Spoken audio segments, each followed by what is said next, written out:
All right, ladies and gentlemen, welcome to Battling Bishop Baseball on Flow Sports, where this afternoon we have the first of a doubleheader between the Methodist Monarchs and the North Carolina Wesleyan Battling Bishops.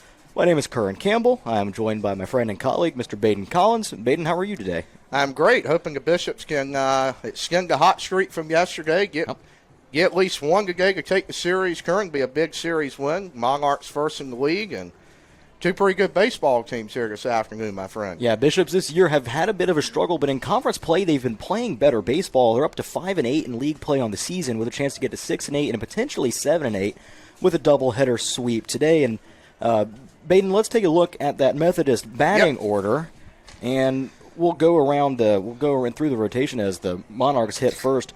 Leading off is going to be Jackson Deal. He'll play right field. Brandon, Leading off for the Monarchs, your right fielder, number 8, Jackson Gill. So Deal leads off, and Baden, why don't you take us around the Bishop defensive alignment as well? I will do it. In right field, Aiken Zimmerman. Center field, Jackson Ellison. In left field, Brady Williams. Keynote there, two freshmen in the outfield for the Bishops. His pitch one's fouled off by Gill. Round the horn for Wesleyan, senior Scoggins at third. Shortstop is Mason Nance, a sophomore. At second base, Malachi Hayes, a freshman who's really stepped up, and he's been a utility guy for Wesleyan. Jackson Hobbs in his fifth year at first. Battery mate Seth Jones behind the plate. And then you got junior right-hander Drake Hobgood on the mound this afternoon, Curran. And Drake scored at William Peace last week, really kept the Bishops in the game. Unfortunately, could not pull it out.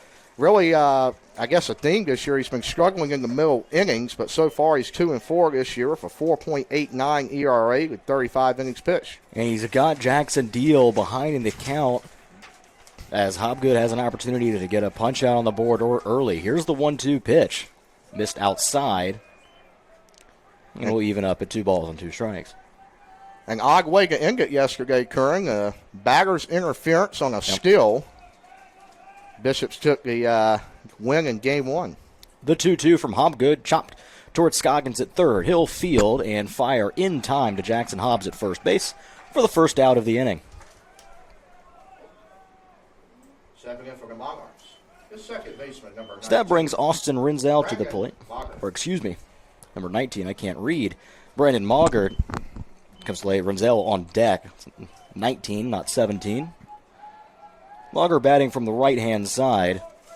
Batting .322 on the season in 28 starts as the first pitch from Hobgood catches the outside corner for strike 1. I think that's a theme in this Monarch lineup, Curran. You look up and down this order. As I mentioned yesterday, it's really like the Battling Bishops last year is 0-2 now. Yeah, Hobgood really working that outside corner on these right-handed batters thus far. So 7 of the 9 starters this afternoon for Methodist, Curran, all over 300. You've got Tristan Melvin at the top at 419, and you look at even the pitching staff, you've got at least 5-6 guys under a 4 ERA, yes. So this is a well-balanced Monarch club that likes to play small ball. Yeah, breaking ball missed just outside on the 0-2. Here's the 1-2, and it's popped foul behind the plate. Out of play.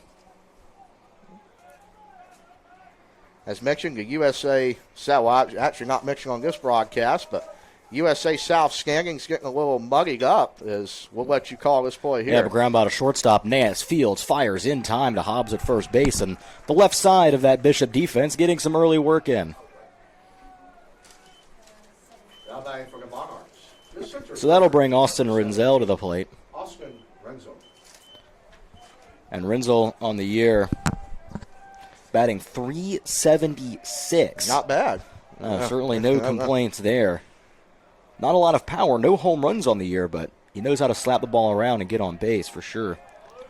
But as mentioned, Curran, Mary Baldwin took 2 yesterday from Pfeiffer, so the Bishops, if they're able to at least win this series, I think they've got a good shot to get into conference tournament, can make some noise. It's a chopper up the middle. Nance fields, fires in time to first base. It's a 1-2-3 inning on 3 ground balls to the left side of the Bishop infield.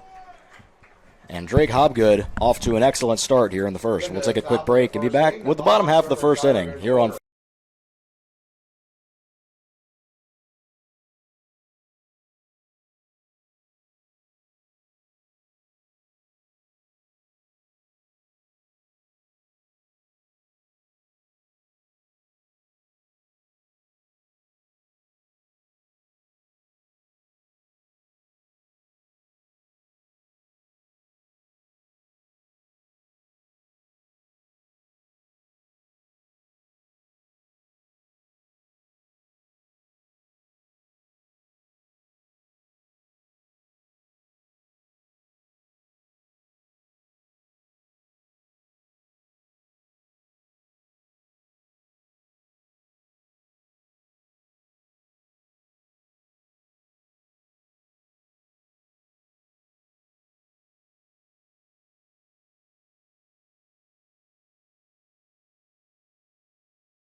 So Jackson Ellison, the man leading off for the battling Bishops.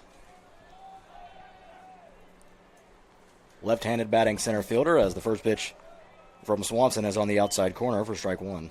Actually was the batter occurring in the bottom of the eighth. Sack bunt attempt, however, the Monarch Stewart over in the right field. Bishops were able to take the lead, which was the game-winning run yesterday, but hopefully can get the bat going. Struggling early is Ellison, but a good start yesterday. Yep. Swanson ahead in the count 0-2. A freshman out of Tallahassee, Florida. Misses this one well high and away. Not something you see every day at D3 level in North Carolina. Nope. Defensive alignment for the Monarchs in left field is Tristan Melvin. Center field, Austin Renzel. Right field, Jackson Deal. As we wait for the 1-2 pitch from Swanson. Swing and a miss. Strike three. Ellison That's a good down pitch. swinging. The first out of the inning, and around the horn on the infield for Methodist. Blake Freeman will play third base. At shortstop, Caleb Rogers. At second base, Brandon Malger. And at first base, Banks Angle. The battery for Monarchs is Jackson Kuhn behind the plate, and Ian Swanson, the freshman right-hander, on the mound. So this brings Javi Quintana to the plate. Javi on the season batting .356. Really a bright spot in this Bishops lineup, Curran. He's actually brought a lot of power with him this year, too, and he can get a hold of one. It looks like the flags are blowing out here. So. Yeah, quite a bit, actually. Blowing out towards left center. 1-1 the count on Quintana.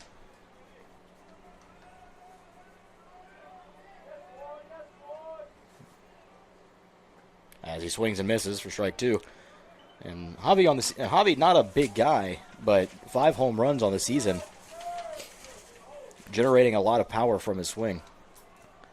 Really good fastball up there right now from Monarchs here. Let's see if I think Javi even had like a one-handed swing on that turn. Yeah. 1-2 misses outside on a breaking ball. Count even at 2 balls and 2 strikes.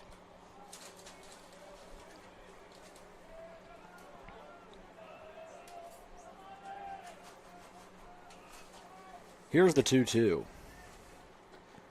Missed outside, count is full. It was one of those that was close, but when a catcher has to go across the strike zone to receive it, you won't get the benefit of the doubt. Now what was being called low yesterday either.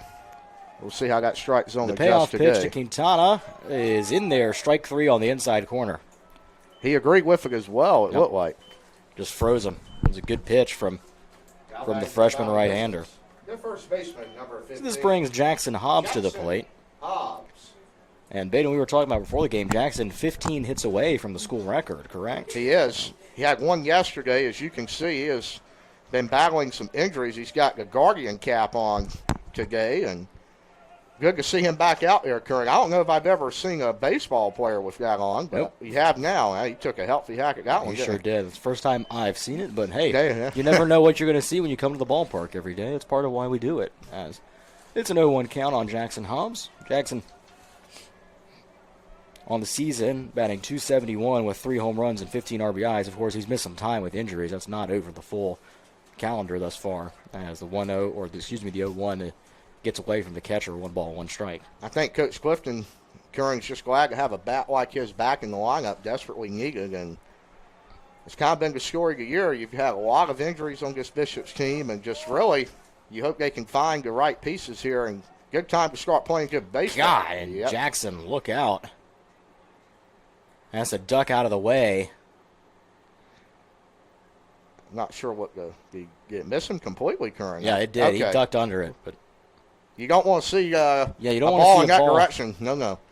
coming towards the noggin. We've already had some injuries Yes. and. But no damage done. He'll step back in here, 2-1.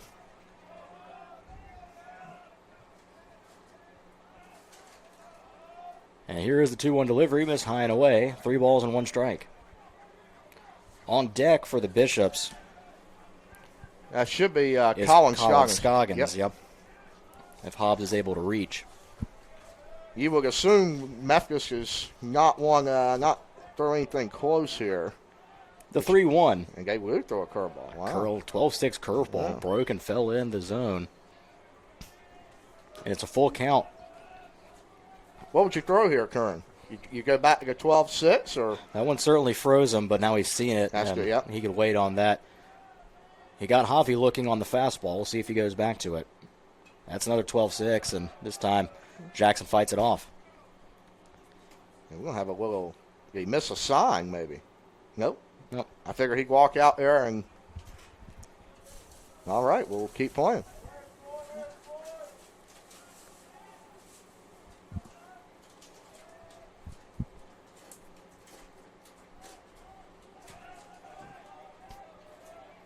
We'll try the 3-2 one more time. Swanson readies. And the pitch. Swung on and hit in the air towards left, but well foul. That is hit a ways. Not sure where it lands. Looks like it bounced near the vehicle log over there. Right over Mike Fox Way, or Mike Fox Drive, I should say. I'm glad I parked my car a little bit further away today. It missed mine by about 2 feet. Full count delivery once again. Walton. Missed inside, ball 4. So that brings Colin Scoggins to the plate, the Bishop third baseman. Colin batting .255 on the season. Bishop's third baseman, number 28, Colin Scoggins. Homer, 8 RBIs.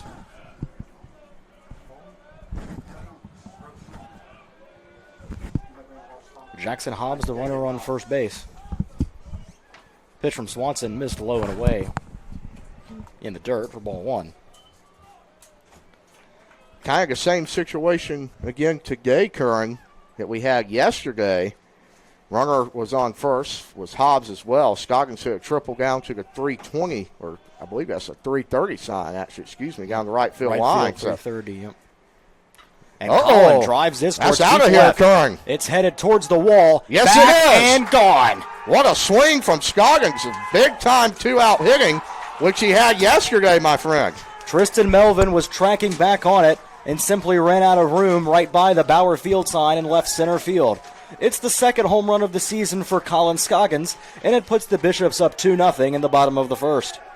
Home run, battling Bishops, and number 28, Colin Scoggins, has his second home run of the season. Now batting for the Maui Bishops. So that brings Malachi Hayes to the plate. Hayes. I tell you what, Curran, I know the wind is blowing out, but he got all of that one out. Every stitch of that ball. In the left. Yeah, that's a good start for Wesleyan here. That is the first hit of the game as well. Ball 1 to Malachi Hayes. We'll let you tell the kind people a little bit about him. Yeah, so Malachi on the season coming in batting .268 with a homer and 15 RBIs, or excuse me, no homers, 11 RBIs. Reading is hard sometimes as Malachi fouls this one off deep down the left field line again, and the Bishops so far have got Ian Swanson squared up pretty well.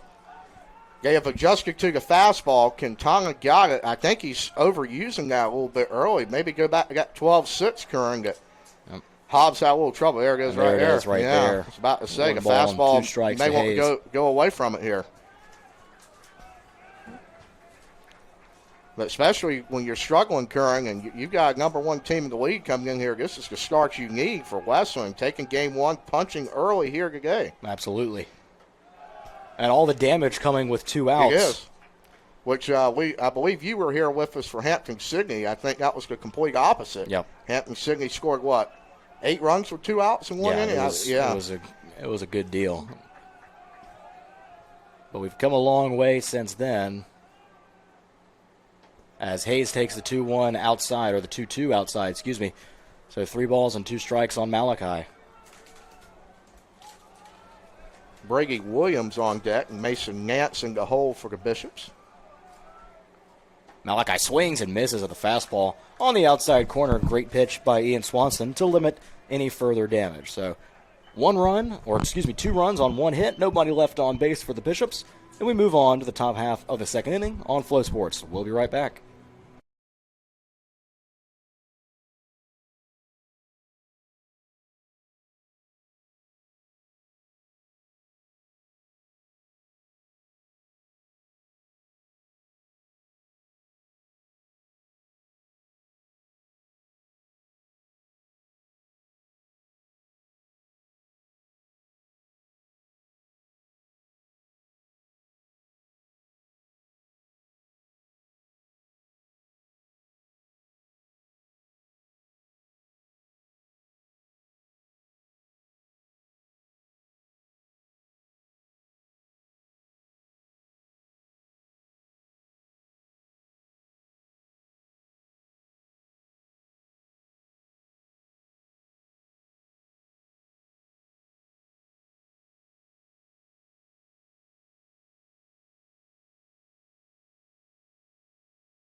And we're back in the top half of the second inning. Tristan Melvin, the cleanup batter, will lead off for the Monarchs, looking to chip away at the 2-0 Wesleyan lead. Melvin, the left fielder, fouls the first pitch back from Drake Hobgood. No balls and 1 strike. He made a pretty good effort at that line drive home run by Scoggins, but just a little bit over his head. And he tracked it about as well as you could, but can't run through fences as Melvin takes the 0-1 pitch outside. And Tristan Melvin on the year has been the strongest batter in this Methodist lineup that is full of great hitters.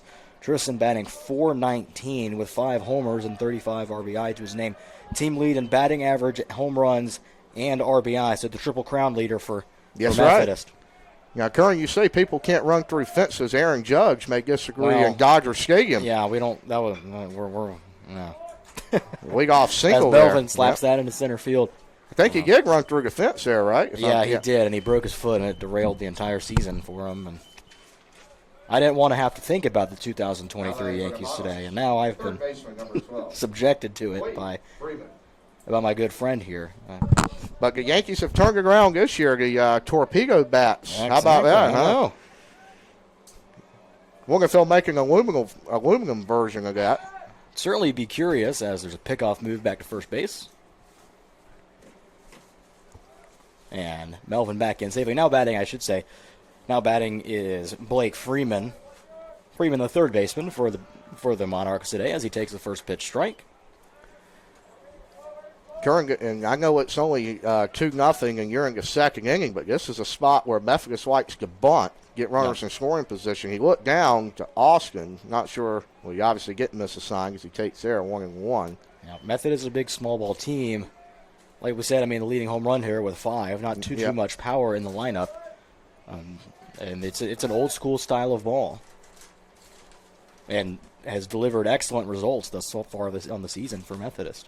And over the career for their head coach, Tom Austin, who, Ben, I believe you told me the other day he had a new win milestone. He did. This is hit out into right center field. It'll drop in for a single. Moving first to third is Melvin, and it's runners on the corners with nobody out for the Monarchs. Stepping in for the Monarchs. So that brings Caleb Rogers Rogers to the plate in an RBI opportunity, and probably not going to see a bunt here with a runner on third, but I'd be surprised to see Caleb kind of square up, or not square up, I should say, but stay back on it and lift a fly ball into the outfield. Bishop's in at third base, or even with the bag, is Scoggins. Yeah, he's middle infield at double play depth. He's forking with the whip there. Yep. No bunt as Rogers fouls this one away down the right field line out of play. Type of inning, Curran, you see it a lot in baseball. Team gets 2, 3, 4 runs in an inning. You got to come out in the top half and get a shutdown inning. The inning is obviously far from over, but let's see if Hobgood can dance out of this one. And will square around a bunt, and he gets it down. Hobgood off the mound, Fields flips it on to first base to Hobbs for the first out of the inning, but a sacrifice bunt and an RBI for Caleb Rogers. That is Monarch baseball there for you, Curran. Stepping in for the Monarchs. So that brings Banks Engel to the plate. Engel, the first baseman. And on the season, Banks batting .330.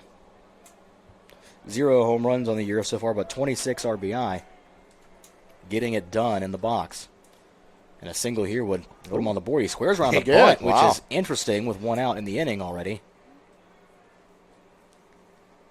I would say Methodist takes that to the extreme. Well, you can also say, though, Scoggins is playing back at third base. That's correct. And so if he's able to get one down, he's not necessarily bunting as a sacrifice. He could very well just be bunting for a hit, but he rips this one towards left field, but right into the glove of Brady Williams for the second out of the inning. That's a big out for Drake Hobgood. Needs one more to get out of this jam with only 1 run of damage. And that would certainly be something that the Bishops would take here. As the DH steps in, Israel Ortiz. Ortiz batting .261 on the season. No home runs, 5 RBIs. Kind of interesting. Your 7-hole hitters could DH Curran. That's a little unusual, but we'll see what you can. Got to fill up the lineup card somehow, and their best hitters are already playing the field. Not Israel, no slouch himself. Kind of an odd question, but what do you think about the white helmets with the gray jerseys? That's an unusual look. It's not something you see a whole lot. I did see. One misses inside. Talking about uniforms, I'm not sure if you saw the Orioles and the Blue Jays maybe yesterday. All orange versus all. I'm not sure what kind of blue. Almost like a baby blue. But a little color rush action. Yeah, there. Gotcha. I'm not sure I'm a fan of the all orange. That was a. You can certainly see them out there. It is bright. It is bright. It's noticeable. As the 1-1 catches the bottom part of the zone, 1 ball and 2 strikes, and Hobgood a strike away from getting out of the inning, only allowing 1 run, which would be a victory in this situation for Drake. He got himself into some early trouble with first and third and nobody out. And swing and a miss on the breaking ball. Seth Jones has to pick it up and fire to Hobbs at first to complete the strikeout, and he does so successfully. So in the top half of the second inning, 1 run on 2 hits and 1 Monarch left on base. We'll take a quick break and be back with the bottom of the second here on Flow Sports. Stick around.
So Brady Williams leading off the bottom half of the second for the Bishops. And he takes the first pitch strike on the outside corner from Swanson.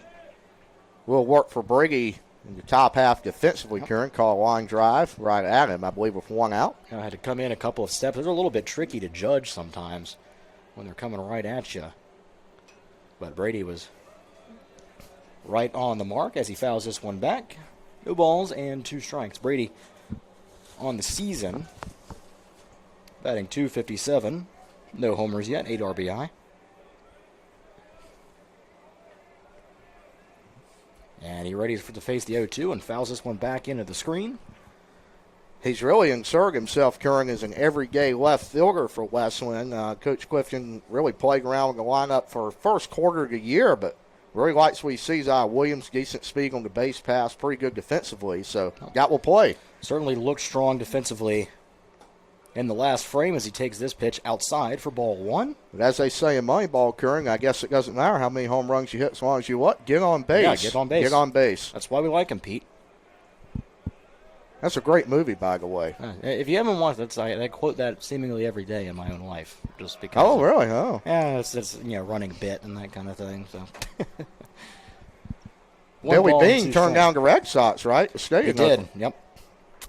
All those years ago now, over 20 years ago. Probably quite a bit more money he turned down too than Oakland. But I think he had an ownership stake with Oakland too down the line. That's so it worked out for Billy quite all right. What do you think about the Sacramento A's now?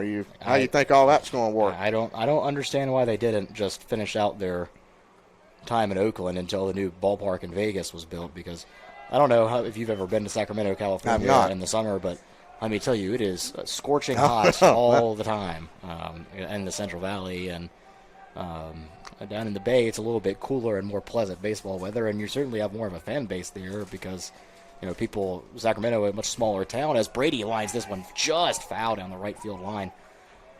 Count is full at 3 balls and 2 strikes, but there's some scorchers in Sacramento, and I don't look forward to if I'm a fan or a player in Sacramento, I'm not looking forward to some of these afternoon Sunday games in July because it does not seem like the most pleasant experience in the world.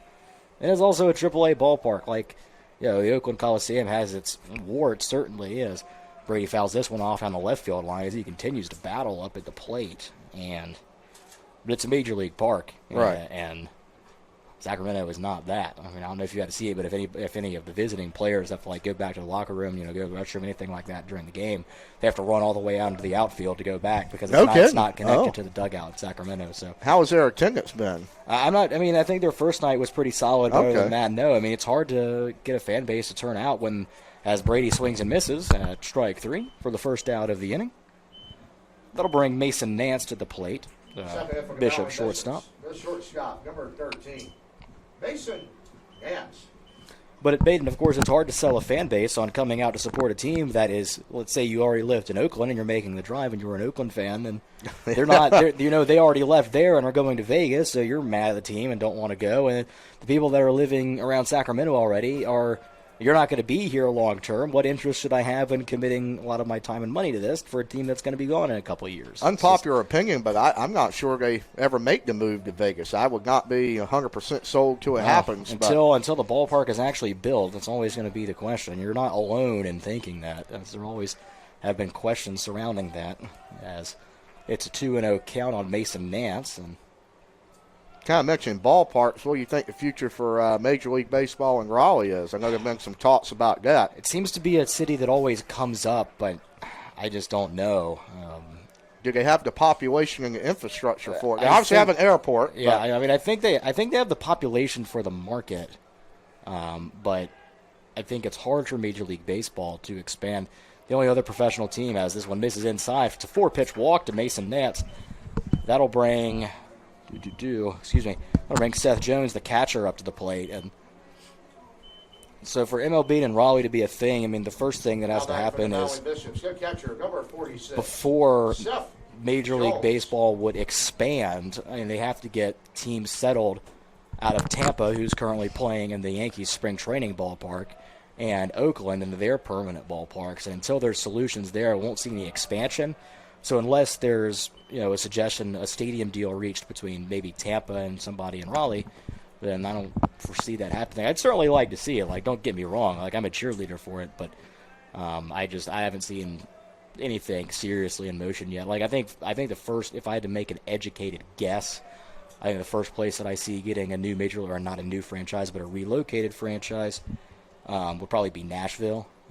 We'll see what happens, though. There's certainly no way of knowing until we get there, until there's a deal in place officially somewhere. I like to see one back in Montreal, my friend. I think that would be a neat deal. Yeah, we'll have to get a new ballpark because that old Olympic Stadium is not gonna do it. But the Montreal Expos had a proud history, and now the Washington Nationals, I believe, right? Yep, they moved to Washington. Yep.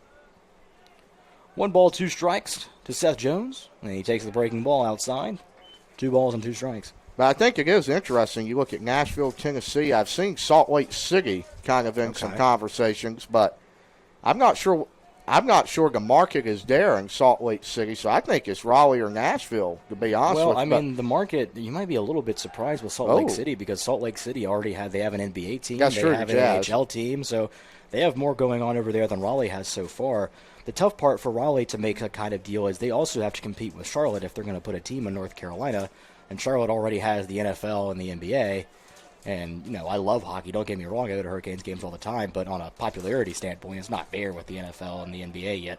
But they draw decent crowds. Oh, absolutely. They have a great following, and I'm part of it. But just in terms of right fielder, number 32. In terms of market viewership and attendance, there's more of a proof of concept over in Charlotte, because they got the MLS expansion team as well over there. So Charlotte's been the hot market, seemingly in North Carolina, to add teams as of late. And I've kind of said this because I have been to Charlotte, I believe, twice for the ACC tournament. It's a great AAA ballpark. A great AAA ballpark. Absolutely. Now, from what I can see, the way they have constructed that, it's almost like you can go straight up and just expand it. I don't know if the lot's big enough to facilitate a major league team, but I think they've built that in a way that they could potentially do that in 10, 15 years if it ever happened. But you talk about the skyline there. I'm not even sure. Beautiful. They're up there with Pittsburgh, Absolutely. I'd say. Yeah. 1 ball and 1 strike on the new batter, Aiden Zimmerman. Aiden playing right field today for the Bishops, the 9-hole hitter. Got a big hit through the right side yesterday as a pickoff again. Almost got through. Mason Nance slides back in safely. Runner on first base with 2 outs. Nance reached on a 4-pitch walk. We saw a lot of pickoffs yesterday, Curran. I did not keep track, but I think we broke some kind of record, especially battling Bishop pitchers. But fastball high misses 2-1 to Zimmerman. So 2-1 count to Aiden, and Aiden on the season batting only 190, but has just recently become a regular in the Bishop starting lineup. Still one more game to go today, Curran. About hoping before 5 o'clock, but you never know how long these games take. And good pitch there. Zimmerman takes a breaking ball on the outside corner. Count even at 2 balls and 2 strikes. And you're right, that was well placed by Ian Swanson. He has a heck of a breaking ball, doesn't he? This looked good today. He does. Only made 1 mistake pitch that Colin Scoggins punished. Ooh. And the 2-2 missed just outside. 3 balls and 2 strikes to Aiden Zimmerman. This would be the unusual if he could get Zimmerman here on the 3-2. Strike out the side. He walked Nance, but he struck out 2 in this inning. Zimmerman, a big hit yesterday. Opportunity to have another today. The payoff pitch, and Nance is going to run from first base as the breaking ball is fought off out of play. We'll do it again.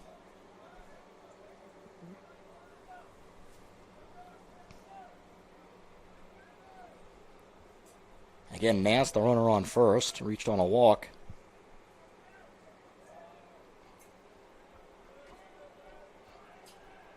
Here is the 3-2. Nance goes. Zimmerman swings and misses. Strike free as Wilson records the strikeout in the bottom half of the second for the Bishops.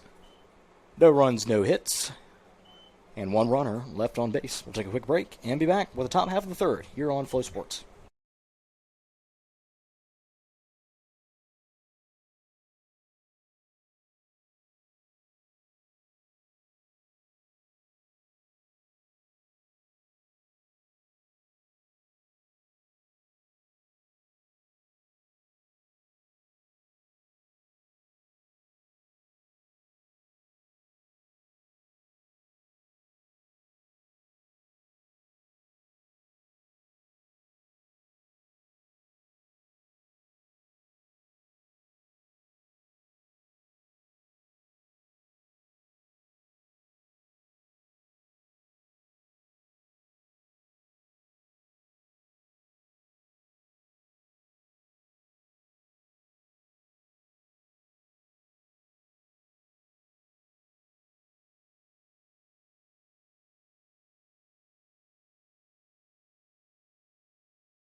Leading off in the Monarchs. Good catcher, number 4, Jackson Kuhn.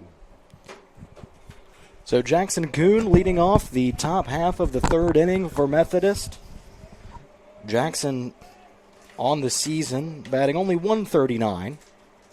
And he fouls this one right around home plate for strike 1. Caught 3 strikeouts. Top half of the frame. Struck out the side with a walk to Nance. And Drake Hobgood back out for his third inning of work. Just a 1 run allowed in the second. And ahead in the count here on Jackson Kuhn. But he misses low, 1 ball and 1 strike. Mark Youngzio Curran got ahead of about 65% of Monarch batters yesterday, 0-1 in the count, which is a welcome sight for the Bowling Bishop pitching staff, and that's what it's about, throwing strikes, letting your defense work. Only 1 error, which was actually the leadoff man of the game. Wow. Shortstop Mason Nance took a really bad hop on, but that was it for the defensive miscues for the Bishops yesterday. 2 ball, 1 strike delivery, missed outside and low, 3 balls and a strike. And this is not a hitter that Hobgood wants to walk. So has to find the zone here. The 3-1. Chop towards third and gets past Scoggins into left field. You rather see him earn it, though, Curran. Yep. Give up a walk, so the you result's the same, though. You get a guy to hit a ground ball, you're going to give yourself a chance to make a play. And Jackson Kuhn, to his credit, placed it right between the shortstop and third baseman for the Bishops. So that'll turn the lineup back over to the top of the order with Jackson Deal stepping in.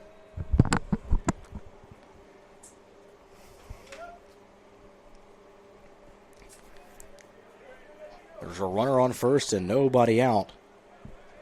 Here in the top of the third. Pick off to first base, not in time.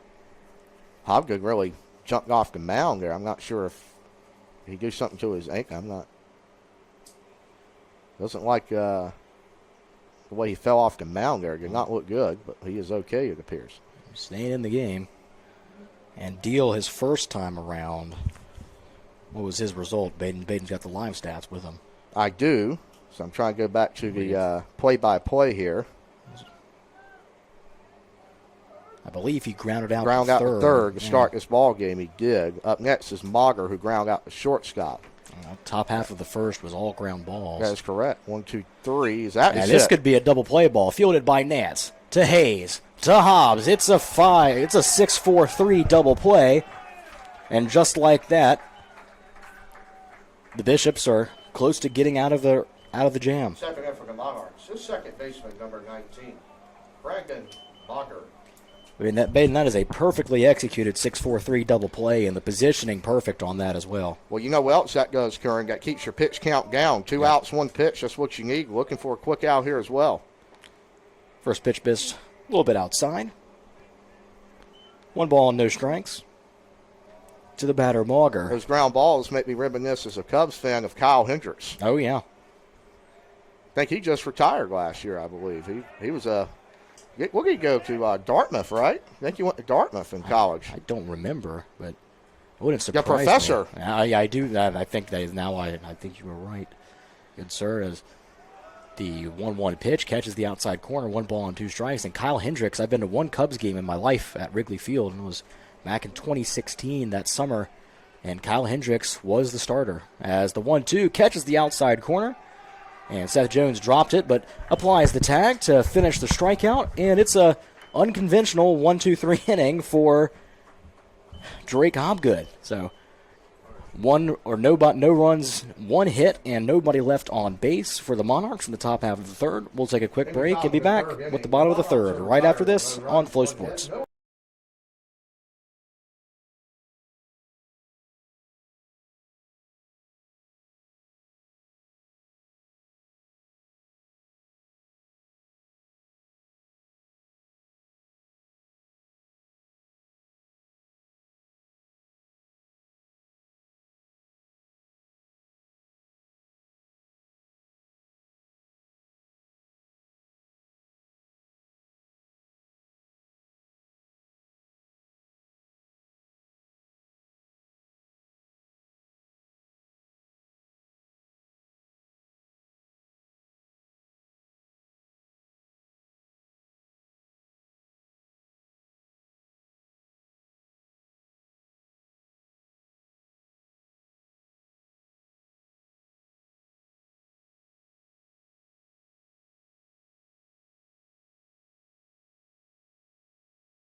Sweet.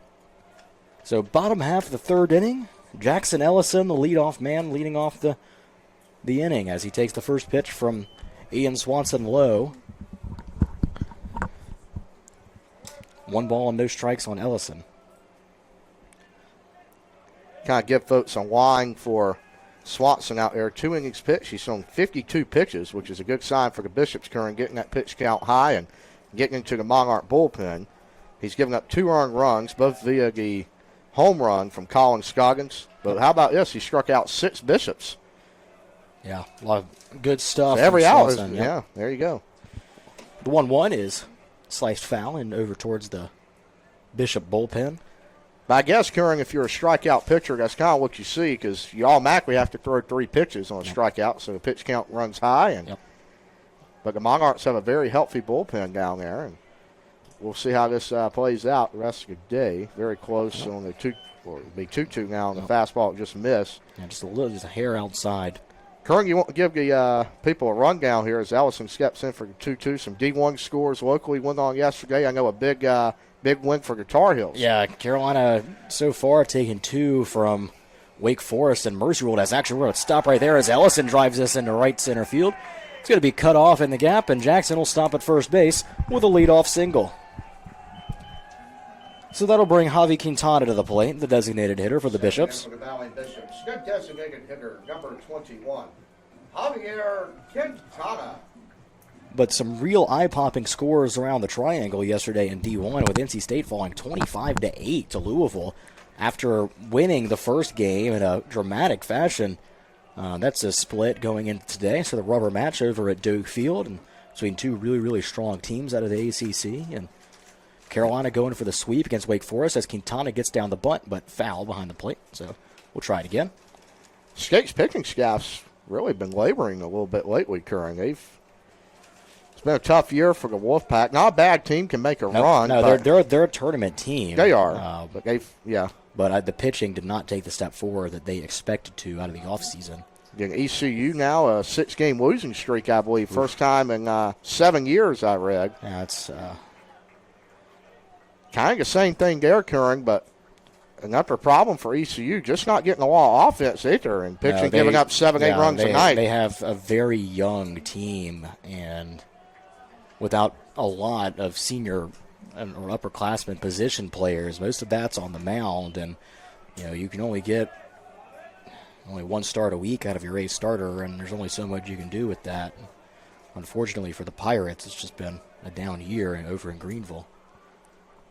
Here's the 1-2 to Quintana, so probably no bunt here with 2 strikes, and Javi fouls this back out of play. Speaking of bad years, did you see there was a Division III game between Lehman College and Yeshiva? Oh, yeah. I believe it was, 42 and like a 99 game losing streak. Yep. That got I think it was on NBC Nightly News. It was a split doubleheader, and each of them got 1 win. So the losing streaks died.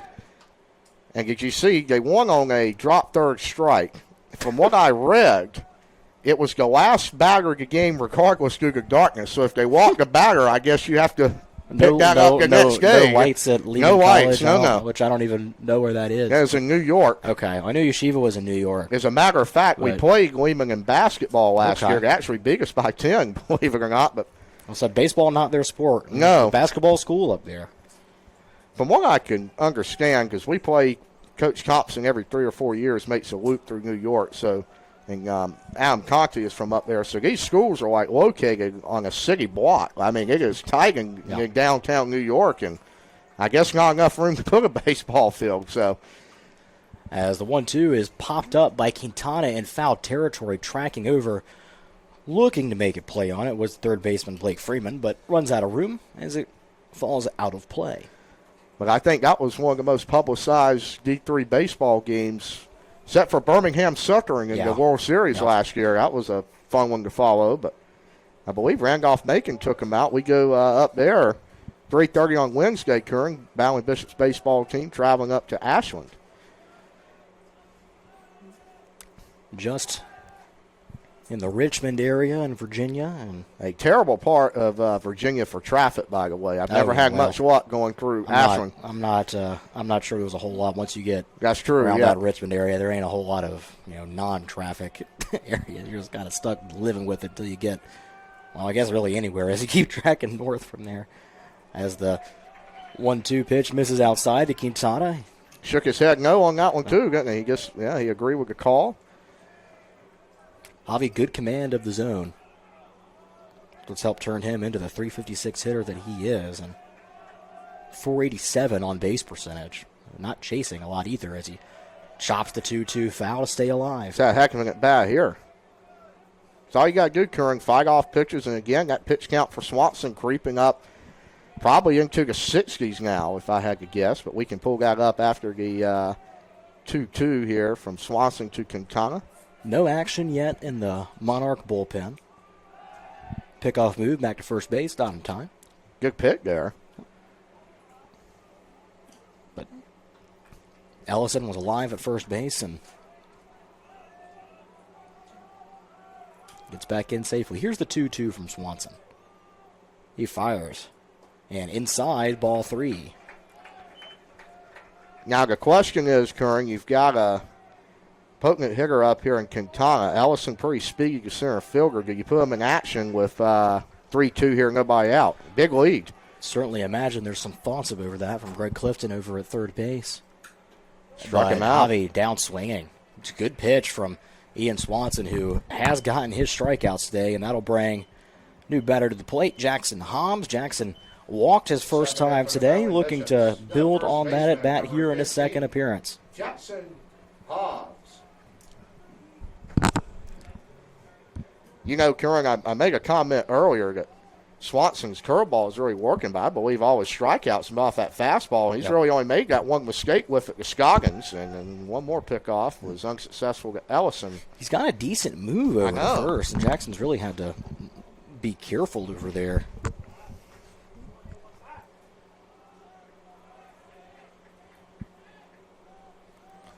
Here's the first pitch to Jackson Hobbs.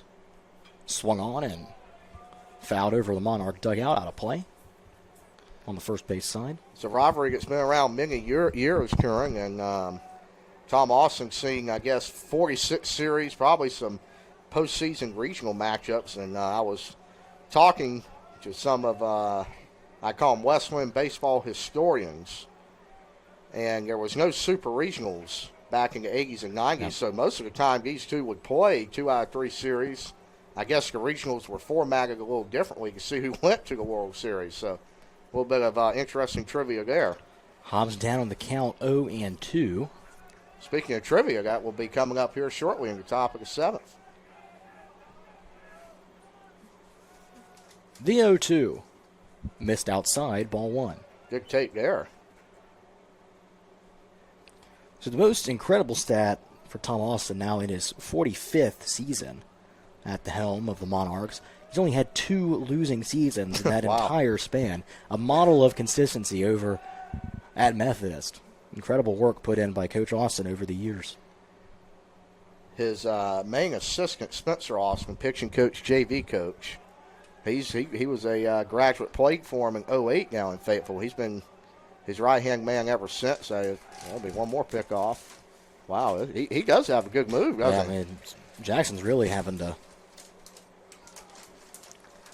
make sure he gets towards the backside of the bag there. And when I worked with the baseball program, had a chance to attend some, I believe you call them Impact, and different organizations had some camps, and had a chance to speak to Mr. Spencer, a first-class guy, and really, really great people down there in Fayetteville. But obviously friendships are aside, and I guess the 6 hours today that these two teams are playing, trying to get a win or 2. Methodist needs 2 to win the series here in Rocky Mount. Here is the 2-2 as Hobbs chops it towards third base. It's fielded by Freeman. 5, 4, 3 in time. It's a double play to end the inning. It goes Freeman to Mauger to Engel at first base, and Methodist avoids any damage. So in the bottom half of the third inning for the Bishops, no runs on 1 hit, No runners left on base, and we'll be back with the top of the fourth here on Flow Sports. Stick around for more.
Thank you. And it's the top half of the fourth inning as Austin Renzel will lead off for the Monarchs. Renzel, a 3-hole hitter, so Tristan Melvin on deck, and Tristan has been one of the best hitters in the USA South Conference this year. And Renzel would love to get on base for him. He's ahead 2-0 right now. Maybe got 3-0. Yeah, fastball missed inside from Hobgood. You expect one here, kind of a get-me-over pitch to the 3-1, but still a hitter's count if he is successful in that. 3-0 in there for strike one. Up at the letters, too. But like Baden just said, 3-1, still a very hitter-friendly count for Austin Renzel. Here it is. Chopped toward shortstop Nance. Fields on the hop, fires to first in time. Nice play by Mason Nance as it took a late high hop. A lot of hops here at Bauer Field. That's a deadly whip out there, isn't it, Curran? Sure is, but Mason looks like he's played that many a time. And no left fielder, number 2, Tristan Melvin. Smooth as butter over at shortstop. And this brings Tristan Melvin to the plate. We mentioned Melvin, Triple Crown leader in every offensive, all 3 categories for the Monarchs as he takes the first pitch high and in for ball 1. Not sure if you saw this. There was I believe, a Division II game. I did not know this was possible. It was described as a balk, but I do not believe it's. I believe it's more catcher's interference. Catcher blocked the ball, and I mean, obviously had it, I guess, a foot in front of him and was going to make the throw back to the pitcher. He made one mistake, Curran. He touched it with his mask. Oh, yes. Apparently got his catcher's. I did not know that. Yeah, I think it might be like illegal use of equipment. It's like the same reason a player can't, technically take their hat off and throw it at the ball or whatever and try and stop it. As a 2-1 misses outside, another 3-1 count. But I thought that was interesting. It wasn't like, it saved the ball. I mean, he already made the block. So that's a heck of a way to end the game, kind of like the batter's interference yesterday on caught Skilling, and 3-1. It's a beautiful pitch. It's in there, yeah. Breaking ball catches the outside corner. Looked like the slider from Drake Hopgood. 1 strike away from retiring the dangerous Tristan Melvin. Nobody on. Get some fouls off. 3-2 fouled off. 3-2, 1 out. 1 out. Well, go again. 3-2, 1 out. The scoreboard had a little shortage there occurring. Yep. He's going to hit that one in the gap for. That should be 2 for Tristan Melvin. Nice round on. He slipped. He might have had a play at second base, but unfortunately for the Bishops, Aiden Zimmerman just slipped a little bit as he was trying to square up and make the throw, and it's a 1-out double for Tristan Melvin, his second hit of the day. Now line for the Monarchs, good third baseman, number 12, Blake Freeman. So Blake Freeman into the batter's box. Curran, I'll point out, Zimmerman kind of had a similar play down the right field line yesterday. He slipped on a pop fly, but as you see those two trees, I believe they're pine trees to the right of the scoreboard, right field does not get a lot of shade at certain points of the day, and water really builds up, and and it was really almost like a pond out there the day before yesterday, so still very wet out there. Yeah, been getting a lot of rain in the area over the last couple of days, and to have, of course, a gorgeous sunny day, just a few clouds in the sky to this evening, so great day to play. 2 is a great play by Colin Scoggins, diving, fires the first in time. Colin Scoggins with the sparkler at third base, retires the Monarch batter. Second in for Methodist. So Blake Freeman Shortstop, number 11. did everything right and Rogers. didn't get to see a result for it, as Caleb Rogers steps into the box with a runner on second and 2 outs, and this is a big spot in this game because sparkling defensive play and gives Drake Hobgood the opportunity to get out of this without allowing a run. He must have been shaking over towards the line, Curran, and that was really what I would call Chris Power-Gas. Some shifting going on there because that ball was hit right at the bag, so great play by Scoggins. Yep. And the 0-1 fouled away. How do you feel about the shift? You ever like that, or are you more of an old-school guy? I think it depends on what level of baseball you're playing at, because at the college level, I think if you banned the shift, you would have, like, all offenses are already at such an advantage at that level, it would make it even harder for the defense and for the pitching. At the major league level, it makes sense because the pitching is so good that you need to get rid of it to try and balance out that game a little bit, but shift or not there, Caleb Rogers drives a single into center field. Coming around and scoring is Tristan Melvin, and we're all tied at 2 in the top of the 4th. So that brings Banks Engel to the plate with the runner on first and 2 outs. It's an RBI single for Caleb Rogers. We've seen some 2-out hitting today, haven't we? That's a clutch hit there, and Nance just couldn't quite get a glove on that one. Made a great effort to lay out for it. Even if he wouldn't have been able to get the out at first, it would have saved a run if he were to have been able to knock it down, but Rogers just hit it too hard. Hobgood's pitch almost got away from Seth Jones, but Seth keeps it in front of him just enough to hold the runner Rogers at first base. So a nice scramble by Seth to keep the runner in place. It's still early. Heck of a baseball game, though, Curran. 2-2 back and forth here. Here's the 1-0 from Hobgood. In there, strike 1 on the curveball. He's giving Wesleyan some length out there, too. You would assume he could go, I would say, 2 to 3 more. And then you've still got Preston Wortman, a converted runner goes. reliever. Seth's throw is in time. Caleb Rogers is caught stealing, and the Bishops are out of the inning. It's a big out there, my friend. Absolutely. An absolute cannon by Seth Jones behind the plate, showing why he starts as the everyday catcher. So, in the top half of the 4th inning, 1 run on 2 hits, no errors, and no Monarch left on base. We'll take a break and be back with the bottom of the 4th here on Flow Sports. Stick around.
So Colin Scoggins leading off the bottom of the fourth for the Bishops.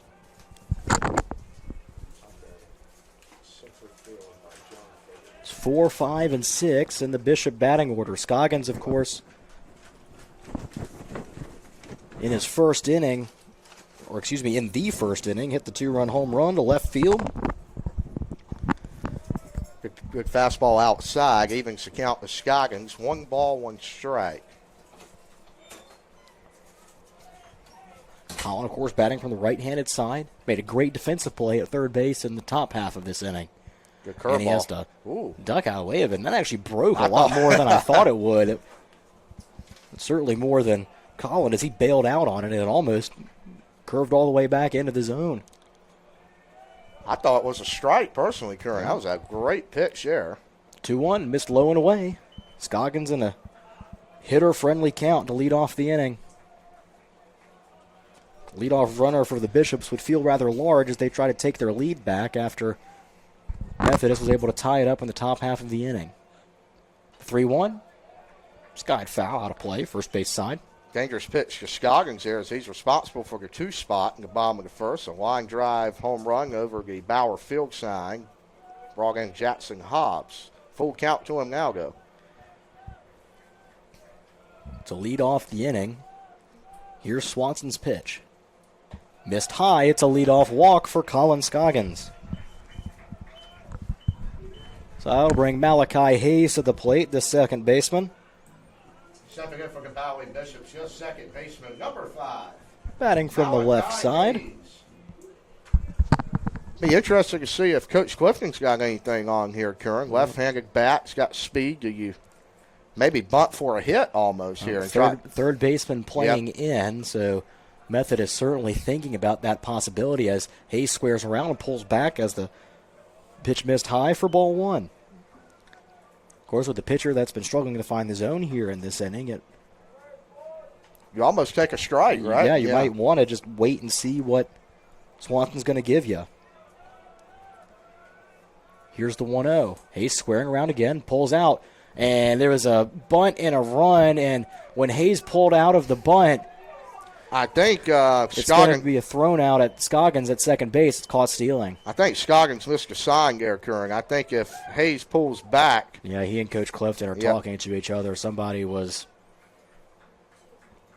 The way he looked at Scoggins, it appears that he was only going on contact. So I think he missed a sign. But still a good throw to get him, though. Yeah, absolutely. But Scoggins in a tough spot there because when you take off early. And now you're you pull out of the bunt. Now it's a 3-0 count, and just kind of a missed opportunity because base runs are we'd a be premium. Surprised if Hayes isn't able to reach base. Here's the 3-0 in there for strike 1. Yeah, 2-2 game. Current base runners are a premium right now, and not a lot of hits for Wesleyan. 2, and one of them was the home run. That's right. That's all the runs coming off of 1 hit so far. He will and walk. Missed high, so a tough stretch there for the Bishops, but still a runner on first base with 1 out as Brady Williams steps to the plate. But Scoggins does have the chance, Curran, to make up for it with his glove. He did in the top half of the game. A diving stop had to go to his right.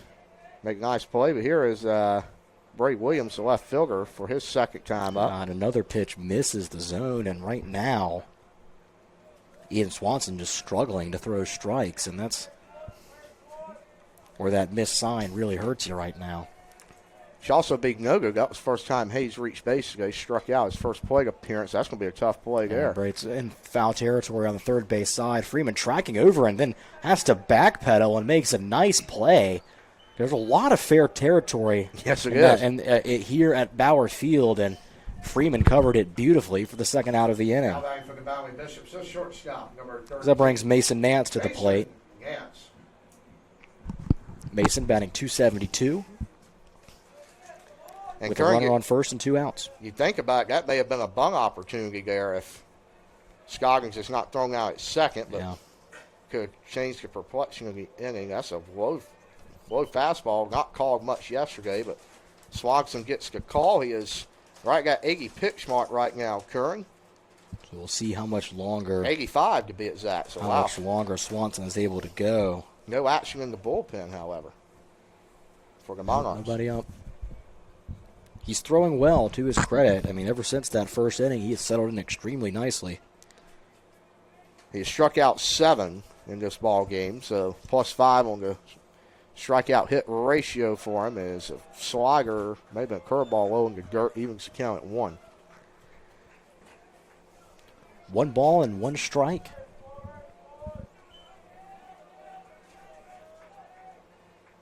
To the right-handed batting Nance.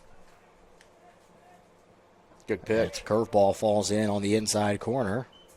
1 ball and 2 strikes. It kind of appears to me, Curran, he's really got a 2-pitch mix between that fastball and curveball. You just got to guess which one to swing at if you're Wesleyan. Those are the 2 that we've seen time and time again today. And here is the 1-2. Swung on and chopped towards third, fielded by Freeman. He goes the short way to second base for the final out of the inning on the fielder's choice. So in the bottom half of the 4th for Wesleyan, no runs, no hits, and 1 Bishop left on base. We'll be back with the top of the 5th here on Flu Sports. Stick around for more.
So Banks Angle leading off for the Monarchs. Takes the first pitch on the inside corner for strike 1.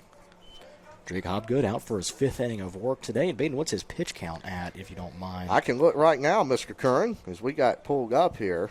I will have to go down to the split box score as he fires strike 2. And Mr. Hobgood, Curran, exactly 4 innings of work, 54 pitches, 5 hits, 2 earned runs, 2 strikeouts. He's faced 15 batters in this contest. Great shape pitch count-wise to get deep into this ball game and throwing well. Well, he's let his defense work, Curran. Wesleyan's made some very nice defensive plays, especially on the left side. Yeah, left side of the infield's been very, very strong. And they're going to, nope, it's going to go foul. Thought they were about to get another chance over there.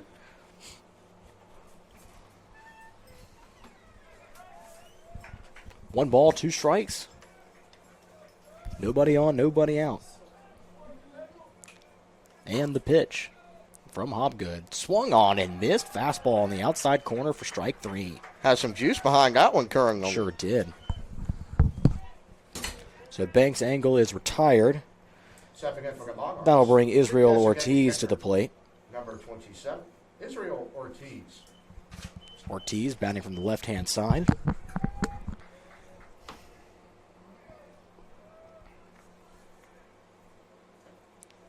And fastball missed just a hair outside. 1 ball, no strikes. So far today, Curran 0 for 1 for strikeout. Second play appearance towards the bottom of this Monarch order. He'll face a very, very strong Drake Hobgood. That interesting call there. That was called a strike, I thought, last batter of the first pitch. But we will move on here. 2-0 the count here on Ortiz. Swings and misses this time. No doubt about the outcome of that pitch. 2 balls and a strike. Maybe a changeup there occurring. I'm not sure. Skill hitters count here for Ortiz. Here's the 2-1. Swung on and fouled. Third base side out of play. You know, you mentioned the foul territory here. When we had Lynchburg come in for the 2023 regional, they described it as the Oakland Coliseum for foul ground. So kind of the opposite of what the Bishops played at LaGrange, where really is, I mean, if you probably take away 20 feet, that's LaGrange's foul territory. Wow. But that's a lot more grass to be cut. A lot more to maintain. Is he will lose Ortiz on a 3-2 fastball up and away. Monarchs have a 1-out base runner. And the coaching staff does an excellent job here maintaining the turf at Bauer Field. It's looking absolutely shining here on a gorgeous Sunday afternoon in Rocky Mount. So that'll bring new batter to the plate. Jackson Kuhn, the catcher. I believe he walked last time up, or no, single last time up, my mistake. In a much warmer Bauer Field Yes. today. It was windy and wet yesterday in the mid-50s. Today I don't think we're going to quite hit 70, but we're going to be right on the cuffs of it this afternoon. Kuhn takes the first pitch outside, ball 1.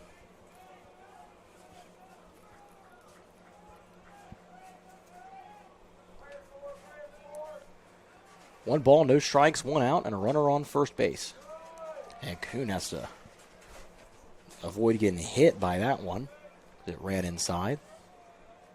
Hopgood's got to work from behind here, Curran. Really, the first thing he struggled finding the zone to start off batters here, but looking to get out of it. He'd like a 6-4-3 here, but he will throw ball 3. Yeah. Drake struggling to find the zone a little bit right now.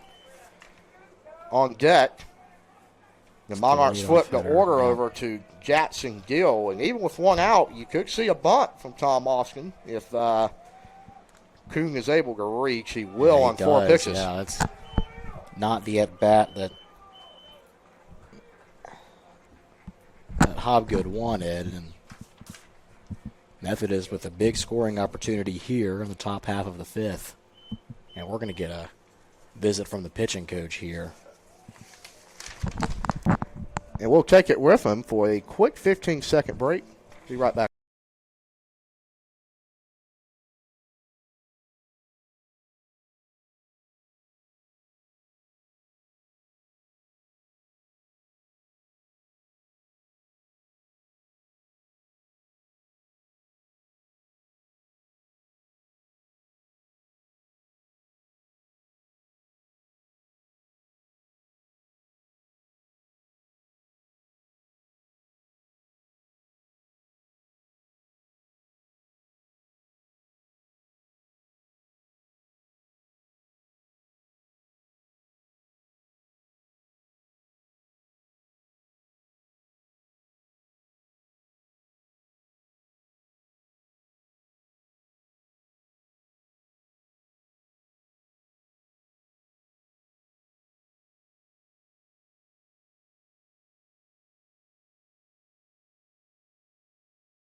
So Jackson Deal steps into the batter's box after the mound visit from the Bishop's pitching coach, Which I will add, Derek Carter.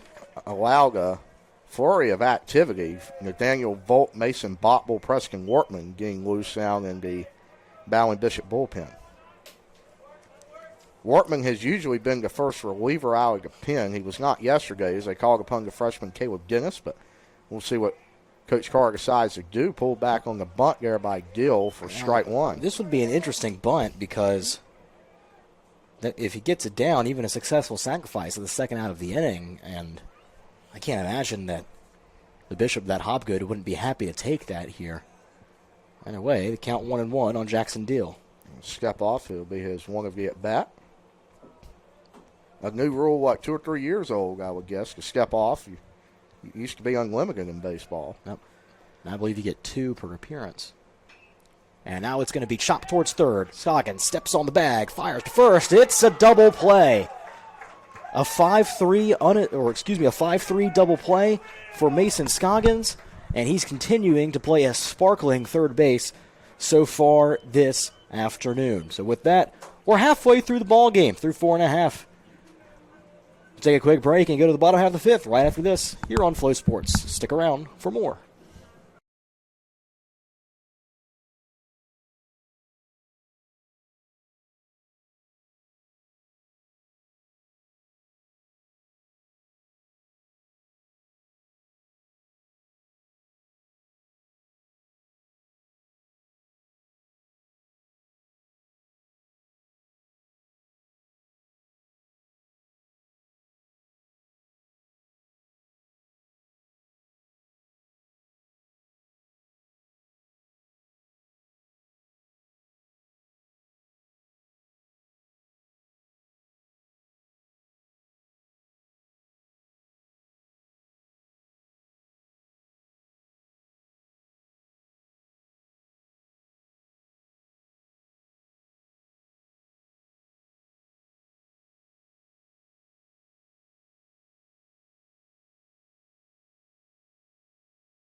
Bottom half of the fifth inning, and the Bishop catcher, Seth Jones, will lead it off.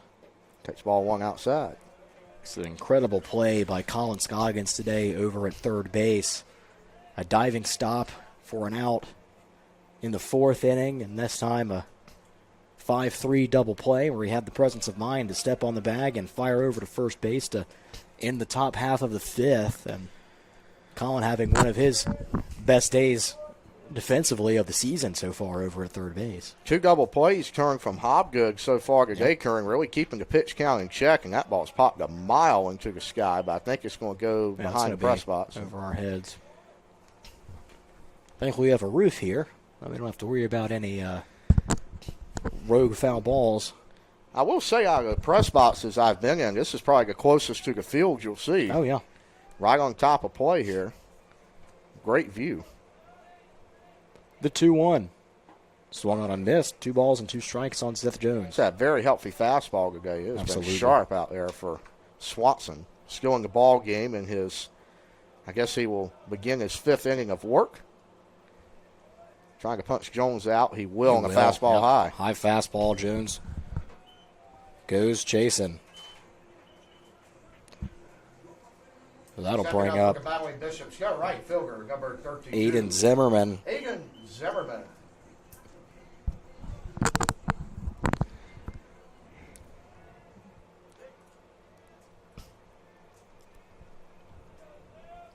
Nobody on, 1 out for Zimmerman as he takes the first pitch outside for ball 1.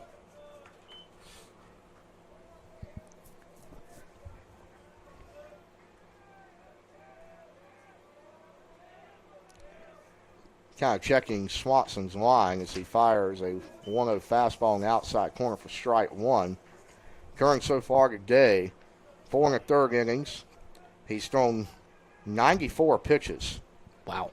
2 earned run pitch count. The surprising thing is you're only seeing the guy kind of doing some very light stretching since the first inning. So they do have to play 2 today, so you can't burn through too much pitching. And Zim fouls this one back. 2-2 here. Same pitch. Well, not the same pitch, the same count that Seth Jones was retired on. And the lineup will flip over after Zimmerman to Jackson Ellison and center fielder.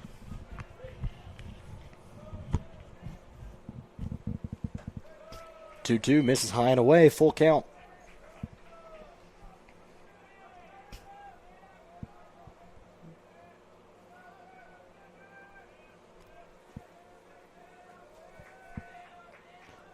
payoff pitch from Swanson.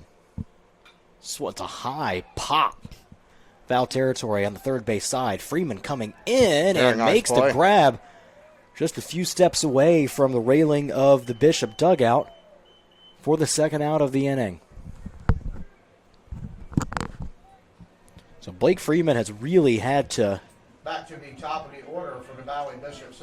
Cover a lot of ground on that third base side today.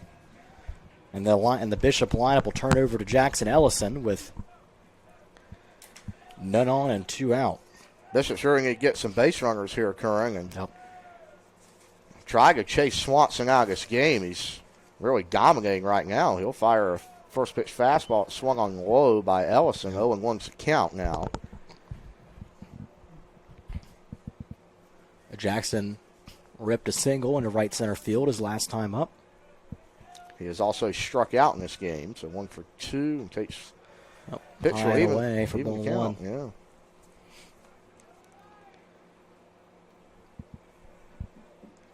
1-0-2 the pitch count now for Swanson here in the bottom of the 5th. Maybe one more out of him, Curran, you would expect? Or one would think, as Ellison grounds this to short. It's booted, and Jackson not able to beat it out. A strong recovery by Caleb Rogers at shortstop, and a great snag at first base by Banks Engel. Strong defense there from the Monarchs to end the bottom half of the 5th. And no runs, no hits, no runners left on base. And we move to the top of the 6th here on Flow Sports. We'll be right back.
Top half of the 6th inning, Brandon Mauger leading off for the Monarchs. Batting .322 on the year coming into today. Drake Hobgood still out there for the Bishops. His 6th inning now. Throwing well, but has not gotten a whole lot of run support. Just the 2-run homer in the 1st inning. In 5 innings of work, Curran, he's thrown 72 pitches, so pitch count pretty good for him right now. He's given up 2 runs, both earned, 5 hits, 3 strikeouts, and 2 walks to Hobgood's name, and he just fell behind Mauger 3-0 right now. Kind of wavering out there a little bit, going back to the 5th. Yeah, he started having a harder time finding the zone lately. However, the 5th got a big double play, though, to get out of it. He's getting a lot of ground balls. There is a Bishop doing light tossing right now. Can't exactly make out who it is. Looks like Cam Walker. As that'll be a leadoff walk from Hobgood. Cam Walker. Yeah, I think you're right. How about for the Monarchs? The center fielder, number 17. So, leadoff walk brings Austin Renzel to the plate with a runner on first and nobody out. Now, this wouldn't be a spot bunt. Yeah, this is when we talk about Methodist and their love for small ball. This might be the place for it. And it will be. It will be as he squares around. Throw back to first is not in time. He dropped the ball anyway. But closer than it ought to have been at first base. I think a ball on the pitch, but no signal yet. Ball 1. I think it missed just outside. as Renzel pulled out of the bunt. And you look at Scoggins over there at third, Kern. He is expecting it. He was playing on the grass. He's now stepped back pretty much even with the bag. Now he will chop. Yeah, he can start tracking in a little bit when he sees him square around, as he does there. Ball The 2. pitch missed high, 2-0. Think in this situation, if I'm Tom Austin down there at third for Methodist, I might fake a bunt here on purpose. I think you need to let Hobgood throw a strike in this spot. And they will 2-0 not. bunt down the first base line, but foul. 2 balls and 1 strike. Kind of surprised to see a attempt there, but you would assume they'll do it again. I mean, this is their brand. It's what they're committed to. Ideally, you And would so like. far, it's had some great results over the course of, only 45 years. Yeah, that is correct. Bunt pops it up, but that's exactly where he wanted it. It's going to die, and he's safe. Hobgood not able to make the play. A tough play for Hobgood. That should go down as It's an a infield hit. That'll be a hit, yep. Very tough play, but still one that should have been made, and will we see it one more time? I guess you will expect it. Well, maybe not here with Tristan Melvin, who's batting .419 on the season and has been one of the best batters in the conference. I mean, if there's a guy that you want up trying to rip one, This is it. him. Yep. But again, that's exactly where you want to place that ball down the first base line. You have to make Hobgood make a play on that, and almost the ball slipped out of his hand. Oh, there he They're goes. going to bunt it squared, and Foul ball. I thought it hit the batter. He's He's out. going to be out. It hit the runner Yes, and it did. the bunter in in fair territory, Tristan Melvin. Now be batters and that's a interference. big first out. Wow. Shades of yesterday almost there. Man, and that's one of those spots where you wonder, Baden, that's your .419 hitter, and you're asking him to bunt. And right there, it just gave Wesleyan a free out, essentially. That 'Cause is the they didn't have problem, to make yeah. a play Yeah, on that. no. They didn't have to do anything. But that is their brand of baseball. Yep. I'm kind of surprised he did it there. There are spots, like I understand it's what they do, but there are spots where you wonder. And you know what that does? That gives Hobgood a little boost of confidence, momentum yep. and confidence up there. And if he can somehow dance his way out of the 6, you've got, I believe, Quintana, Hobbs, and Scoggins, the meat of the Bishop's order coming up in the bottom half, but we'll see. Go 2. Swing and a miss, yep. Both good fastballs. Blake Yeah, Freeman, the batter. And Kern, you hate to say this as a battling Bishop. I guess we'll call ourselves Bishop fans today. Sure. Methodist should really have more than 2 runs on the No scoreboard question. right now. They've That's had a swing. opportunity. Yeah. That's a swing Wow. and a miss. As Freeman not able to hold up, and Ben, you're right. That batter's interference there has really given Hobgood the momentum he needed on the mound, and he's an out away from getting out of a major jam as Caleb Rogers steps at the plate. And I think it's what we talked about even off air going back to the earlier inning, and I believe the 4th. The Monarchs sure scored a lot more than 1 there, but the small ball you give outs away, and your spots, Curran, especially with the meat of your order up, you got to trust your guys to get it done. And ball 1 there from Hobgood. Yep, just a little bit inside. I believe this will be the shortstop Caleb Rogers stepping in for Methodist now. Yep, you're right. Caleb Rogers batting .380 on the year, so second highest batting average on this team. I mean, if .380 is your second highest batting player, He's that's 1 for 1 today. That's some damage you can do. He's actually driven in both the Monarch runs. One, I believe, was Yeah, the sacrifice bunt, sacrifice, and then yep. the RBI single up the middle.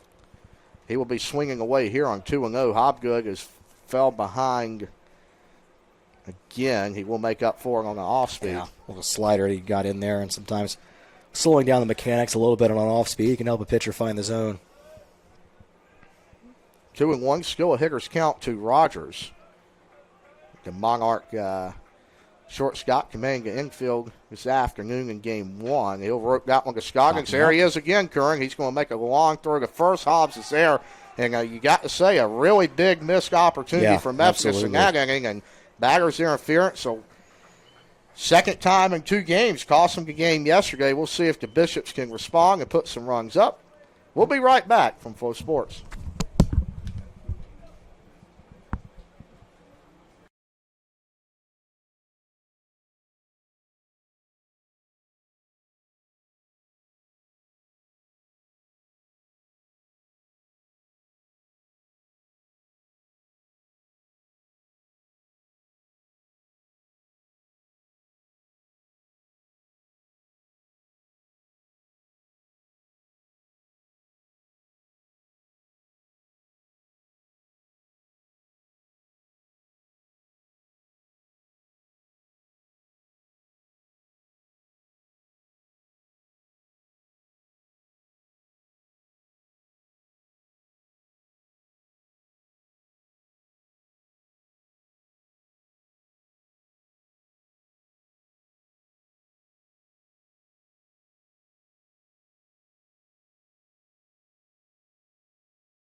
Leading off, bottom of the 6th, it's Javi Quintana. And Kern, you know, the way the last half inning went for the Bishops, he hits that one. Quintana drives it to center field. Tracking back is Nice Melvin, play. and he gets there. On the run in the gap there, a very nice play. But like I was saying, the way the last half inning went, be huge in momentum in this game if Wesleyan could tack a run on. Stepping in for the Bowling Bishops, their first baseman, number 15, Jackson. Or correcting myself, that's Austin Renzel in center field who made the play. Melvin in left, my apologies. But a long F8 for Quintana, and that brings Jackson Hobbs to the plate. They will shift Renzel over to the left side of second. Left side of second and center. Yeah, shading over towards that left center field gap. Played the last one nicely, and Hobbs is ahead 1-0. Sure did.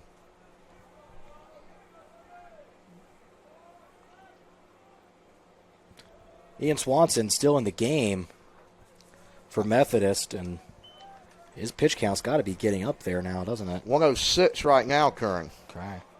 So probably not too many bullets left in the chamber for him. And there's only one arm in the Monarch. As Hobbs drives this out towards left field. That Melvin tracking back at the wall. See you later. Right over the Bauer Field sign in left center for Jackson Hobbs. It's the second Bishop home run of the day and a 3-2 Bishop lead. Battling Bishops and number 15. Jackson Hobbs has left the yard That is his fourth home run for the 4th time this year. And it could not come at a better time as now batting for the Bowling Bishops at third baseman, number 28, Colin Scoggins. that's 2 of the 3 Bishops hits now today have been home runs. Well, Kern, that's exactly what I was saying right after Quintana lined out into the gap. You had that inning where the Monarchs really probably should have put up 2 or more runs, did not cross the run to the plate. Now the momentum squarely with the Bowling Bishops right now as they command a 3-2 lead. However, Methodist has doubled them up in hits, 6-3 on the John Algen scoreboard here at Bauer Field. The 1-0 is a beautiful curveball for a strike low. And that shows you not all hits are created equal, as home runs obviously doing a lot more damage. All 3 Bishop runs coming by way of the long ball so far today. So big hitting, outplaying small ball this afternoon. It's the way it's gone. Hobbs now 14 hits away from the school record. He's got. Who's the current school record holder? It's a good question. I got to look that up. I did know yesterday because I looked at it, but I can't remember off the top of my head. You stumped me. How about that? That should be our trivia question. No, I'm kidding. That's too easily Googleable. I would not win.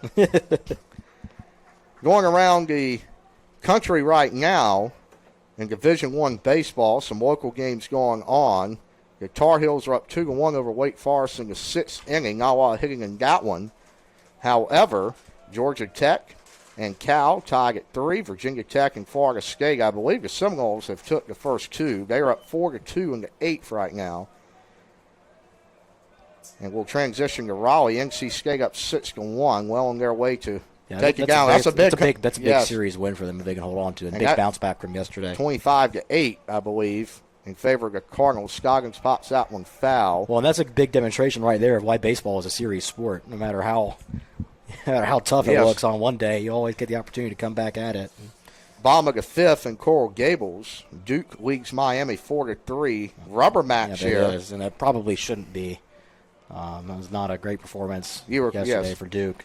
2-2. So Miami's been sneaky. They've loved picking off individual games to avoid sweeps against teams that have been much better than them so far this year. But Miami, a little bit of a down year for the Hurricanes. East Carolina leads Charlotte 5-3 if they can hold on. Yeah, they need that one bad. That would be a breakup of a 6-game losing streak. And a series I didn't even realize was 2-0, Curran, is. It's a 3-2 now on Scoggins, who's been quietly putting in a real strong at-bat here. It's a full count. And earlier in the year, because I remember me and you talked about this, the Stanford Cardinal came into Carolina. They got Rentaro Sasaki. Yeah. They were about top 10 in the country. They're now 18-14. Yeah, they took 2 out of 3 from Carolina and then played Duke, I believe, and I think took 2 out of 3 from the Blue Devils. I think they swept Duke. Or swept them over in Palo Alto across the country in California. And just since then, they have not been the same team. They are 5-12 in league play. Yeah. And they got So they are in serious danger of missing an at-large berth now. But absolutely. 3-2 to Scoggins is hit up the middle. That's going to be a base hit. Colin Scoggins, his second hit on the day. It's a single to center field. Stepping in for the Battling Bishops, the second baseman, number 5. So that brings Malachi Hayes to the plate.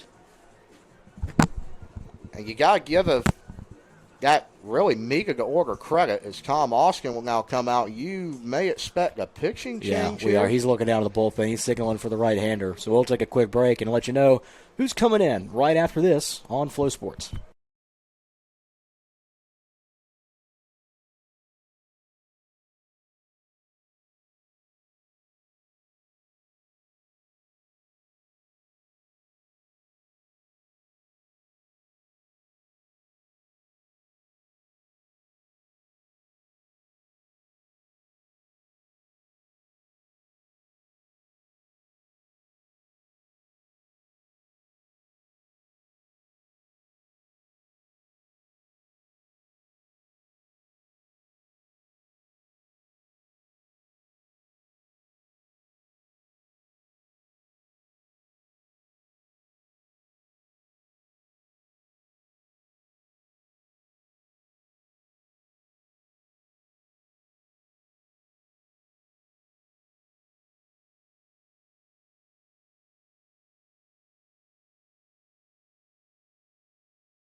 All right, so new pitcher into the game for Methodist. It's Bryce Herring, the senior out of Fuquay Arena, throwing from the left-hand side. 2.13 ERA on the season. He's 1-0 in 9 appearances, all out of the bullpen as a curveball missed high, I guess. It looked actually pretty good. As Brady Williams takes the first pitch. Bullpen arm for the Monarchs yesterday was from Fuquay Arena, too. So, or correction, that's Malachi Hayes at the plate. Yep. Got one step ahead in the batting order as Hayes drives it out to right center field. Back towards the wall, but making the catch, reaching out and making a terrific play is Jackson Deal. Going across the body with the glove, just a few steps for the wall. Stepping in for the Valley Bishops, go left fielder, number 6, Brady Williams. So now, Brady Williams to the plate with a runner on first base and 2 outs. So a good swing by Malachi, but no result as Jackson Deal just covered a lot of ground to get that in the right center field gap. He did get all of that one, Curran. Now here's Brady Williams, takes the first pitch high for ball 1. Herring wants that strike at the top of the zone, but not getting it on his breaking ball. The 1-0. Good pitch. Yep, right on the low outside corner for strike 1. 1 ball, 1 strike. Taking a look at Herring on the mound now, Curran, 6 foot 185. Last year appeared in 16 games, had ERA of 5.32. Curveball is low. Yeah, in the dirt, and that's going to get Scoggins to second base, who made a great read because that did not get too far away. from Jackson Kuhn behind the plate. Make up for his missed sign on the skill pull back bunt on Hayes his last time out there. He pitched 22 innings last year going back to Herring, and he actually ran cross country at Frostburg Skate, transferred in. So how about that? Quite interesting. Kind of a weird delivery, too. Yeah. Way over the top, and Brady hits this towards center field, but unfortunately for the Bishops, right at the center fielder, Austin Renzel. So only the one run on the solo home run from Jackson Hobbs, another hit, but one Bishop left on base. So one run on 2 hits, no errors, and one man left on base in the bottom half of the 6th inning. And we'll be back with the top of the 7th here on Flow Sports. Stick around.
So leading off the top half of the 7th inning is Banks Engel, as Drake Hobgood is out for his 7th inning of work. And Engel pops us up between first and pitcher, and Drake Hobgood does it himself, takes a few steps to his left off the mound for the first out of the inning. So in this one, we've had pop up to the pitcher and a batter's interference. Yep. What a weird day. Not often you see pitchers call off an infielder to make the play. And that brings up Israel Ortiz, the designated hitter, as the second batter of the inning. That's a big first out for Drake Hobgood, who's had a little bit of trouble in recent innings trying to get that leadoff batter, but does it this time because it really is like he found a new level of confidence after he got kind of bailed out with the batter's interference a couple innings ago. I believe that was first Caught pitch, his second too. wind almost, yeah. Keeps the pitch count low. Cam Walker still getting loose in the bullpen. That's a fastball by Ortiz there. 0-2. Ortiz behind in the count now. Kind of surprised, Kern. This may be out of left field, but they didn't try to bunt. Scoggins was almost near the lip. He's came up a little bit now at third, but now it's the 2 strikes. You can't now, obviously, but that was. Or you can. It's just not the risk calculation there is not friendly. Because they'll do it with nobody on, too, I guess. Got to be committed to small ball. 1-2, pops it up to center. Center field. Tracking back is a center fielder. Jackson Ellison. But makes the play. It carried a little bit further than I thought it would off the bat, but either way, it's the second out of the inning. Any way you slice it. Jackson Kuhn. So that brings Jackson Kuhn, the catcher, to the plate, who's reached base twice today on a single and a walk. Only batting 139 coming into today, but he's showing the stat sheet that it doesn't matter on any given day. He has looked good defensively, Curran. Threw out Scoggins, Skilling. I believe he's maybe caught 2 Bishop Skilling in this game. But and the first pitch missed high again. Hopkins just had a hard time throwing strikes against Jackson Kuhn. He has, yeah. And this time he does as Kuhn pops it up towards right field. Should be an easy play for Zimmerman, and he makes it, and it's a 1-2-3 inning for Drake Hobgood in the top of the 7th. We go to the stretch right here on Flow Sports. We'll be right back. in the top of the 7th inning.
We will start off the top of the 7th with our trivia question of the day.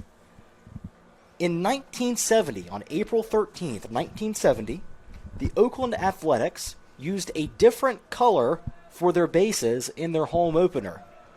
The trivia question for you all today, what color did Oakland use on those bases? You can reach out to us on Baden, where can the people reach out to us to answer trivia today? NC Wesleyan Athletics on Facebook. You can send us just a post or a message at Bishop Sports on Twitter, now X, as Nance will fly that one in the center field.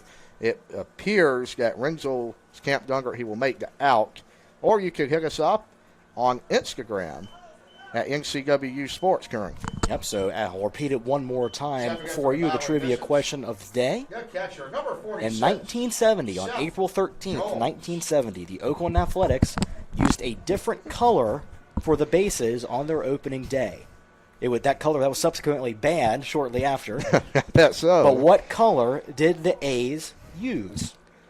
Now, to kind of sidetrack that into current day times, that is now back and away with your secondary first base in college baseball. And we had a discussion, I believe, the last time you were here. When we went, and we see many games at Bosch and even on TV, you see green or orange bases. However, I have seen some school-colored bases. Yeah, and I was talking about that. I was talking about the first time I saw them. I was like, well, why can't NC State have a red bag, or Carolina have a blue one, or ECU have a purple one? And so, all that kind of thing. It would be fun to see. Just a little bit more festive, I guess. I think the overall solution to that problem, beautiful. I'm going to call it a swerve in there to Jones. That's a good pitch. I think the solution is go to the major league bags, Curran, make them wider. That's certainly something that I wouldn't be surprised to see discussed at some point.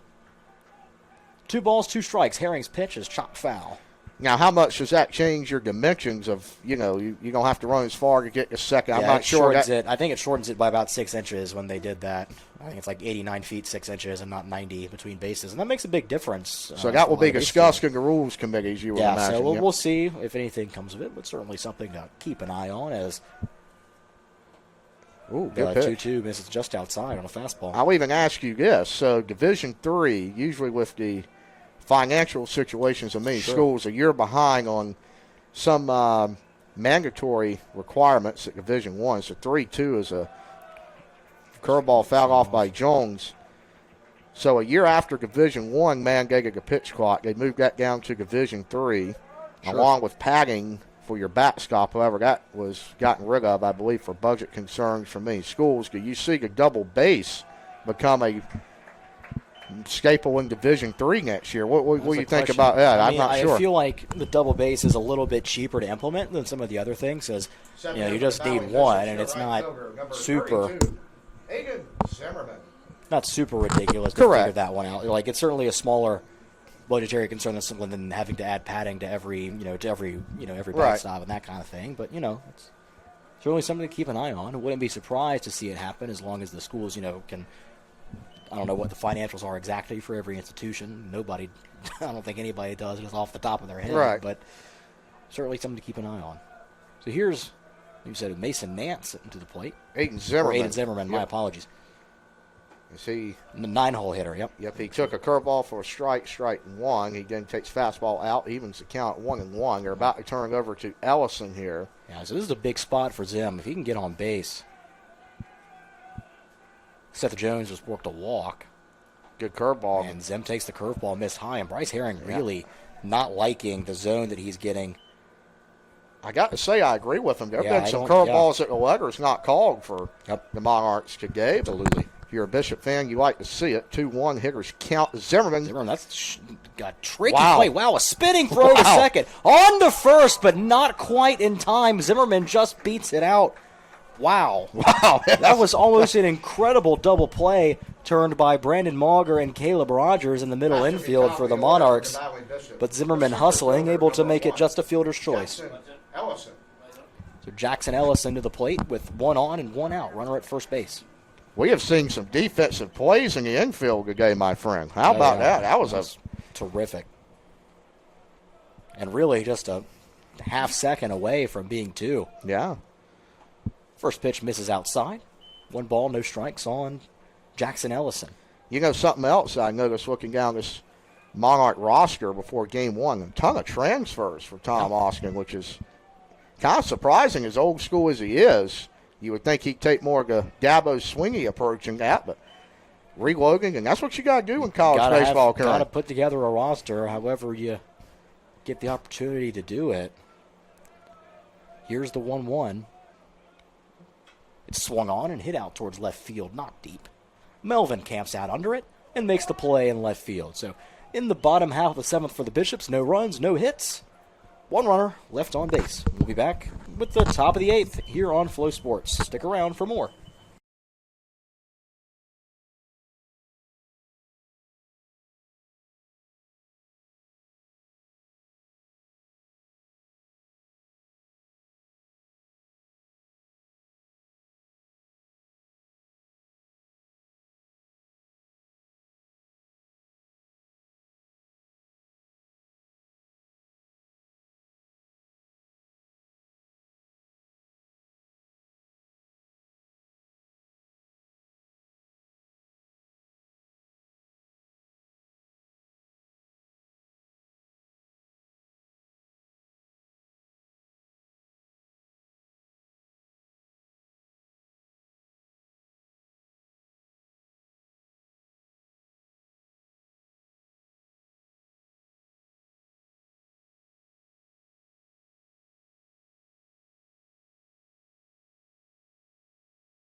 First pitch from Drake Hobgood to Jackson Deal is in there for strike 1.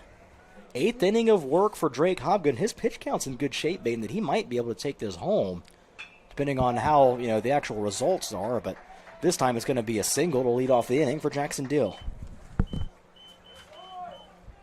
How about for the Monarchs, the second baseman, number 19. That brings Brandon Mauger to the plate with a runner on first and nobody out. And this is, again, a spot where I wouldn't be shocked to see Methodist lay down a bunt.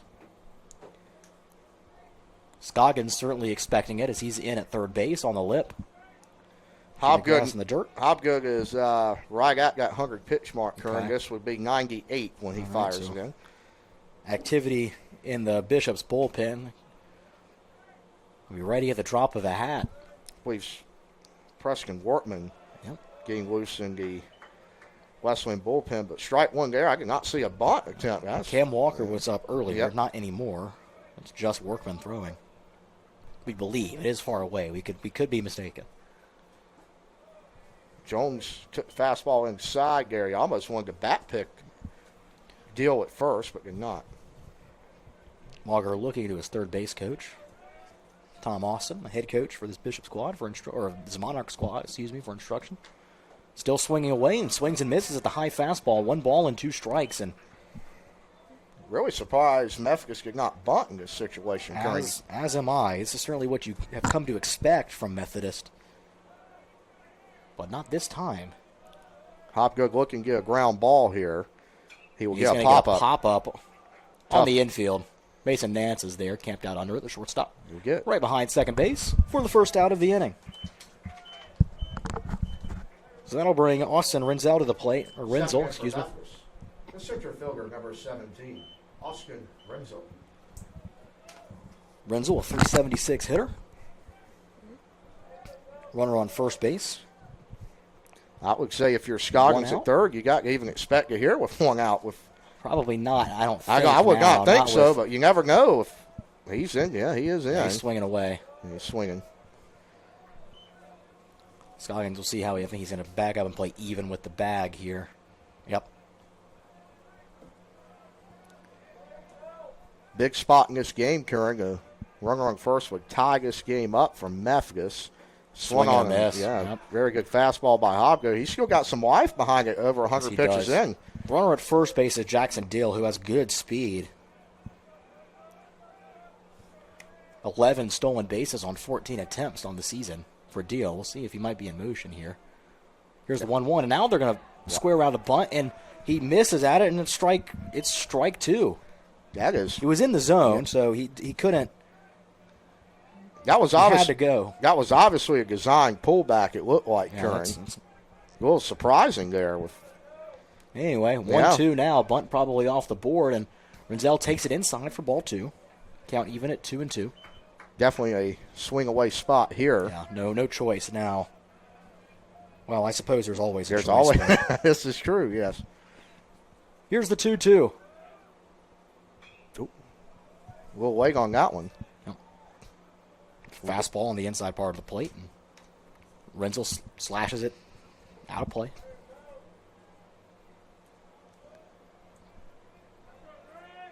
Wortman will now, looks like he is stepping off the mound as if he is ready. Not sure if.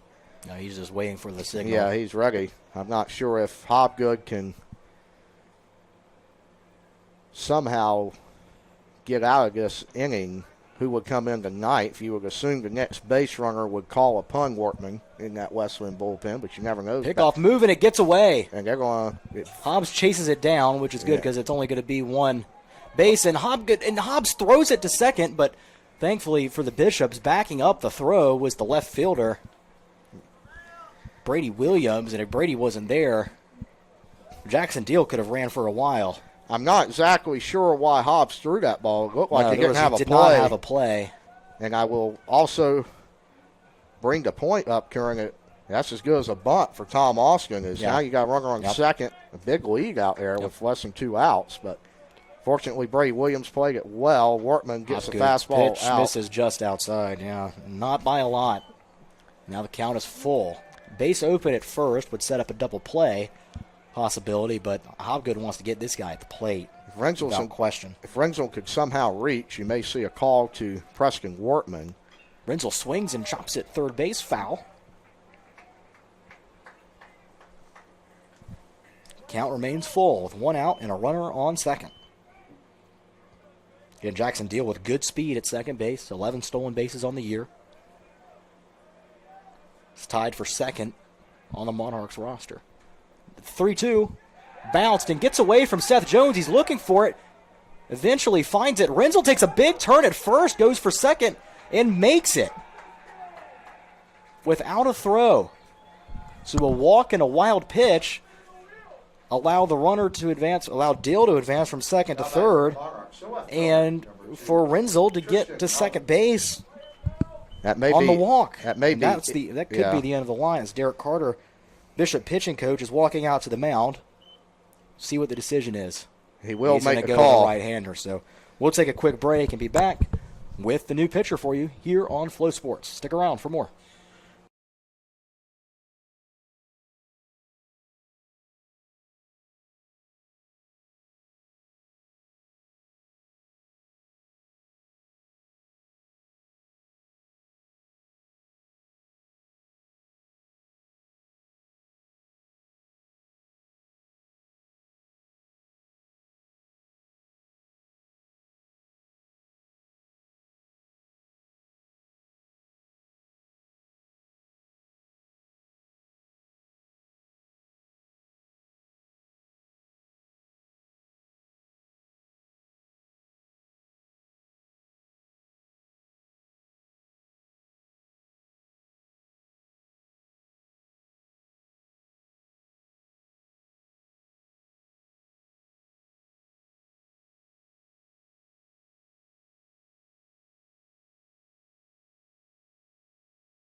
And still top half of the eighth. Runners on second and third with one out. Infield in for the Bishops as best hitter on the field so far today. Tristan Melvin steps at the box with a big opportunity for the Monarchs and a tough spot to come into for Preston Workman, the Bishop reliever. Workman on the season in 9 appearances has a 4.99 ERA and a 1-3 record.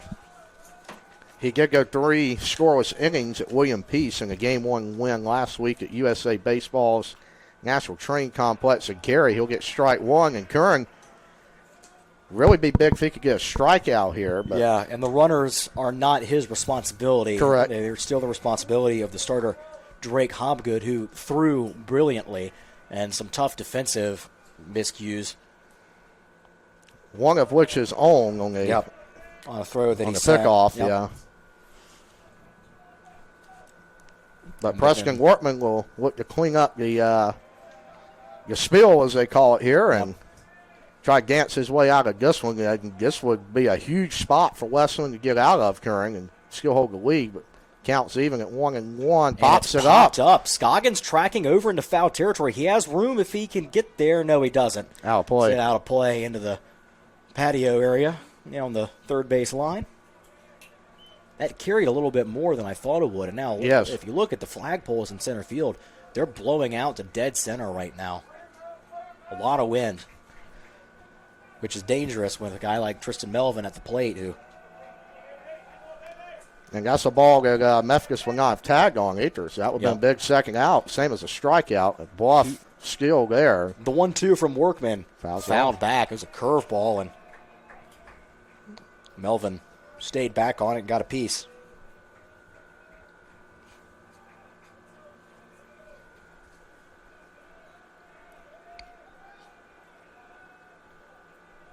Here's the 1-2 one more time. Workman gets the signal. The pitch. Swung on and popped up. Got Short left field. That's Brady coming in. I don't know if he sees it. He makes He does it. He makes the play, and they're tagging. The throw comes home. Over his head. And it's sailed. Backing up, and it's a run down between third and home. Workman's going to run him all the way back to the bag. Now the runner coming home. It gets away from Jones, and he's safe. Did he make the tag? I think he's safe. Wow. Sliding in safely and scoring the run. Getting out of the pickle was Jackson Deal, and I guess that'll go down as a sacrifice fly. Wow, how about that? Very unconventional. So that'll tie the game at 3. The runner advanced from second to third on the play as well. Number 12, Blake Freeman. So Blake Freeman with a base hit could put Methodist in the lead. It appeared Scoggins threw that ball out in front of Jones and couldn't whip around to make the tag in time, but they're going to see. Well, he didn't step on third, so I don't know what that was. And now they're going to. Yeah, I was getting ready to say, and they will nothing. And they say he did not leave early. And there's some disagreement from the Battling Bishop fans. That's a golden opportunity to get out of that inning, Curran, and in a tight game, you got to make that play, and that really changes the momentum completely on Wesleyan's side. Shows you how important defensive fundamentals can be. It's been a tough defensive inning for Wesleyan. They've been sparkling up until this point.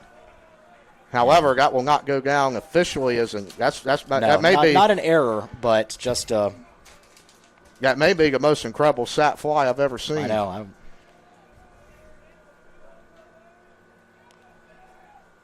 They'll bluff that. Rogers at third base dancing. It's popped up, foul out of play. No balls and 2 strikes. So still an important job here for Preston Workman to keep the game tied.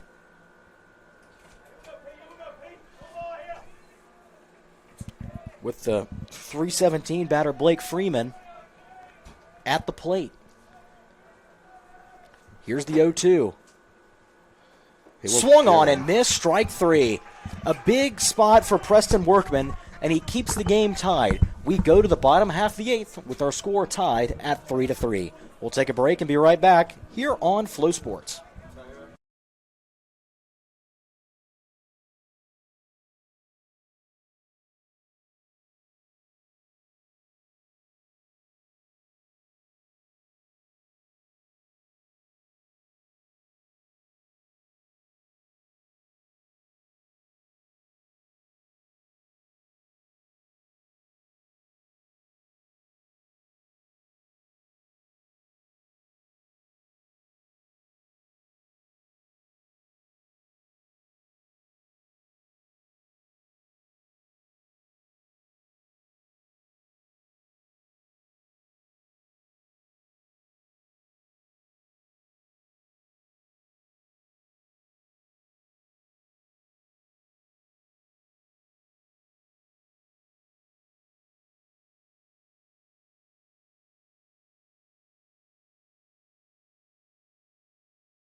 Two, 3, 4 in the Bishop batting order due up. Javi Quintana leading it off in a big spot for the Bishops and trying to get that run back and take the lead here in the bottom half of the 8th as the first pitch from Herring misses inside for ball 1. Now Preston Workman will be the pitcher of decision at the moment for Wesleyan. Really, Curran, that's a backside single. And you may see a pinch runner for Quintanas. He's hobbling a little bit as he Yeah. goes to first base. And he will be signaling the guy. Yeah, he will that's signal. it. But hey, he did his job, right? Yeah, he sure did. So now you can get some speed on the bases and maybe get someone moving a little bit. Pinch runner will be number 20, Jacob Trivet. And now batting for the Valley Bishops, the first baseman, number 15, Jackson Hobbs. The Bishops not a heavy base stealing team this No. year, but Trivet does have the team lead with 3 of them. I'm not sure you want to put anybody in motion with Hobbs at the plate here, Curran. That's probably true. He's gone yard once today, I believe, in a 3-3 ball game. Looks in, fires a fastball. Looked like he got crossed up there. It was in the zone, but Yep. caught awkwardly. Didn't look pretty, but was there over the plate. But that Right at run, the letters. that's a tough run at the top gate. Really, neither Hobgood or Workman's fault there. Just really ball it and bounce the Bishop's way. We'll see what happens here. The 0-1 to Hobbs. Curveball misses high. I mean, that's the same spot Yeah, as it is. that I fastball. know. But the home plate umpire is not giving him the call on the breaking balls up there. All day, really. That's not how it's working. And we will have a conference here at the mound. That will be It's Jackson Kuhn, the is that catcher, Kuhn? going Yep. out He to will. Yep. talk with Herring, and they break apart, head back to their respective spots on the diamond. And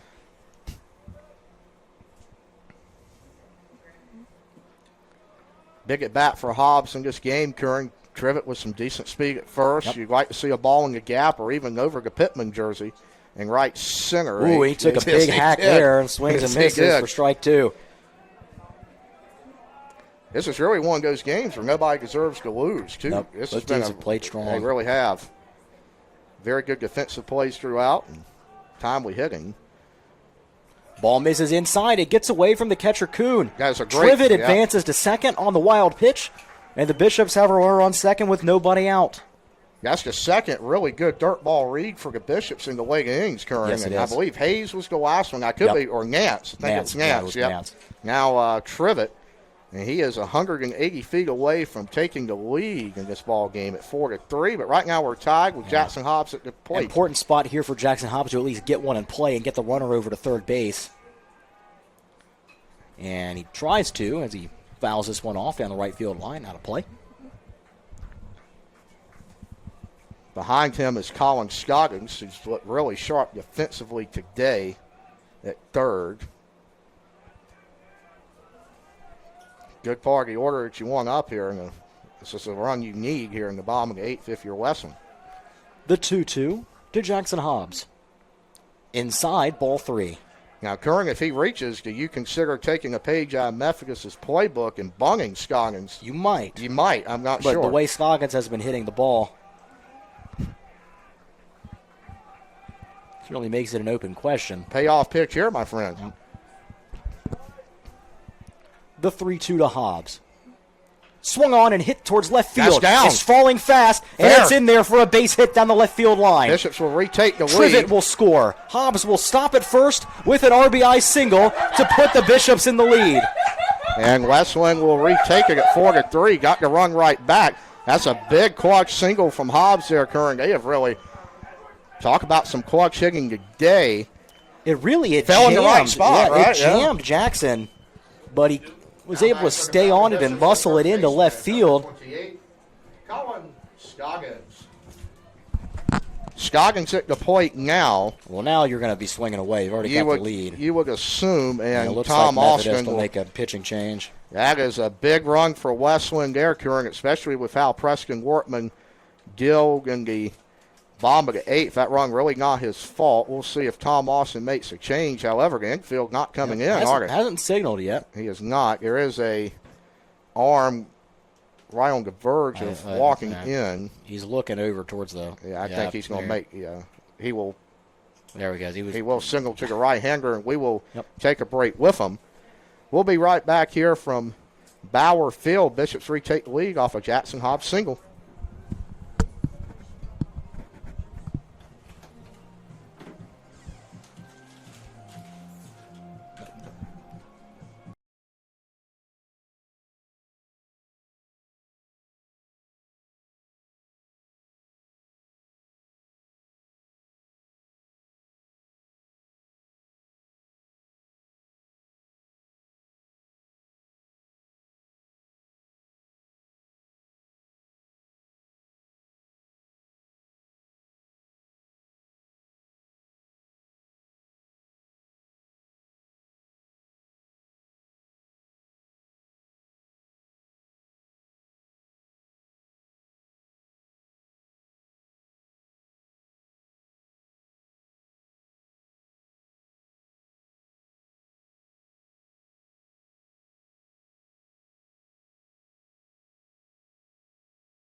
New pitcher in the game for Methodist is the right-hander, number 33, Chase Carroll.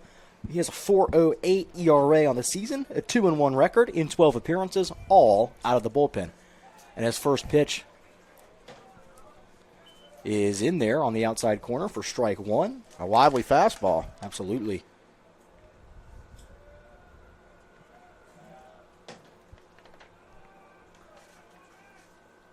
Scoggins takes this one inside. Colin Scoggins at the plate. Carroll, a local product, Benson, North Carolina, went to South Johnson. First team all-conference last year out of relief. 4.50 ERA in 20 appearances, 28 innings on the bump for Methodist. And the 1-1 misses low and away. Count even, or not even, excuse me. Count 2-1. You can see why he was first team all-conference. He has a whip on the fastball. Through off-speed there behind the Scoggins 2-1. And he fires on the inside part of the plate for strike two. Now the count even at 2 balls and 2 strikes. If you're Coach Clifton, Curran, you got to be proud of your squad. Punching back after a tough run in the 8th, you get it right back. You got to get 3 outs, but the inning's not over. Yeah, you'd love to get an insurance run or 2 here as Scoggins fouls this one off down the first base line out of play.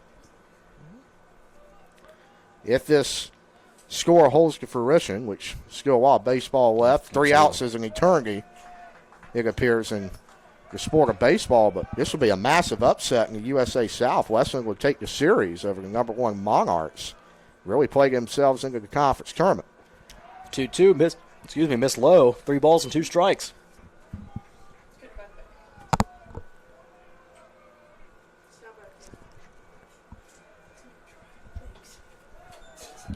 The payoff pitch to Colin Scoggins. Missed low and away. Ball 4. Scoggins reaches on the walk. Now you got Hayes up, the freshman. Do you bunt him, Curran? This is a tough decision for Coach Clifton. I would say you do. Hayes ripped one earlier with no luck. Bishop's second baseman, number 5, Malachi Hayes. Hayes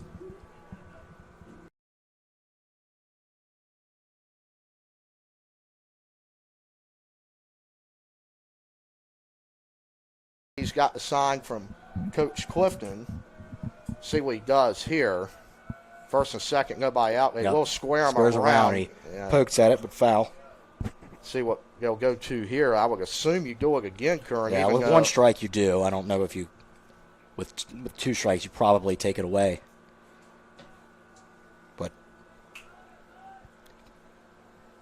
you also have a very good 1-2 punch in Williams and Nance behind Hayes. He's very speedy, so we'll see what they decide. They will squeeze. Hayes gets it down. That's a good bunt. He will do a job, Curran. He does. The throw almost got away at first base as Carroll fielded it himself and fired over to first. And strong play by the first baseman, Banks Angle. From the bowing Bishops, go left fielder, number 6, Brady Williams. And that brings Brady Williams to the plate. With runners on second and third and only 1 out, the infield is in for Methodist.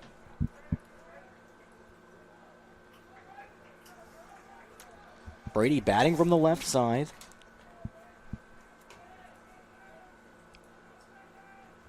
Swings and misses the fastball. The one advantage you have if you're the Bishops with the infield in, Kern, you look at Scoggins out there at second. He can really get a very big lead. Nobody holding him on, but Williams got to get a ball in the air at least. He will take the 0-1 outside, even at 1s now on the board.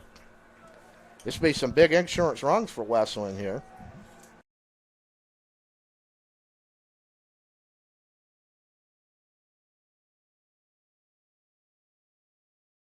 And it's lined into center field. That's a base hit. It's going to be a tough play. He will make it. Hobbs will score standing up. Big hit. It's an RBI single for Brady Williams. And now runners are on the corners with 1 out and another opportunity to put a run on the board. Now batting for the Bowie Bishops, just shortstop, number 13, Mason. That brings Mason Nance to the plate.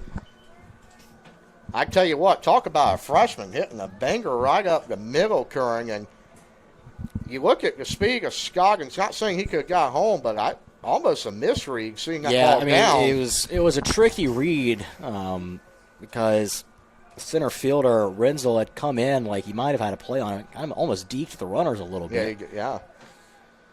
That's a That pitch gets away. Going to second base on the wild pitch is Brady Williams, and now it's second and third with one out for Mason Nance. That's big because now the double play is out of order. Well, should I say the traditional double play is out of order? Scoggins had to stop at third because the catcher, Kuhn, was able to keep it in front of him. 1-0 now. Low and away, ball 2. Infield skill in, but I can tell you, Curran, from being around this program for many years, Coach Clifton preaches dirt ball reads, and Wesleyan has been phenomenal Absolutely. with that so far today. The 2-0 to Nance. Swung on and hit up the middle. That's a base hit into right center field. 1-run score, Scoggins. Rounding third and scoring is Williams. It's a 2-run single for Mason Nance and a 7-3 lead for the Bishops in the bottom of the 8th. Second in for the Battling Bishops. Good catcher. A 4-run inning in the 8th for Wesleyan, and it's still going. Coach Austin out of the dugout for Methodist. Nobody is throwing in the bullpen. So this might just be to settle everybody down. Oh, he's going to pull. Or no, he is. Oh, I guess someone must have been throwing earlier and we didn't see it. I'm not. I don't know. No, I think he just He's called calling down him there. Cole to say you get your warm-ups on the mound. All right, well, we'll take a quick break then, and we'll let you know who's coming in right after this on Flow Sports.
New pitcher on the mound for Methodist. It's number 36, Andrew Bubon. In 11 appearances this year, he has a 1-1 record and has pitched to a 3.31 ERA, all out of the bullpen. So Seth Jones, the Bishop catcher at the plate, takes strike one on a breaking ball on the outside corner. He will inherit Nance on first. Curran, well, how about some big-time timely hitting for Wesleyan this thing? You had a hit up the middle. Nance drove in two with a single into the gap. Jones trying to keep it going. We got a 4-run lead, and you talk about what happened in the top of the 8th, that run. Wesleyan really shouldn't have given up on the rundown, but now I'm not saying this game feels over, but Wesleyan snagged the momentum right back. It's almost like it made Wesleyan angry, and they've gone out there and just activated into a higher level of play. Count 1-1 on Seth Jones. Takes it inside and low for ball 2. 2 balls and a strike. And as I just mentioned off air, if Wesleyan is able to get 3 outs in the top of the ninth, Curran, with the way the season's gone. Not Curran. Wow, I had you hitting for a second. No, that would end real quick if I was up there. Now this is Quagaga, 2-2 slugger. He swung at. We're gonna have a conference. I think it kind of caught the catcher up high. He's taking a minute to kind of collect himself. But this is a series, especially against the number 1 team in the league and receive votes in top 25. This can turn your whole season around, and this is the time you want to play good baseball. No question. But Jones has got an even count at 2-2. As mentioned, Bubon's in. He's a transfer from Kentonsville Community College, Lake Brantley, Florida. Now in Longwood area, it appears. 2-2, misses outside. Count is full. 6'170". Here's the payoff pitch. Jones laces this into left field. That's a base hit. It's a single for Seth Jones. Mason Nance stops at second base as the Bishops go station to station. And it's first and second with 1 out for Aiden Zimmerman. Aiden Zimmerman. The hit parade keeps rolling, huh? Yes, it does. And it appears now another pitcher going down to the bullpen for Methodist. Andrew Barr, senior from Greenville, South Carolina, will sprint down there in a hurry, but there is nobody to warm him up, so he will probably do some stretching. Oh, there goes a catcher. So Joey Swingy. He's Swingy going to start firing in just a second. Joey Swingy will follow him down there, so you can imagine they will tell him to get hot. I don't think he had any warm-up pitches here. I think they just put this guy in. 0-1, misses. Count 1 ball and 1 strike on Zim.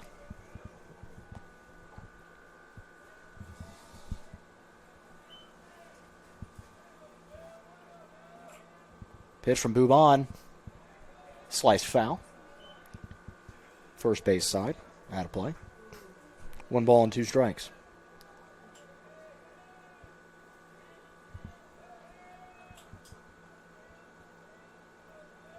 (7-3) our score. Bottom of the 8th inning. Zim pokes this into center field. It's falling fast, and it's in there for a base hit.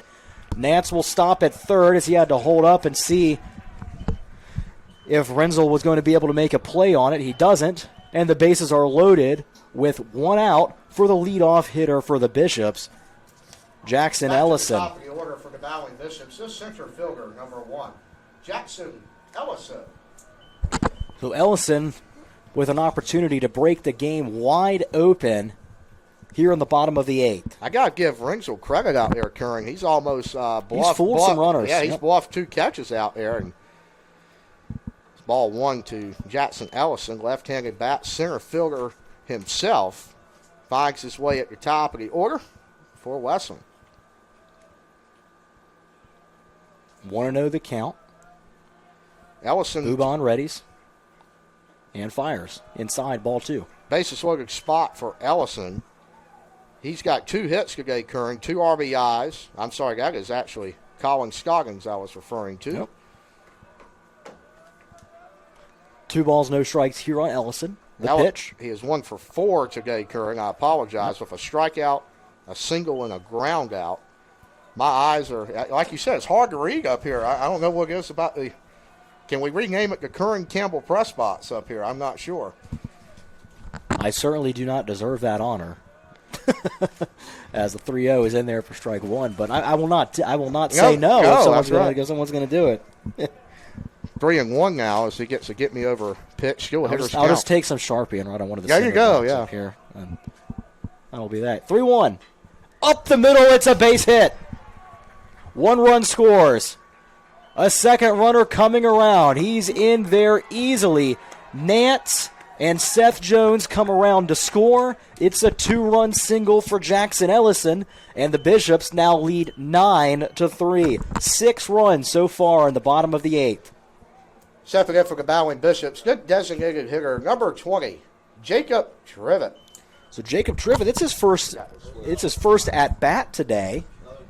And we're going to see another pitching change for Methodist. We'll take a quick break and be right back here on Flow Sports.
So Jacob Trivet at the plate.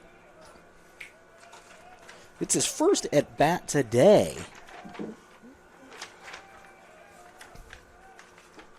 Takes ball 1 from the new Methodist reliever, Andrew Bowers, senior, 5'11", 210, staying on the right-hand side of the bunt from Greenville, South Carolina.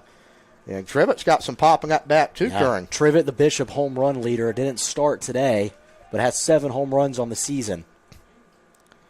And he takes this pitch on the inside corner for strike 1. Really, 1 ball and 1 strike. Really nice breaking ball in the inner half there.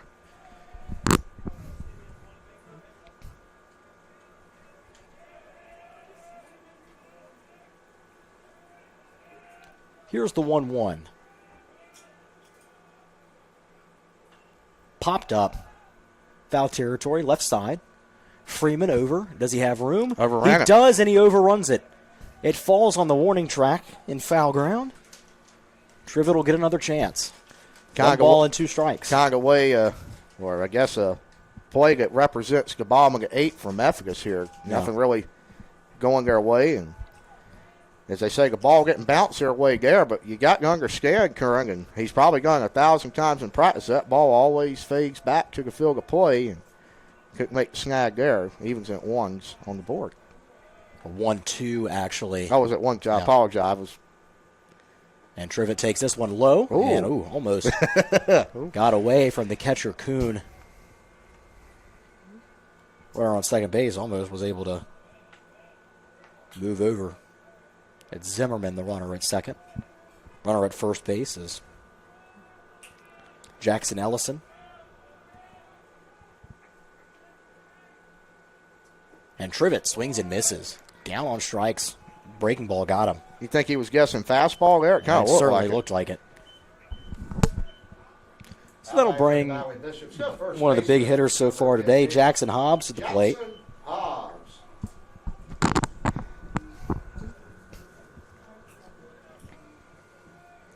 The first ever batter in college baseball history, if I could guess, wear a Guardian cap. I don't know if I've ever seen that, but it's worked for him. Maybe that needs to be a new staple. Certainly may be. The first pitch to Hobbs. That was a good swung on and foul tipped. That's a good pitch to hit, too. Kind of hung it.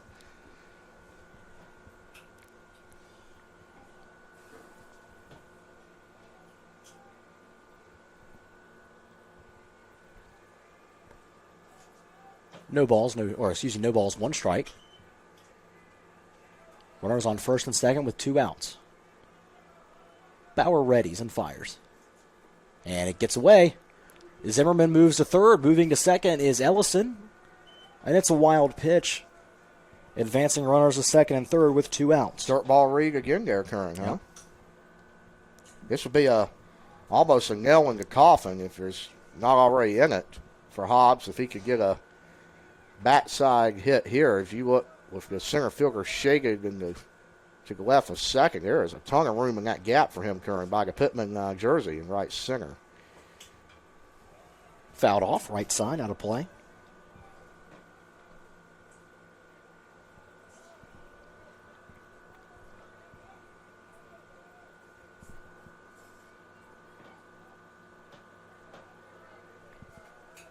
One and 2 the count on Jackson Hobbs.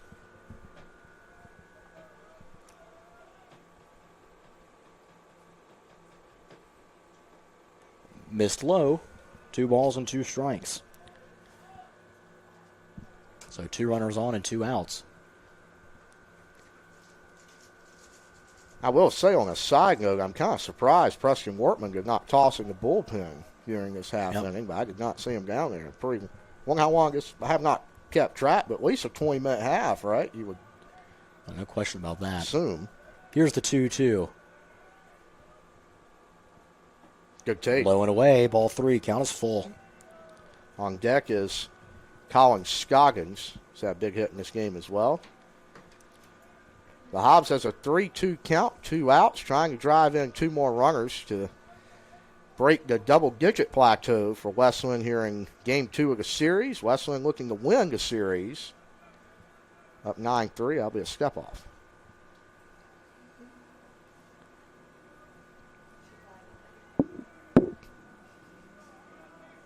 Three, 2 outs. Runners on second and third. Here's Bauer's pitch. Swung on in the dirt, ball 4. Bases will be loaded for Colin Scoggins.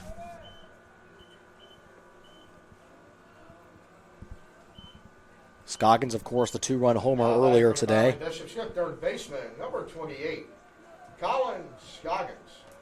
Bishops have already batted around this inning. I think.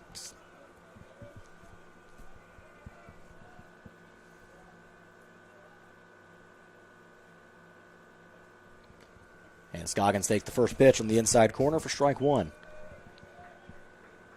Bases still loaded.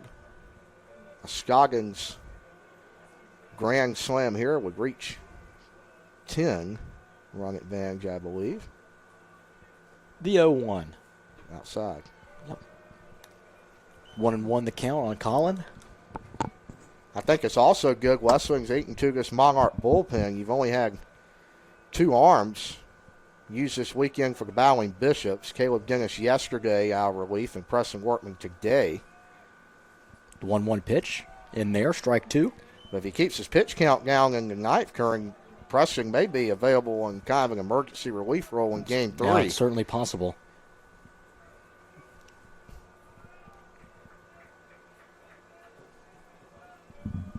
Here's the 1-2. Swung on, pop foul. Into the screen behind home plate. Count will remain 1-2. Top of the ninth inning. I will also bring our trivia answer, Karen. We're going to check and see if we have a winner here in the end of the 8th. But hopefully the Bishops can tack on a few more before we get to that point. We will see. Colin Scoggins lays in his lap here. The 2-2. Swung on, fouled away. Scoggins staying alive. Good at bat from Colin. He's been battling up at the plate all day today.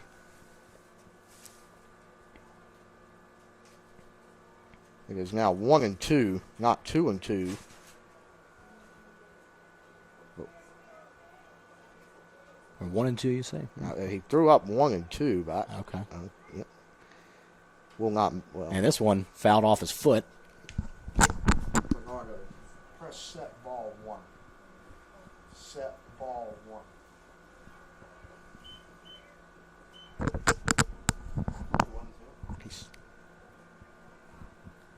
It was kind of a little confusion on the count. Thought home plate umpire threw up 1-2. I thought it was 2-2 myself, Curran. Yeah, it must be correct because he just looked down at the scoreboard and didn't signal for us to change anything up here. Correct. 1-2. So 1-2 on Scoggins. Outside now it's 2-2. Should have just left it 2-2. It was meant to be, as they say. 2 balls, 2 strikes, 2 outs, bases loaded. 9-3, Bishops in front. Scoggins looking to put it further out of reach. Very close. Ball 3 just outside. And the count is full. That'll get the runners in motion. I don't know how you take that with 2 strikes, Curran. You're the eye from It was a ball. That's how. Yeah, that's true. So fire up the merry-go-round here. As Bauer readies. The pitch. Swung on and hit in the air towards left center. That's over his Tracking head. back, and it is off the wall in left center field. 3 runs will score. Hobbs coming home a little bit closer than I thought it would be, but he's in. Advancing to third and safe on advancing on the throw is Colin Scoggins. It's a 3-run double for Colin. He advances to third on the throw, and the Bishops have a 12-3 lead. What a 8th inning, Curran. My goodness. A 9-run 8th for North Carolina Wesleyan. Baseman, number 5, Malachi Hayes. Malachi Hayes comes up to bat for the second time this inning, and he laid down a sacrifice bunt earlier, and now an opportunity to drive in a run himself. Now, I've got to say, Freeman came up very, well, I should say, displeased with the call at third. I thought he was And safe. Hayes loops it into center field.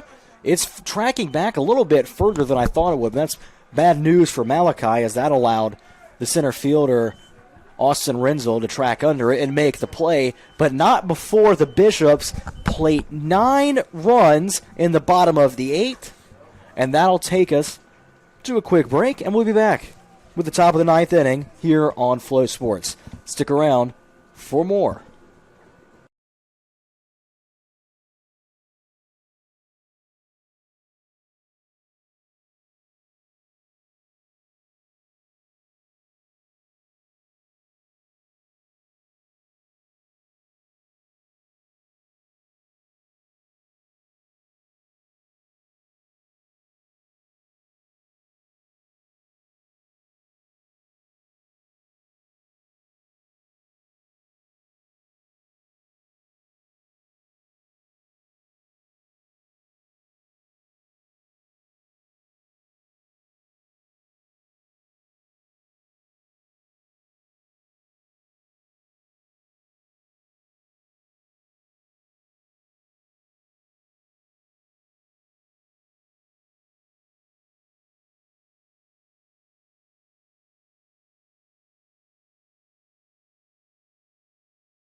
Thank you. Caleb Rogers. So Caleb Rogers leading off the top of the 9th for Methodist, and the Monarchs need one heck of a comeback effort as it's like Preston Workman is going to go out and try to finish this game for Wesleyan. He has a 9-run cushion current. Yep. First pitch misses high. That may be, one. I believe that's the best half-inning Wesleyan's had this year. 9 runs for the Battling Bishops current. 1-0 or 1-0 pitch misses inside, ball 2. Walks certainly not something that the Bishops want here. Got a 9-run cushion. You got to make sure that you make the other team hit. You're in the top of the 9th. 2-0 is in there for strike 1. It's better. Final line on that 8th inning current. Yep. 9 Bishops crossed the plate as mentioned off 8 hits. Only Wow. 1 left on base. No errors in that half inning for the Monarchs. Can't ask for better as this is hit in the air towards right center field. Zimmerman tracking over. Camps out under it and makes the play for the first out. Bishops 2 outs away from a series victory. Stepping in for the Monarchs. We'll bring a new batter to the plate. Is Banks Engel, excuse me. Kind of a tongue twister there, huh? Yep. Got 2 last names, you could say. So do I, though. You could tell some people tell you that. So that's what Banks and I have in common. Very good fastball to start. Banks off from Wortman trying to shut the door on the Monarchs. The Bishops gave up a really unfortunate run to tie this game, and it, like you said, Current really ticked them off. They punched back with a vengeance in the bottom of the 8th to take a commanding lead in this one, 2 outs away from first series win in USA South since the opener against Pfeiffer. Was a real gut check for them. What a play! Ooh, my Drive right back to Preston Workman. Snags it and does a little shimmy as Banks Engel goes back to the dugout. 2 up, 2 down. Baseball is a cruel sport, man. He hit the crud out of that ball, but that is no positive result for Banks. I can't believe he caught that. I'm not sure he caught it so much as it caught him. Well, Curran, with 1 out left, we not have a winner today, but you want to tell the folks the answer to the trivia question. So the answer to the trivia question, which we go back, was saying in 1970, the Oakland A's used a different color base on their opening day. And what color was that? And the answer is gold. Of course, we have 2 teams wearing gold here today, so that's felt like that was an appropriate trivia question for the day. Now the No winner Sacramento today, A's, huh? but yep. Or they'll tell you don't call them anything. They're just the Athletics. Oh my! So that's what the A's will tell you. Here's the 2-0 from Workman, but that's your trivia answer of the day. So hope I certainly learned something doing the I research did not for know that that question. Some of your finest work, Curran. Thank you. I appreciate it. We have told Curran he's not allowed to leave after the bottom of the 8th. For the Battling Bishops, he will draw a 2-out walk. Really does not mean anything at this point. Yes, that will boost the on-base percentage for Israel Ortiz. But need a lot more of those without getting anybody out as Jackson Kuhn, the catcher, goes to the plate. Bishops look to sweep this series, Curran. That is a welcome sight at Bauer Field here in Game 3. This is really a big upset in the USA South.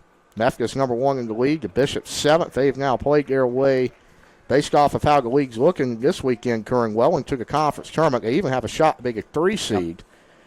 Methodist still very much in line to host first round. No balls and one strike. No, it's 0-2. It is 0-2. And now it's 0-2. Yeah. As Kuhn swings and misses. One pitch away from a series win at Bauer Field, Mr. Curran. First time in conference play this year if they can get it done. Here's the 0-2. Bishop dugout and fans on their feet. The runner goes. He's going to get there to second. He actually might be able to turn and go to third on a wild pitch, but he doesn't. He's going to stop, but that's going to go down as a stolen base, actually, or maybe even defensive indifference. But again, that runner means nothing if you're Wortman right now, so you have to get the bagger at the plate, and you're at the 9 spot right now with Jackson Kuhn, the Monarch catcher, this afternoon. So far today, Kuhn not great at the plate, 1 for 2, however, but did draw a walk, but not a lot of power out of his bat. The 1-2. Swing and popped up.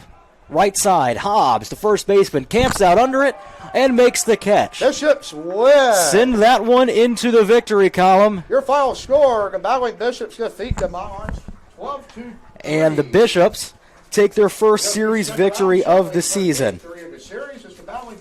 We thank you all for listening to the first half of the doubleheader as the Bishops clinch a series victory. And I hope you stick around with us and listen in and watch for our second game this afternoon. But I'll do it for me this afternoon. Thank you for your time.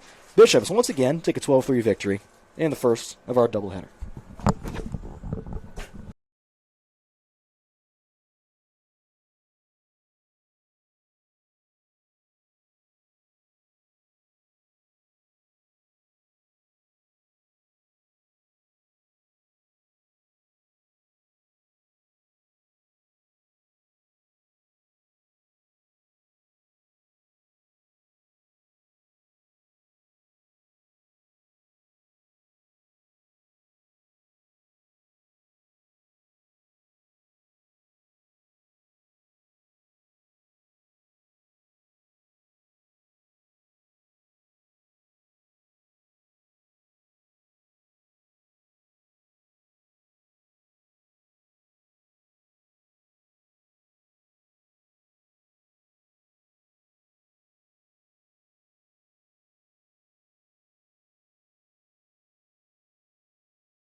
Welcome back, Battling Bishop and Monarch baseball fans, for Game 3 from Bauer Field.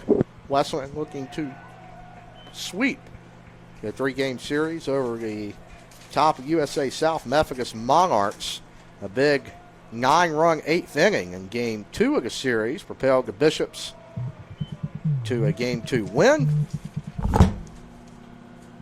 Colby Lewis, freshman right-hander from Rocky Mount, North Carolina, will toe the rubber Game 3 this afternoon. He'll get Blake Freeman swinging for strike 2, saying the Battling Bishops defensively get that same as Game 1. Folks in right field, Aiden Zimmerman. Center field, Jackson Ellison, as Lewis misses on the 1-2, counts even. In left field is Brady Williams. At short, Mason Nance again. Colin Scoggins will be at the hot corner. At seconds, freshman Malachi Hayes. It's 2-2 from Lewis is fouled off. We'll do it again. First baseman Jackson Hobbs will be back at first. Seth Jones still behind the plate. And as mentioned, Colby Lewis, freshman right-hander from Nass Central High School, just a stone's throw up the road off Highway 64 in Nashville, North Carolina. Here's the 2-2. Fires it inside. Just missed. Count is full to start this ball game. Lewis, 6'7". Very good mound presence, 175 pounds. A little lanky out there, but he has got the job done this year for Wesleyan. Here is his 3-2 offering, and that'll be just missed by Hobbs. Still a lot of foul ground over there. Allowed him to have an attempt on it. Lewis so far, 2025, he's now the Game 3 starter the last 2 weeks for Wesleyan. He's 1-3 with a 5.47 ERA. 11 appearances over 26 1/3 innings pitched. He's given up 31 hits, 24 runs. And he has struck out 31 batters.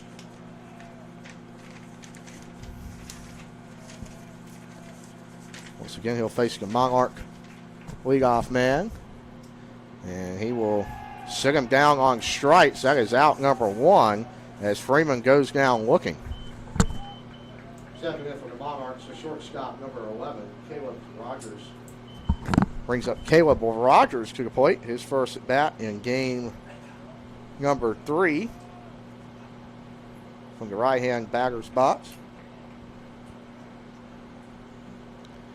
First offering from Lewis. Fastball low in the dirt. He's behind in the count.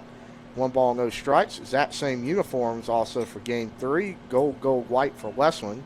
Gray, gold hats for Methodist with white bagging helmets. And it's a swerve, almost a curveball from Lewis. Rogers swings over it. The count's now 1-1. As mentioned, 12-3 in game number 1. The 1-1, same pitch, just a hair outside, not going to get the call. Battling Bishops took down Methodist 12-3, scored 9 runs off 8 hits, 1 error. In the bottom of the 8th inning, 2-1 from Lewis is popped up. Rogers and Lewis will call off Hobbs. That is out number 2, making pretty quick work of top of the Methodist order. Second in for Methodist, still left fielder, number 2, Tristan Melvin. Bring up Tristan Melvin to the plate, moved up a tick in the lineup for the Monarchs. He went 2 for 3, crushed the ball, their best hitter this year. He continued it in game 1. They will call check swing a go there from the home plate umpire. As mentioned, 2 hits, 2 runs scored, and RBI to his credit, not enough, as the Bishops are going for the sweep here. And he will rope that one over Mason Nance's head into the left center field gap. Williams corrals it, throws it back into the horn, and that'll be a 2-out single for the Monarchs. I'll bring up Jackson Dill, who led off the first 2 games of the series. Now batting for Methodist, your right fielder, number 8, Jackson Dill.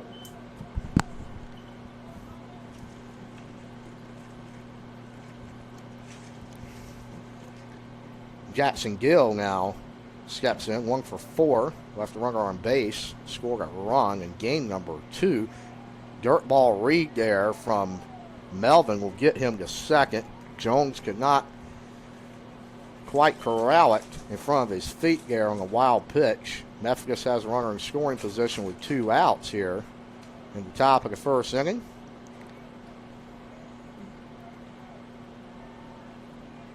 Lewis will get set, checks the runner once, will not look back there, fires the 1-0 right to knees for a strike. The count is now 1-1 strike.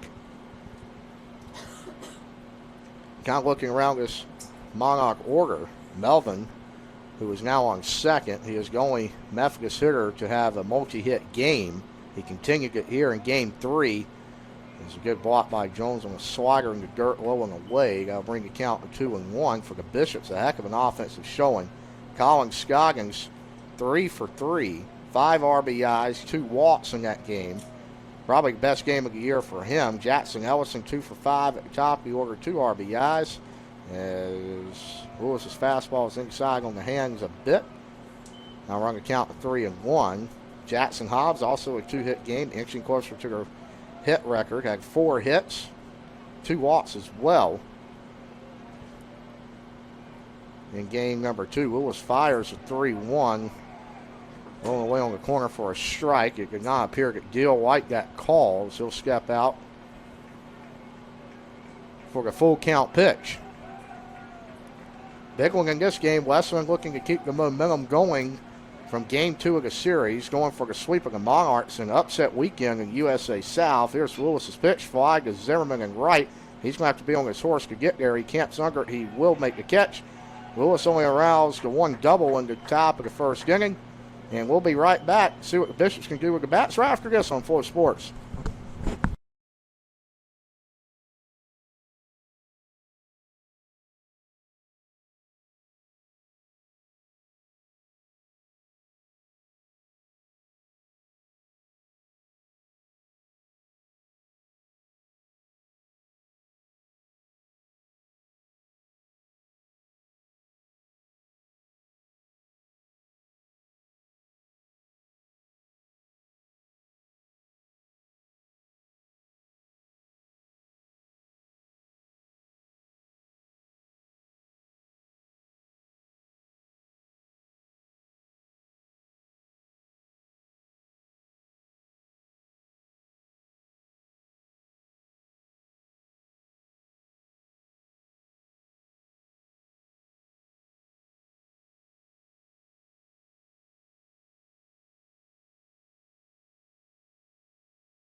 Back here, baseball fans. The Bishops will get the first crack at here in the bottom of the first inning. Jackson Ellison had 2 hits in game 1. He's going to say, let me do it again in game number 2 of this doubleheader. Bishops have a leadoff single, and that'll bring up Javier Quintana in the DH spot.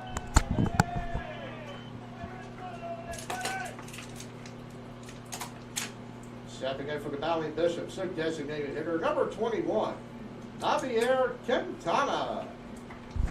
Brings up Javier Quintana to the plate. He has really been clutch with 2 outs this weekend for the Bishops. A lot of big hits from Quintana. He takes ball 1 above his head. From Presley Patterson for the Monarchs. He stands at 6'2", 185. He's a sophomore from Sanford, North Carolina. Also the home of Carolina baseball coach Scott Forbes. Went to Lee County High School. See what he's got for the Monarchs today. A lot of local products from Methodist. Pitch number 2 to Quintana. Looked a little bit below the letters. Evens the count at 1-1. As mentioned, Ellison 2 hits in game number 2 of this series, and he'll be checked on at first by Patterson to no avail. Leads things off for the Bishops with a single in the left. Quintana now. He's got a 1-1 count in game 1 this afternoon. We'll tell you about what Quintana did after this pitch. He hammers it into left field. If it's fair, it's down. It is fair down the line. Ellison on his horse at third. Coach Clifton will hold him up. Quintana hobbling to second. He gets there, and that's back-to-back hits for the battling Bishops, and the momentum is fully on their side, and he does a little golf swing at second in celebration in honor of the Masters today, and I'll bring up Jackson Hobbs. Stepping in for the battling Bishops, the first baseman, number 15, Jackson Hobbs. Hobbs, as mentioned, scored 4 runs earlier today. We will go back to Quintana because we didn't tell you about him. He was 1 for 4, struck out twice. Got hit in his last at bat. Not the speediest out there, but Hobbs, 2 for 3, scored 4 runs, 2 RBIs. He's trying to drive in 2 more. He'll take first pitch fastball for a strike from Patterson.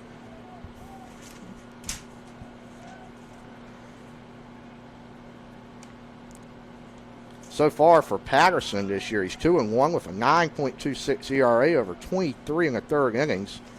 Curveball misses high and away. That's ball number 1. He's given up 28 hits, 24 runs, all of which are earned. He's walked and struck out 18 apiece. So even on the strikeout to walk ratio, and he's got a 1-1 count to the always dangerous Jackson Hobbs.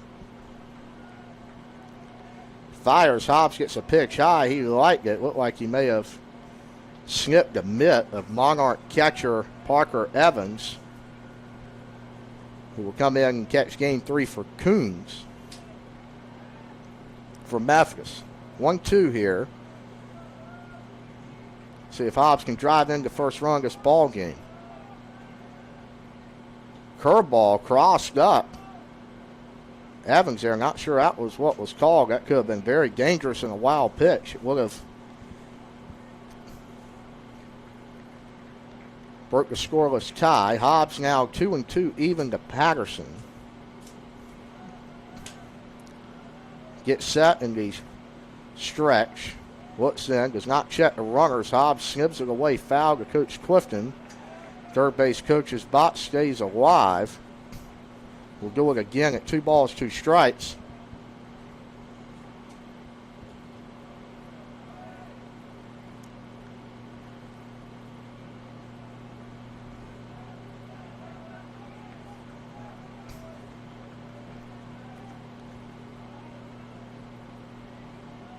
Two.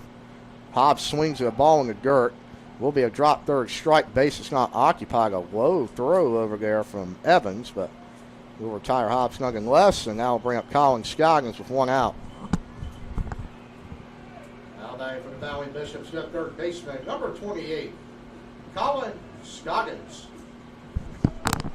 Brings up Colin Scoggins to the plate. Had a career game in the first of the twin bill. He went 3 for 3, 5 runs driven in. He scored 2 of his own and walked twice. And he will swing at a fastball high. That's popped up and got plethora of foul ground, but that will drop right at the fence for strike number 1. Going back to Patterson on the mound, as mentioned, 6'2", 185 sophomore from Lee County High School. He appeared in 10 games last year for the Monarchs. He had 1 start, pitched a total of 14 2/3 innings, compiled a 1-1 record. He also got his first win last year in his collegiate career against Brevard. 2 2/3 innings, struck out 13. Quite impressive there. Second pitch to Scoggins, curveball, gets it over for a strike. His mom actually played Division I softball at Campbell, and his sister plays softball at Meredith. So how about that? Majoring in criminal justice. Right-hander from Lee County. He's got Scoggins behind 0-2. Durham product, Northern Durham. Scoggins hits that one over to second baseman's head into right field. Clifton will hold up Quintana. The throw is through. Quintana hobbling to the plate. He's going to score. That is a big mistake from Methodist to throw that ball home. Completely missed the cutoff man. Allows Scoggins to get the second on the error. And that is not the way Methodist wants to start this game off after a horrific 8th inning. And it will continue to really look pretty bad for Methodist right now. Now back for the Bowling Bishops, is second baseman number 5, Malachi Hayes.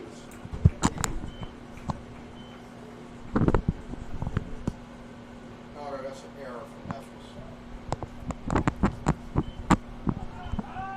And that will see the first error of the ball game come on the board for the Monarchs. Not sure why they made the throw. You hold Scoggins at first, and Quintana not the fastest, so definitely was being held. Again, that brings up Hayes, who will pop it up on the next pitch in the Bermuda Triangle. It does look like got Tristan Melvin's under he is. That'll be out number 2 to bring up Brady Williams, Bishop left fielder. Step again for the Bowling Bishops, still left fielder, number 6, Brady Williams.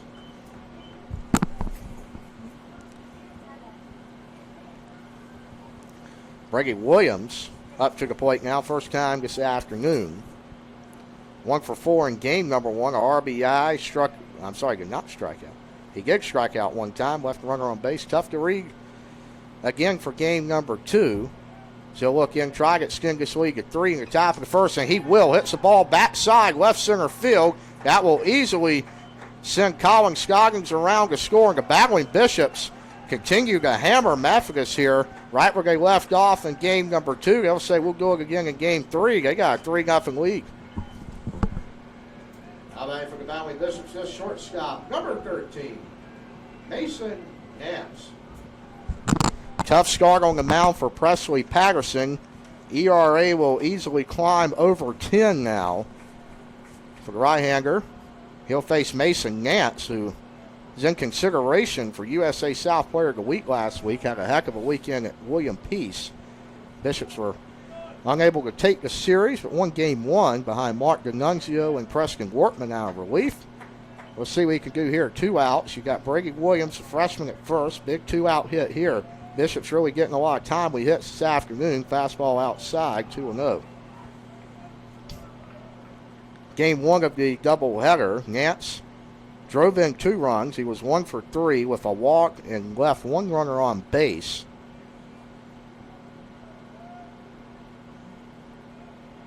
He's got a 2-0 count. He's ahead. He will take the 2-0 fastball in the dirt, 3-0. You'd be surprised if he's swinging here. So far this season, Nance, 3rd in batting average coming in this weekend for the Bowling Bishops, 272 overall. He's played in over 25 games now, started in exactly 25. 3-0 counts, a fastball for a strike. 81 at bats coming in this weekend, 22 hits, 15 RBIs, 420 slugging percentage. He's walked 14 times. He's going to try to make it 15 here on a 3-1 count. Hitters count skill to him, and he will take a fastball up and in. That's ball 4. You would be curious to see if Spencer Austin will come out here and maybe settle down Patterson. He's really laboring right now in the first. How about you for the Bowling Bishops? The catcher, number 46, Seth Jones. Bowling Bishop bats really coming alive this afternoon. This is a weekend the Bishops really needed. Struggling in the USA South. Looks like they have turned a corner. This is a weekend you need to turn your season around. And if you're the USA South, this is not a time you want to see Wesleyan get hot. He's won the league back-to-back times. Went to Game 7 of the CNU Regional last year. Unfortunately fell. Had first and second, nobody out, now a run. Could not drive them in, but that'll be a year that'll go down in the record books. Wesleyan trying to get back there. And we'll see how the conference standings shake out after the night. And Jones will take a fastball, not really close, up and away. That'll be 2-0. He's ahead. And that will bring out pitching coach Spencer Austin.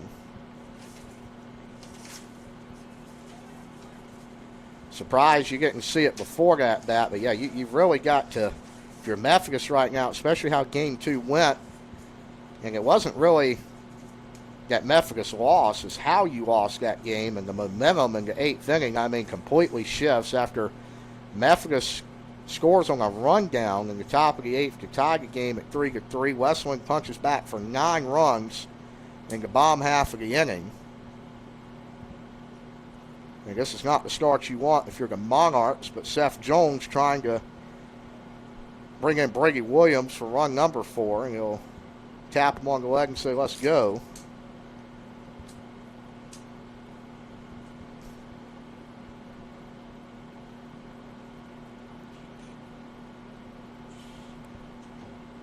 Again, Jones ahead 2-0 in the count.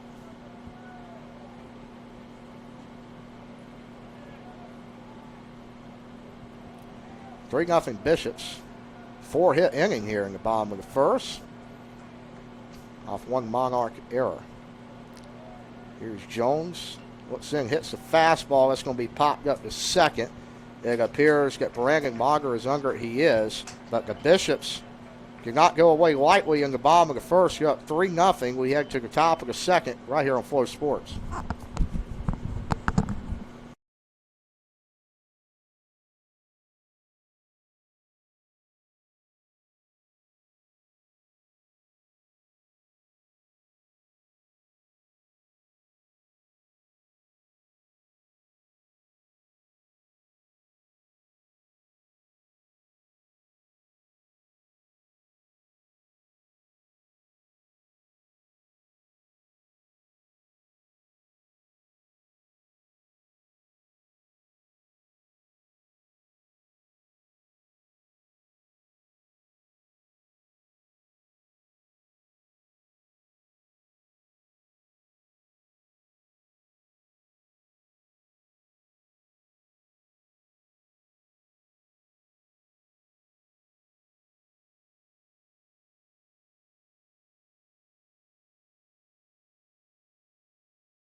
Welcome back. Top of the second inning. The battling Bishops take a 3-0 lead after one. Brandon Mager leads off the top of the second for Methodist. He faces right-handed freshman Kobe Lewis, and he skies got one a mile to third. Scoggins giving chase. Couldn't quite get there. That's a tough catch. Well on the warning track over there in foul ground. He had to run pretty good distance over there. Couldn't haul it in. New life for Mager. Leading this one off for Methodist here in the top of the second.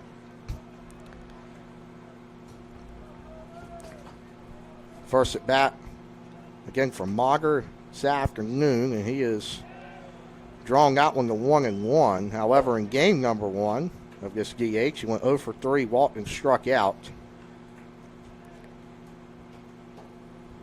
And he hits that one to second. Hayes stays down on it, fires it over to Hobbs. That's out number 1. Quick work. The leadoff man for Kobe Lewis. Second in for the Monarchs. This center fielder, number 17, Austin Renzel. Austin Renzel will took a right-handed batter spots. First time in game number 3 earlier today. Renzel 1 for 3. He takes a strike one curveball from Kobe Lewis, who's looked pretty sharp. A lot better here in the second inning. He has gotten ahead of both batters he's faced, and he will draw out one to 1-1. As mentioned about Renzel, 1 for 3 walked. Not much else to really show there when he takes ball too low from Lewis. 2 balls and 1 strike.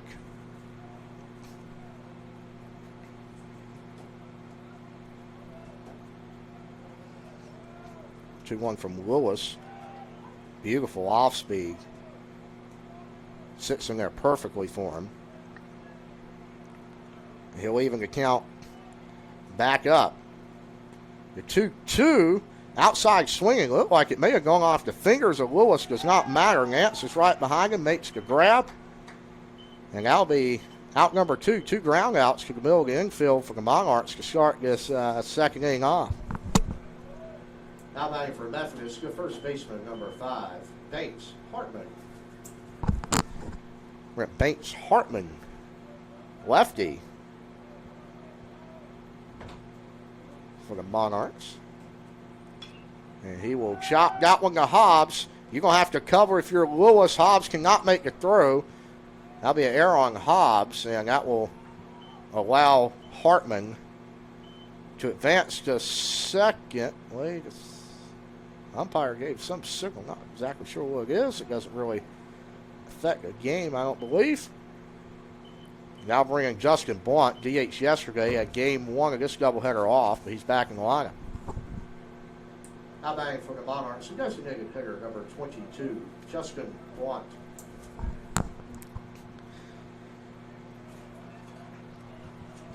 Really a tough play there for Hobbs.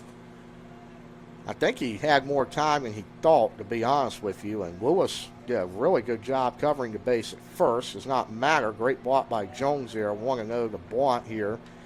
The number 8 bagger in the lineup for the Monarchs, and he will be hailing out of Middletown, Delaware, it appears. He's a senior outfielder by trade, 5'9", 183 listed on the roster for the Monarchs. He's ahead 1-0. Colby Lewis sets. He fires. It's a fastball for a strike. Good frame job by Seth Jones.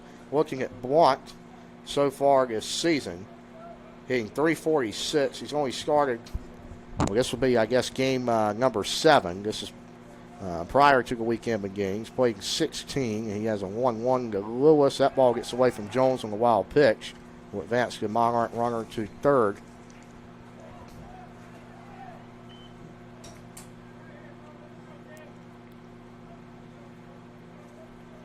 RBI opportunity for Justin Blunt.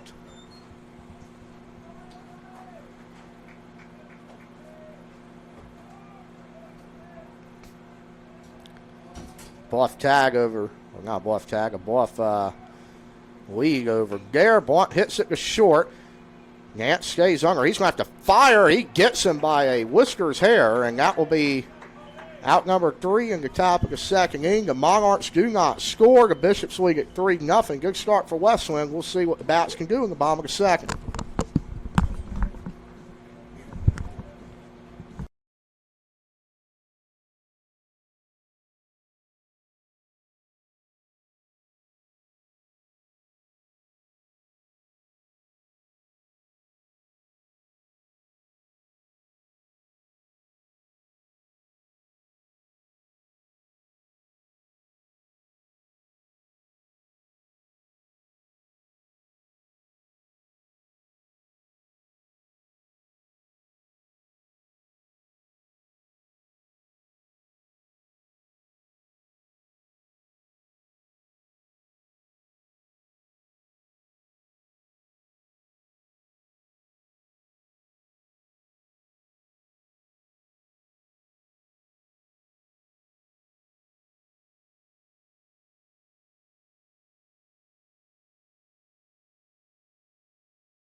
Bottom of the second inning, Aiden Zimmerman, bottom of the lineup for the Bishops. Steps in, right-handed batter, spots, takes ball 1 from Presley Patterson. Zimmerman, a big, productive weekend for him. He's had several singles, which have resulted in runs for the battling Bishops. 1-0, takes that one for a strike. Looked like the same pitch. Zimmerman agrees with us. Will not get the call. First game this afternoon, Zimmerman, 1 for 4, as mentioned. And that ball will be low in the dirt. 2 balls, 1 strike. In the bottom of the order, Jackson Ellison awaits on deck anxiously. So he's 1 for 1, hit a single down the left field line. Hitter's count for Zimmerman, takes ball 3 up and in. Coach Clifton telling him to be smart here. It has to be a perfect pitch you can swing at. Already here in the bottom of the second, Monarchs got some action in the bullpen, right-hander tossing, and that will be strike 2. Zimmerman completely flipped the bat. Wow. Misread that one. Counts now full at 3-2. Probably does not do him any favors for getting a close pitch here. But here's the payoff pitch. Hits it up the middle. It's chopped to shortstop. That's going to be a very tough play on the run. I think he is out. He is.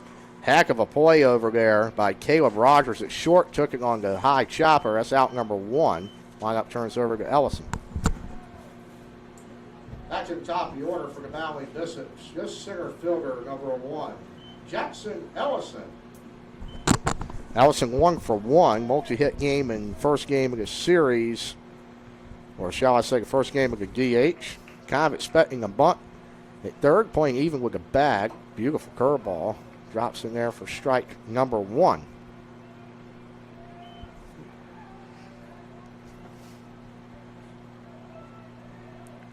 Went 2 for 5. First game, gets a curveball again. Oh, that kind of took a hop off the lip. But Banks Hartman says, I've got it. And will retire Ellison easily. Brings up DH Javi Quintana. Stepping in for the Valley Bishops, their designated hitter, number 21, Javier Quintana. Quintana is Curran and myself mentioned in game 1, the hottest bat in this Bishops lineup, 356 coming in this weekend, 1 for 1 today. Takes strike 1 fastball in the corner. 19 RBIs to his credit, 5 home runs, only 2 behind Jacob Trivet at 7. And Javi takes curveball low and away.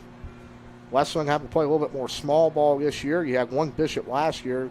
Talking about Bass, had 21 of his own. Wesleyan having to produce runs in different ways. Quintana hits that one deep left center field. He's struggling to get down to first, but very nice play in left is made by Tristan Melvin. And we will head to the top of the third. The Monarchs trail the Bishops 3-0.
Top of the third inning, Memphis at bottom of the batting order. Parker Evans will lead things off, and it's Colby Lewis. Steps to the rubber for his third inning of work. Fires first pitch strike in there.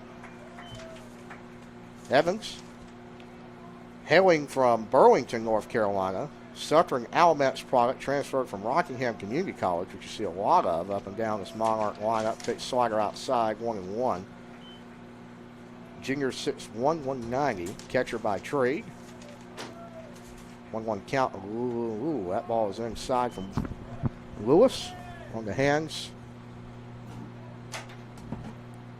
But no avail. 2-1 now. Lewis sets, fires. Chopped and Nance. Gets pretty good bounce there. Hobbs off the base. Yeah, he was off the base, and that'll be an error by Mason Nance to start off the third. I agree with the call there. And that'll be a leadoff base runner for the Monarchs. Hobbs just couldn't keep his foot on the bag. And I'll turn it over to Blake Freeman. Back to the top of the order for the Monarchs, the third baseman, number 12, Blake Freeman. Be interesting to see what Methodist, Tom Austin have drawn up here. You're down 3, but a small ball team. You got Freeman at the top of the order. Scoggins playing in on the whip, expecting the bunt, will not get it. Jones can't block it. That's a wild pitch from Lewis. Won't throw it down. Ooh, not a very awkward-looking swag in there by Evans, and miscues will allow the leadoff base runner to advance 90 feet for Methodist. And Lewis will have to try to dance out of the jam.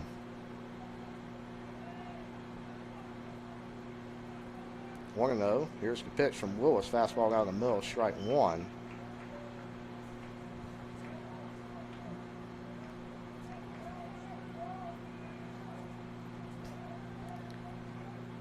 Looking at the USA South baseball standings coming into this ball game, we'll tell you after Lewis is 1-1.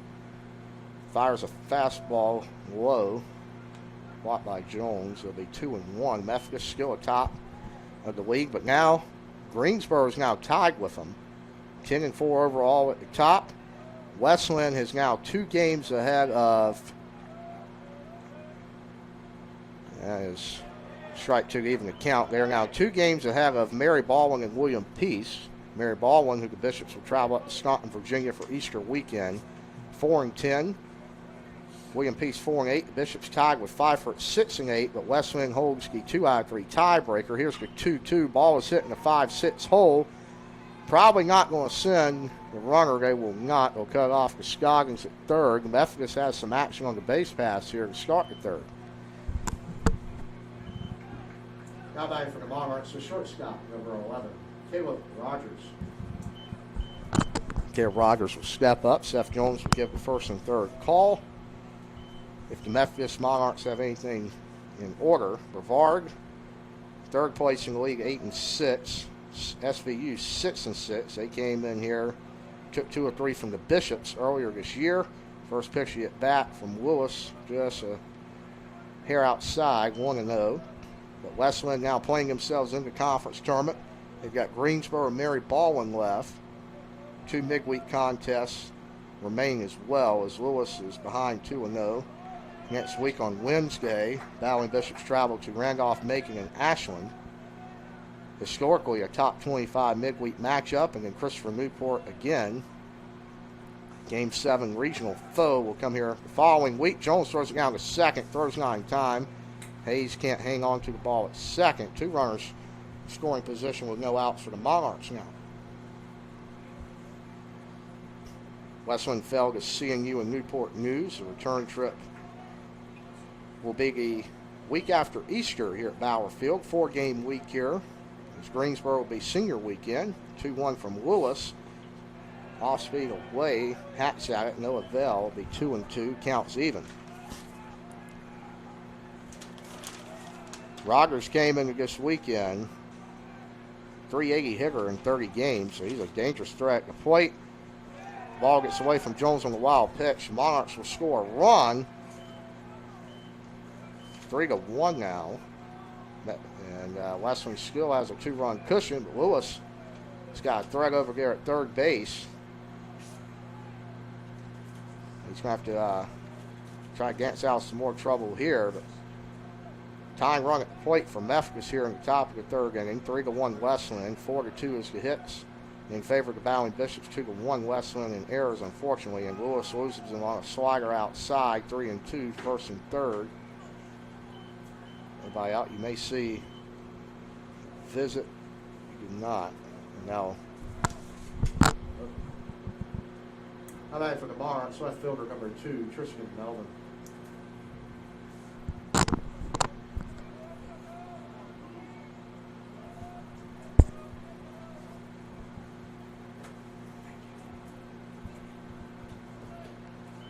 No outs. Lewis fires strike one. 0-1 now. Tristan Melvin.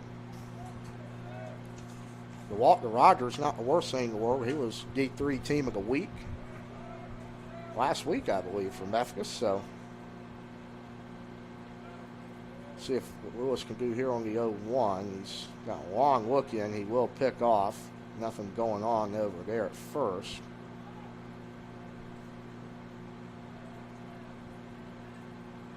Still 0-1.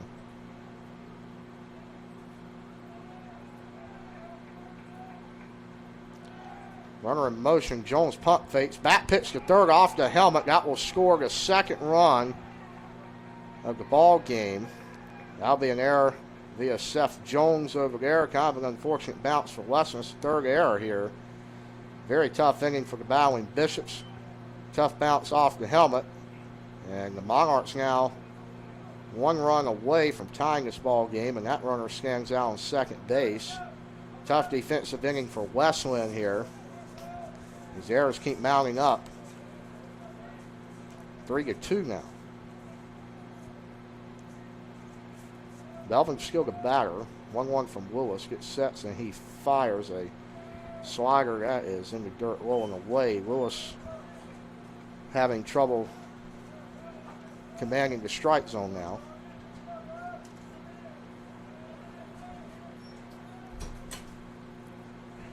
It's behind 2-1. Strike 2, evens the count. 2 balls, 2 strikes.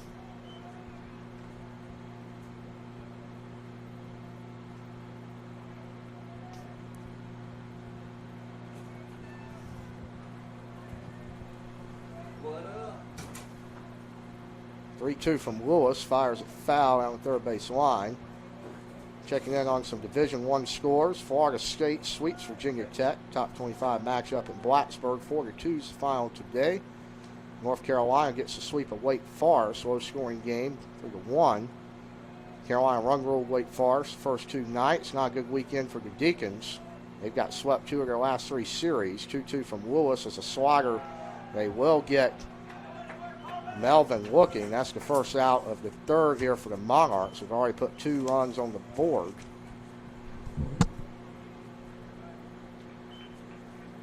Stepping in for Methodist, your right fielder, number 8, Jackson Dill. Jackson Dill, second bag of ball game. Going back to some scores, NC State gets a big series win over Louisville, 11-1. State improves to 9-6 in the ACC. Louisville came into that game 25-9, 14th in the country. Georgia Tech also sweeps California in ACC play. We will now turn our attention to Coral Gables, where Duke loses a heartbreaker 8-6 over Miami. They should have won that game last night and cost them the series. Stanford now up over Clemson 10-5, looking to salvage the final game of that series. And Virginia takes the woodshed to Pittsburgh today in the rubber match, 18-0. Pitch from Lewis, ball is high, evens the count at 1-1.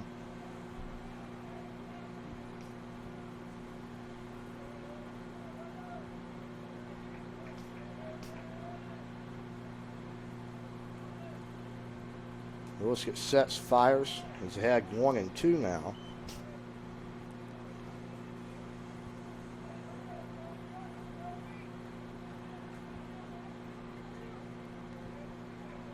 Checking out on Major League Baseball.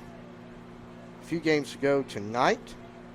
Cubs and the Dodgers at 7:10 on Monday or Sunday Night Baseball. That'll be fouled off, I believe, again. But Zimmerman's making a run at it. Can't see. I'm blocked by the fence. There's still no signal. I think they did call him out. What a play by Zimmerman down the line. Ran into the Methodist bullpen. He bounced off the wall like a pinball, but gets up and holds the runner to third. 2 outs now. Stepping in for the Monarchs, the second baseman, number 19, Brandon Motter. Sing a lot of that out of the Bishop outfield last year. Not a lot of balls fell, but Zimmerman picking up right where Bass left off and right as Lewis is behind again. Really having trouble getting ahead of batters here in the top of the third on top of his pitch count. You got errors on top of that. It's going to be a tough play for Ellison, actually. Misjudged that ball. It's right to him. Methodist will not retake the lead. They do get 2. We'll be back for the bottom of the third. Wesleyan is up 3-2.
Jackson Hobbs leading things off in the bottom of the third.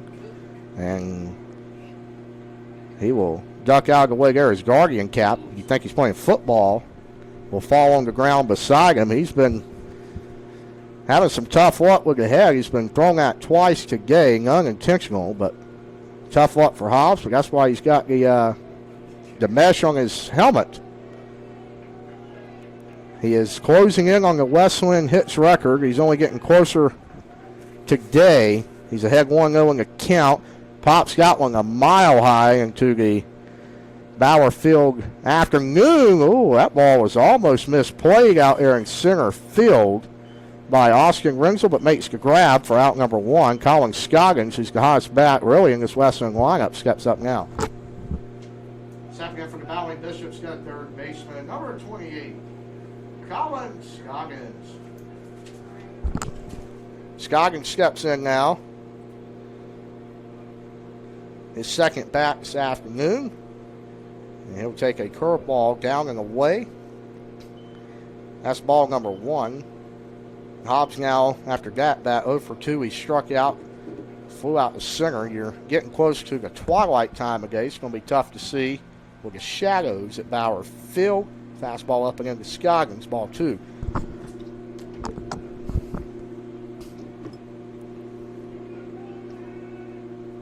And after sports news today, we remiss we did not mention the Masters. That's being played in Augusta, Georgia, as always. A little bit of a shake-up at the leaderboard. Scoggins swings through strike 1. Rory McIlroy still at 13 under. He leads at Justin Rose, 5 under today. He's making the climb. He is 10 under in second. Sky Scheffler -8 right now. Bryson DeChambeau is +4. He was in really good shape. He made about a 40-foot birdie putt in the end Saturday. Tough afternoon for him. He's now 7 strokes behind, and McIlroy, if he can hold on to these final 6 holes, he will win his first Grand Slam. He's won them all now. His first Masters. 2-2 to Scoggins as we're back at Bauer Field. curveball. That looked really good. A hair out. That'll be ball 3. Count is now full with 1 out to the Durham product.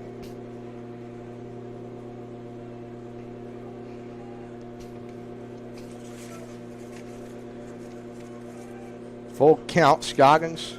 It's that one to Coach Clifton, who cannot make the backhand play. That'll be an error on Coach Clifton, his 6th of the season over there.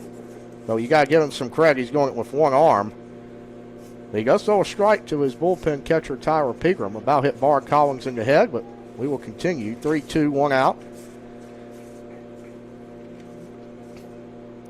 Fastball outside. Will not get the calls. Did look a bit out here. May have touched the white in the upper batter's box. And now bring up Malachi Hayes, who will step in from that left side. How about for the Valley Bishops, his second baseman, number 5, Malachi Hayes. Hayes now, as mentioned yesterday on the broadcast, he is stepping in an everyday player, Mr. Utility for Wesleyan this year. He's played left field, he's played shortstop, now he's at second. As Quintana having some trouble with the hamstring, and take his second bat this afternoon. Beautiful curveball for strike 1. That ball danced over the hard plate for Presley Patterson. ERA over 10 now, Lee County High School.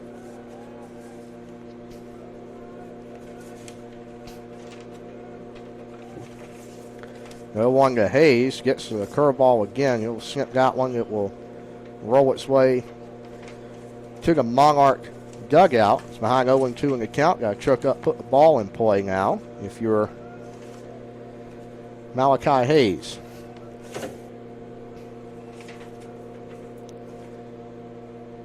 Hayes 5'10", 185 out Otto, North Carolina. Went to Franklin High School. Big East Conference, not too far up the road. Fastball is high, 1-2. Franklin played in the same conference, Rocky Mountain, Northern Nash, Southern Nash. Pretty good football program up there. Very competitive baseball league. 1-2 now to him. He will swing outside. That was a ball. He chased it. He will go down strikes and now bring up Brady Williams, who had a big hit backside last time, driving a run. How about for the Valley Bishops, left fielder, number 6, Brady Williams. Brady Williams now steps in.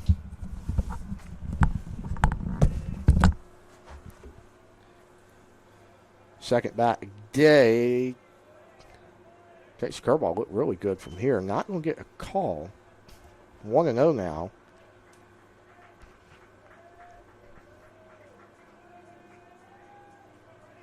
Williams ahead in the count.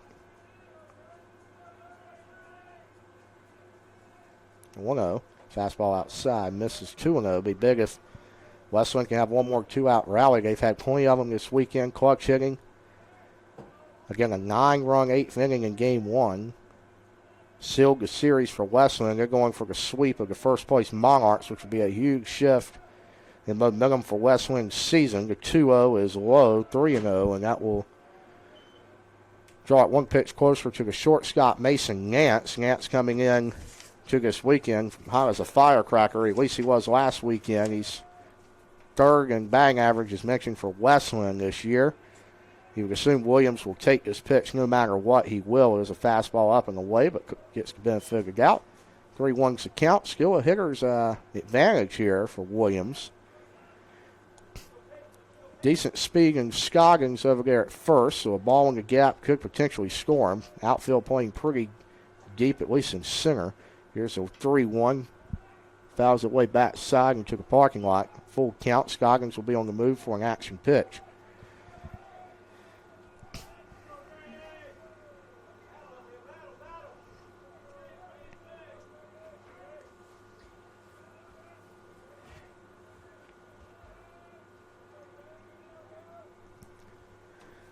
Full count. Scoggins again will be running.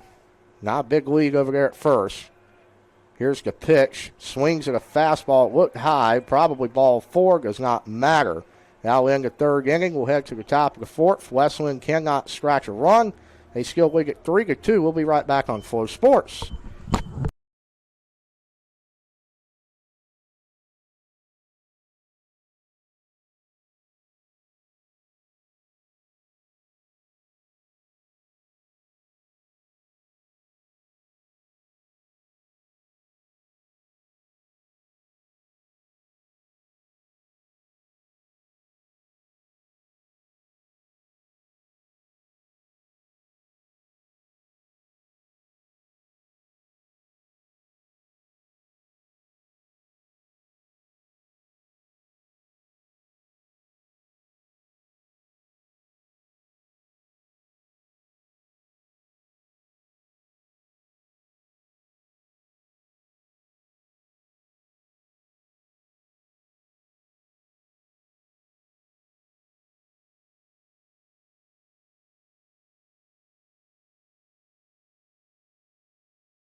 Top of the fourth inning, Colby Lee Lewis go out there for the Bishops.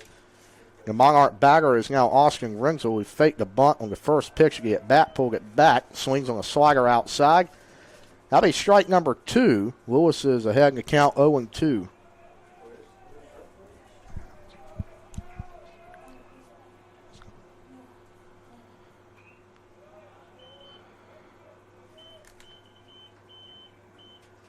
Oh, and 2 now as Renzel fouls that one off. Lewis working out of the windup now with nobody on base. He gets ahead of Monarch batter here. And top of the fourth, still putting up a pretty good fight as Renzel. He'll foul that one back to the screen. Renzel 0 for 1 in this ball game, grounded out in his first plate appearance. Lewis still out there for his fourth inning of work. We'll give you his official line after the 0-2 is up and in. Does not hit Renzel. He had to kind of move his head back out of the way just a little bit, but he's all good, and we're going to do it on the 1-2. Lewis has faced 14 batters in this ball game. He's thrown 60 pitches. That is now probably close to that 65 pitch mark at this at bat, and the 1-2 is a curved ball. That is fair, but it looks like Aiden Zimmerman is Camp Duggar. He will retire Renzel for out number 1. Now bring up Justin Blunt. No, I apologize. That's Banks Hartman. Now batting for the Monarchs. Their first baseman, 13-5. Banks Hartman. Banks Hartman steps up. We're just been told Rory McElroy, did you say double bogey? Double bogey. Wow. That brings Justin Rose at least within 1 now. They're tied for first. They are now tied for first, Adam Conti tells us. Coming down to the wire in Augusta. Bad day for Rory and Gashambo. Don't want to be in that duo. They've really tough Sunday, and Rory now in jeopardy of losing his Grand Slam, which he's never done in his career, but I'm not sure anything will top 2019 Tiger Woods at the Masters. Probably the most unbelievable comeback in the history of sports, as Lewis is now behind 2-1 in the count. That pitch count works to about 70 now for the freshman right-hander from Nass Central High School. Behind Hartman, the DH Blunt. He's the 8 batter. You got Parker Evans in the 9 hole, and that ball's popped up behind us here. That will go over the backstop, maybe take a few hops to Guzzo way. We honored Tony Guzzo a few weekends ago against Southern Virginia. Beautiful Friday night at Bauer Field. We'll tell you about that after the 2-2. Lewis out of the windup, fires a fastball foul, and that will roll to the Monarch bullpen. Coach Guzzo really put the Bowling Bishops baseball program on the map here in Rocky Mount. Went to the first 2 NCAA tournament appearances. That was the teams at 81-82. And Lewis fires a fastball. Hit on the ground to Nance. Stays under it. Fires at Hobbs at first easily for out number 2.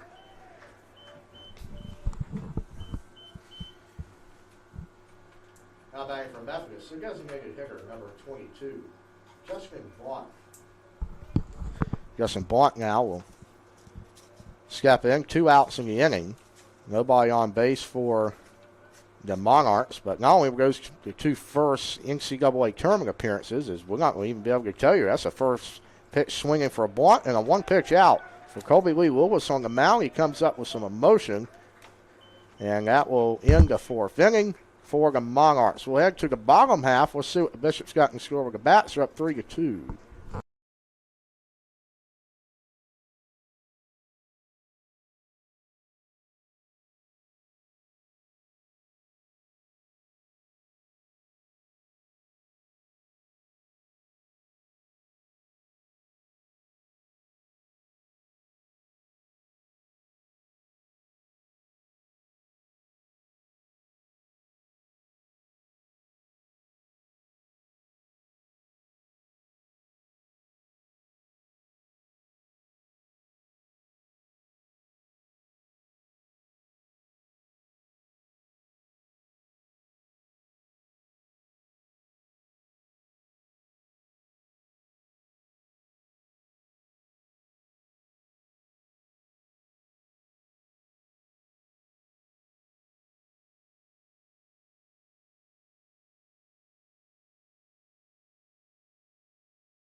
Mason Nance leading it off for Wesleyan here in the bottom of the fourth inning. He'll take a first pitch fastball down the middle, strike one. Presley Patterson skilling the bump for Methodist. 3 innings of work for him. He just fired pitch 54, make that 55. He's ahead 0-2. He's faced 15 Bishop batters, giving up 3 runs, 1 earned.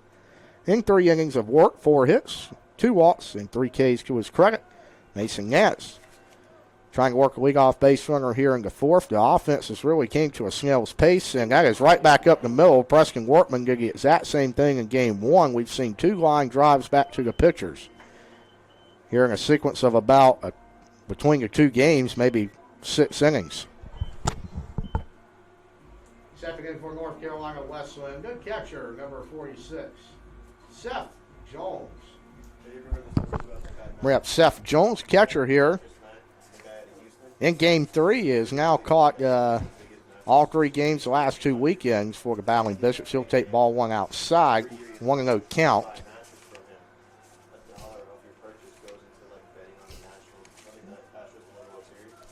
Here's 1-0. Beautiful curveball in there by Patterson.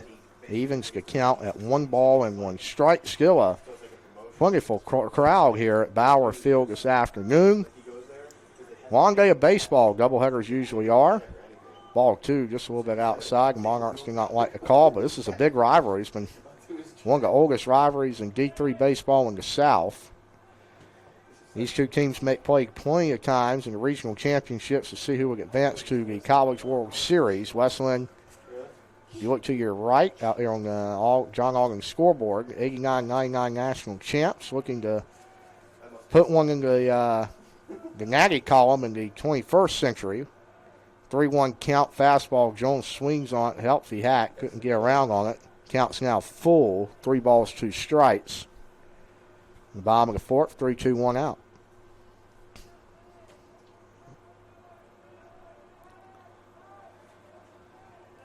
Patterson in the windup. Looks in, gets the sign. He'll fire. Jones pops that one a mile high. It appears that will be, yes it is, that'll be Brandon Morgan over second base to make the play.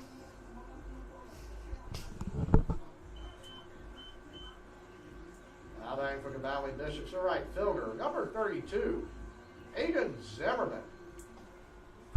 Aiden Zimmerman, 9-hole hitter in both games this afternoon, playing right field for Wesleyan. He will square around the bunt. Pulls it back, ball 1 outside.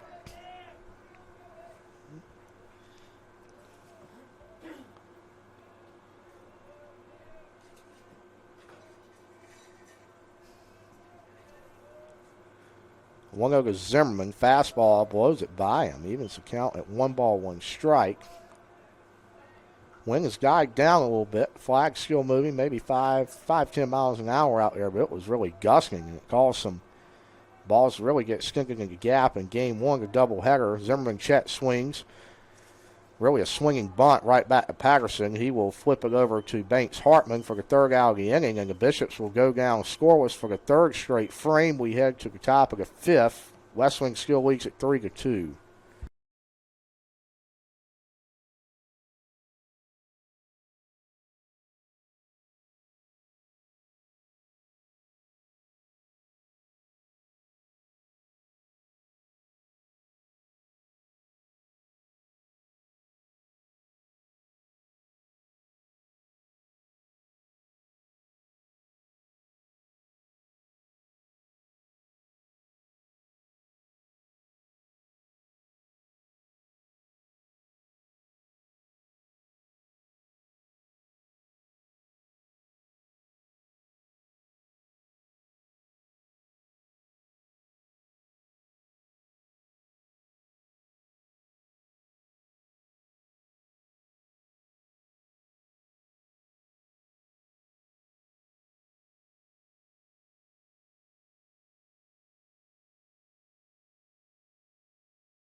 Top of the fifth here from Bauer Field. Parker Evans will step into Bauer's spots in a 9-hole for Methodist. He'll face Colby Lee Lewis, who is back out for his 5th inning of work. He gets ahead 0-1 on a curveball. See what he does here. Fastball high. Evens the count at 1 ball, 1 strike.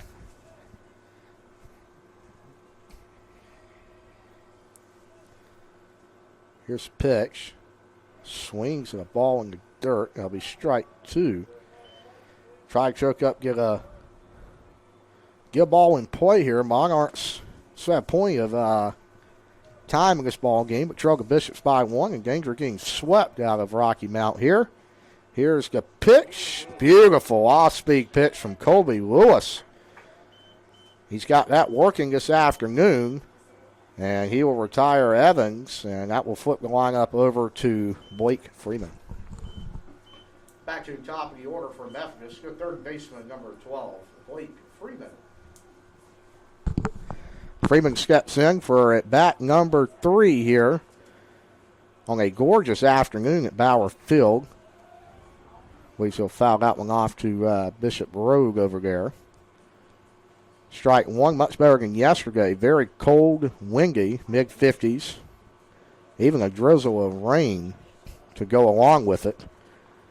And this field, if you look on the beautiful airwaves of Florida Sports, you would never know it rained, but this place was a pond after Thursday night and tireless hours from the coaching staff to get this one playable this weekend. Lewis fires ball 2 in the dirt, but looks good as new, and he will not be able to handle the throw back from Jones.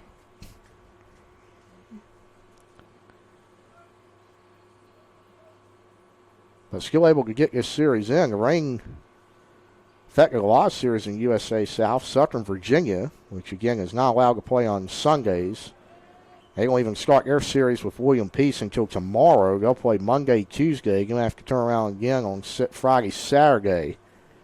Easter Sunday, nobody in the USA South will be in action. Wonderful time of the year to be with your families. And USA South honors that as well, as Lewis has now got Freeman in a 3-2 battle, and Freeman will slice that one foul again to Bishop Road. 3-2s to count to the leadoff man for the Monarchs. Lewis looks in. Wind up, fires it low. That will be a walk and a 1-out base runner for Methodist, and that'll bring up the shortstop Caleb Rogers to the plate. Now batting for the Monarchs, the shortstop, number 11, Caleb Rogers.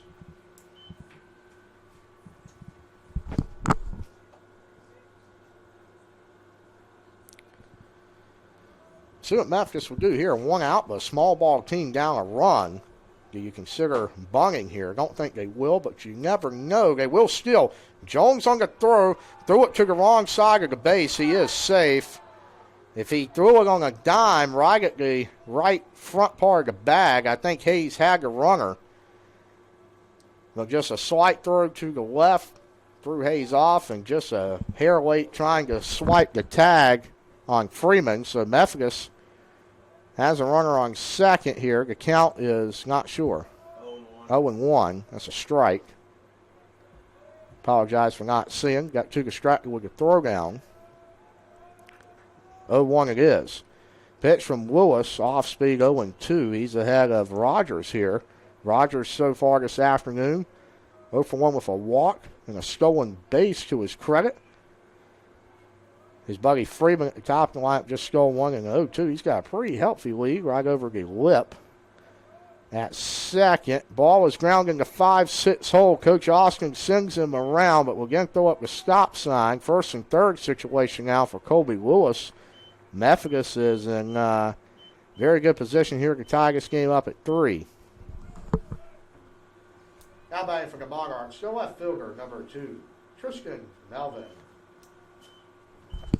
Tristan Melvin, hoping to be the man to do that for Methodist here. He's 1 for 2, struck out in this game. That strikeout was looking. The big opportunity here, and don't count out a squeeze for the Monarchs as a small ball team. They'll be looking to produce a run any way they can, especially with the offense not as sharp as normal for Methodist. Lewis looks in. He fires the first pitch to get bat off speed in there. Strike one. He's ahead. Wouldn't be surprised to see even Rogers take off here. And Lewis is expecting the same, so he'll pick over to first, keep a check on him. Still 0-1.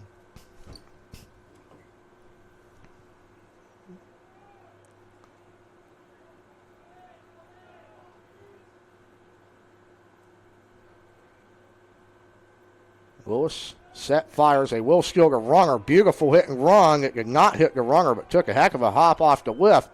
And Ellison will throw it into Hayes. The runner slips at third. Actually worked out for Methodist. I think he would have been out at the plate. Game's now tied at 3. Kind of an unfortunate break. Hit it beautifully backside there as nobody covering first. So Coach Clifton will go out to argue. I think it's because he saw the misdirection on that ball. Maybe it hit the runner, but kind of hard to tell from here. But he had the second base umpire right on top of it. Said no. It will not matter. How about for the Monarchs right fielder, number 8, Jackson Dill.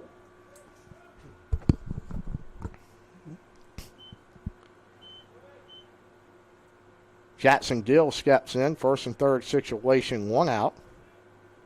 Looking to take the lead for the Monarchs. They've scored 3 unanswered in this game after a 3-run first from Wesleyan. Colby Lewis fires strike 1. He's ahead 0-1. Always something on the base paths in order for Methodist. You've seen a lot of skills, a lot of bunts. This is a team that's going to scratch out runs and produce them any way they can. Swing and miss on a slider low and away. 0-2 now. This would be big if Lewis could get the strikeout, and then you're 1 pitch away. I guess he's 1 pitch away here with a ground ball double play, but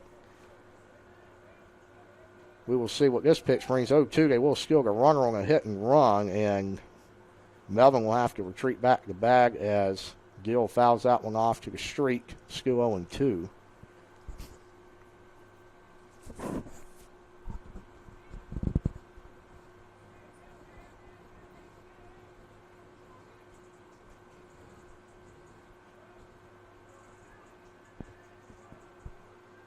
Lewis set for the 0-2. What's in a long look in? Gets his leg. Fire slider again. Gets him looking. That is a tough pitch to take down the middle. I believe he guessed wrong on that one. That'll be out number 2 of the inning. And that will bring up Brennan Mager. How about for the Monarchs, the second baseman, number 19, Brennan Mager. Mager still looking to take the lead. A heck of a series. Back and forth throughout. And tied up here, top of the 5th. Beautiful pitch from Lewis, strike 1. That was pitch 94 for the freshman from Rocky Mount. Bishops do have action, double barrel action in the bullpen. Looks like Cam Walker is one of them who warmed up in game 1, did not come in. But Lewis still out there for Wesleyan. Methodist will still hits it right. Scoggins stays down on it, throws it to first. Hobbs still on the base. Game's now tied halfway home at Bauer Field. Methodist scratching their way back in this ball game. Hits are even, the runs are even. We'll be right back. Bottom of the 5th on Flow Sports.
Bottom of the fifth inning, Jackson Ellison turns the lineup over for the Bowling Bishops. He'll take strike one on the outside corner. Some Bowling Bishop fans disagree with the call, but it's still 0-1 regardless. Patterson still on the mound for Methodist. Here's his second pitch to get back. That's outside. Decent frame job for Evans back there, but can't convince home plate umpire to call. 67 pitches now for Patterson in this ball game. He's thrown 4 innings, 1 earned run. Curveball just outside. He's behind in the count 2-1. Bishop fans think it should be 3-0. Hitters count for Ellison regardless.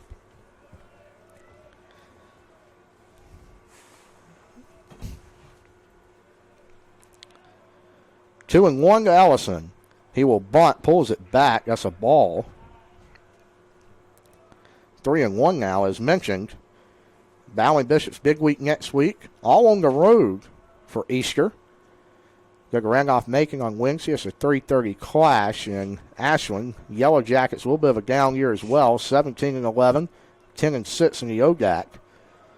3-1 now to Jackson Ellison. Fires out one left side. That will take a few hops and bounces off a car.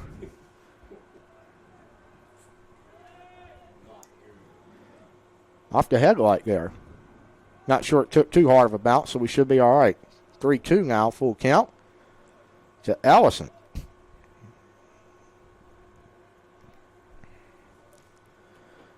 Swings outside, chases ball 4, I believe, but had to protect the plate with 2 outs. Quintana will now step in the right-handed batter's box. Now back for the Bowling Bishops, designated hitter, number 21, Javier Quintana. Javi steps into the dish here. Heck of a year for him, but going back to Randolph Macon, they played CNU this weekend, out of conference. Quintana takes, he disagreed with that one. I thought it was a strike, but at the letters, but 0-1, he's behind. They beat CNU 14-8 today. Got canceled yesterday. They probably due to weather, but what's different about the ODAC in most of the series, really, in the ODAC and the Coast-to-Coast Conference, only 2-game conference series. So Averitt, big win for them today. They actually took down top 10 Lynchburg. They swept them in 2 games. Cougars having a really good year out of ODAC, much improved. Lynchburg came in here opening weekend, got a sweep. First 2 games of opening day, both decided by 2 runs or less. The Bishops cannot come out on top, but Lynchburg have climbed their way into the top 10. Keene right up there as well in the top 15. Game in here and won as well. Heck of a non-conference slate for the Bishops. Quintana, he disagrees with that one too, but the count's now even at 2 balls, 2 strikes. 1 out. Quintana the batter.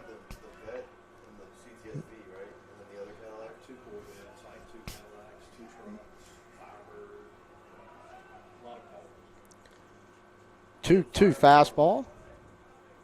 Fires it away foul. They will give it a chase, as that is Hartman and Evans, but sells over the Monarch dugout. Let's go 2-2.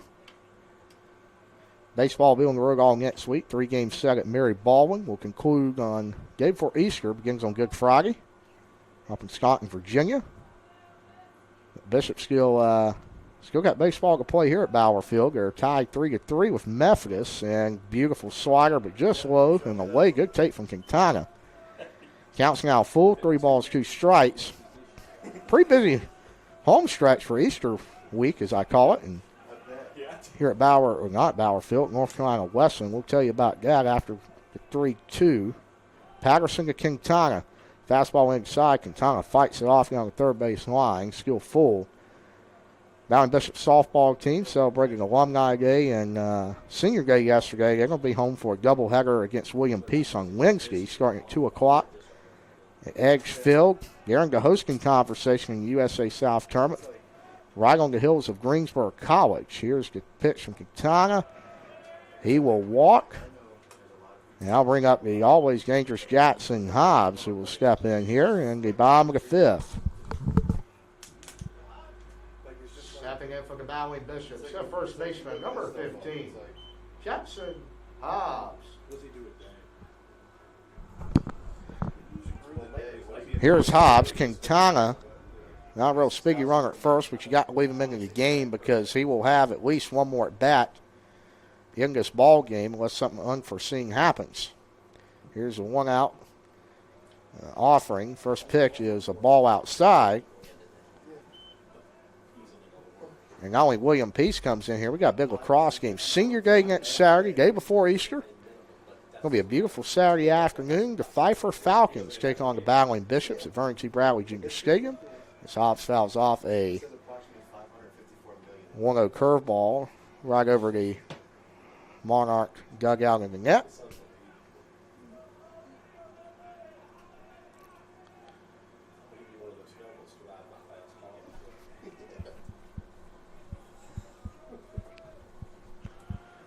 One counts even, one out to Hobbs. Patterson fires fastball, fouls it straight back. Just missed that one. Good pitch to hit. 1-2 now.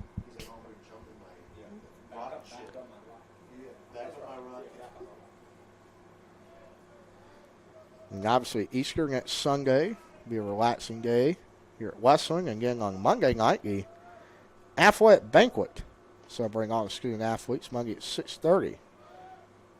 Inside the Dunn Center. 1-2 count to Hobbs. Gets a fastball he can hit. It's going to have to be backhanded over there by Rogers. Couldn't make the play as that ball's in the 5-6 hole. And I'll bring up Colin Scoggins, the third baseman. Stepping in for the Battling Bishops at third baseman, number 28, Colin Scoggins. Scoggins here in the bottom of the fifth will get a crack at it now. Very productive this weekend. 1 for 1 in this game with a walk and an RBI. See what he can do here with one out. Quintana on second, Hobbs at first. Patterson on the mound. Curveball falls in there for strike one. Very nice pitch. Patterson still working for the Monarchs. 4 1/3 innings, 83 pitches. Only one of the 3 runs is earned off 5 hits, 3 walks, 4 strikeouts for the product of Lee County High School. He's ahead 0-1 to Scoggins. Here's the pitch. Fastball. Scoggins hits it backside. That ball is down. The Battling Bishops will have the lead. Hobbs will get the third on the play as well. And Wesleyan retakes the lead. Gets the run back from the top half of the fifth. Malachi Hayes now will step in and try to do even more damage, as this has really been a hit parade for Wesleyan this weekend. Now batting for the Battling Bishops, his second baseman, number 5, Malachi Hayes. Malachi Hayes, now left-handed freshman, steps in against Patterson. As the pitch count for him now reaches 83, looking into the dugout for the first and third call. Tough to see with the sun in his eyes. Shadows, they will get it. As mentioned, getting to that twilight time as we have passed the 6 o'clock hour here at Bauer Field. Will be very tough to see here soon. Probably within the next hour, definitely before this game ends, you will see the lights come on here.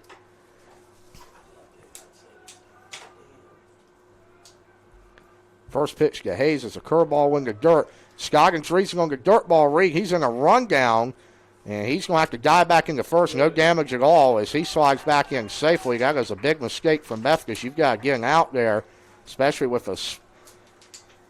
not as really fleet of foot as Hobbs over there at third, and that's the out you need for Methodist.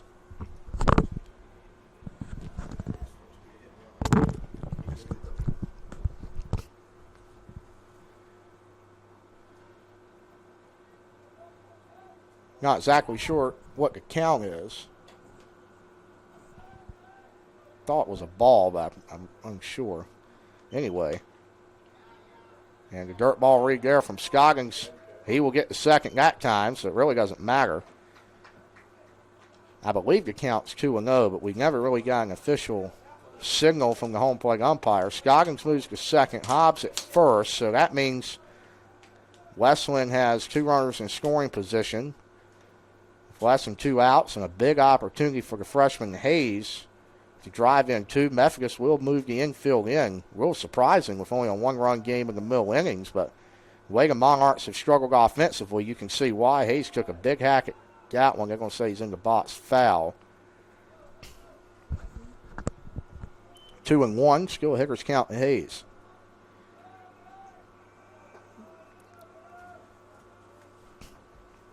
Ball in the gap. Puts 2 insurance runs on the board for Wesleyan. We make it 6-3 here.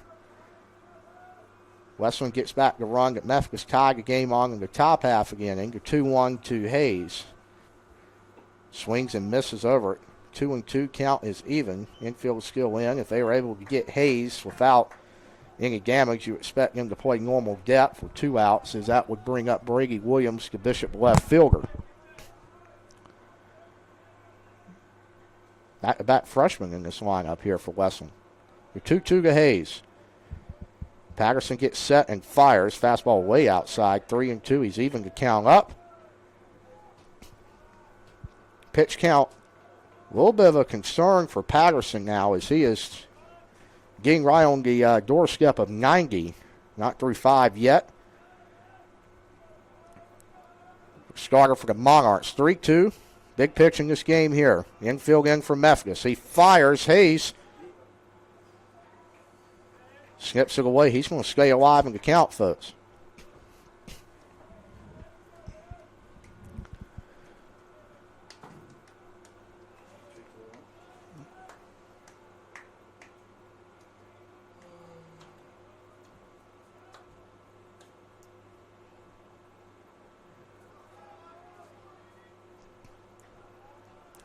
Payoff pitch again, same situation. He's looking to drive in 2. Patterson looking to get the second out of the frame. Here's the pitch. He fires fastball. Well, that wasn't a fastball. It looked like a little off-speed outside. Gets Hayes swinging. 2 outs brings up Brady Williams to the plate. Stepping in for the Valley Bishops, the left fielder, number 6, Brady Williams.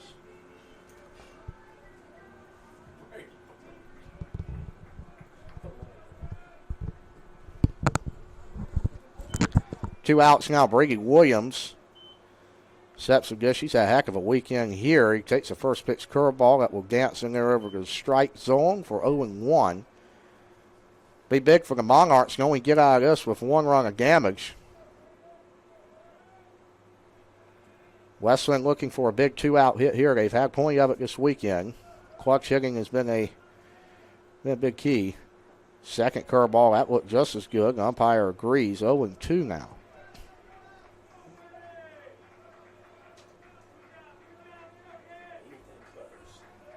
0-2. Williams has to protect the strike zone now.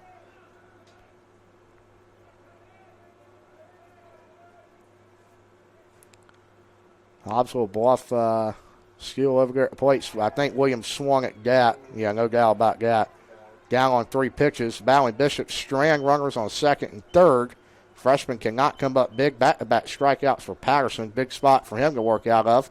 Head to the 6. Wesleyan retakes the lead as 4-3 from Bauer Field.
Back here, top of the sixth inning, Colby Lewis, I believe he fired ball one.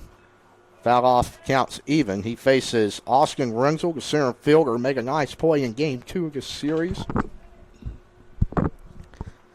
On the run catch in left center field. He's been a little busy out there for the Monarchs, but he now steps into the box. He's ahead 2-1 in the hitters count to Lewis. Same with Patterson.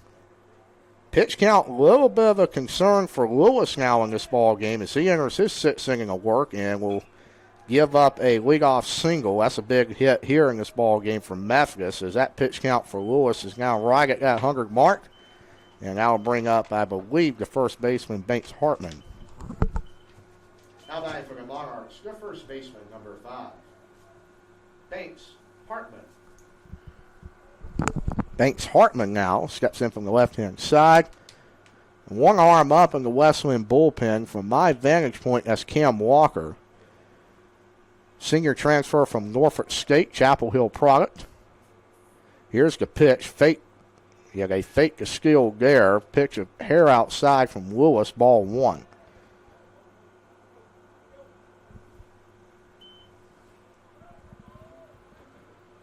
Yet we do have confirmation as Cam Walker in the bullpen just received that ball back. Lewis picks off at first. Renzel back there with no problem. 1-0 count.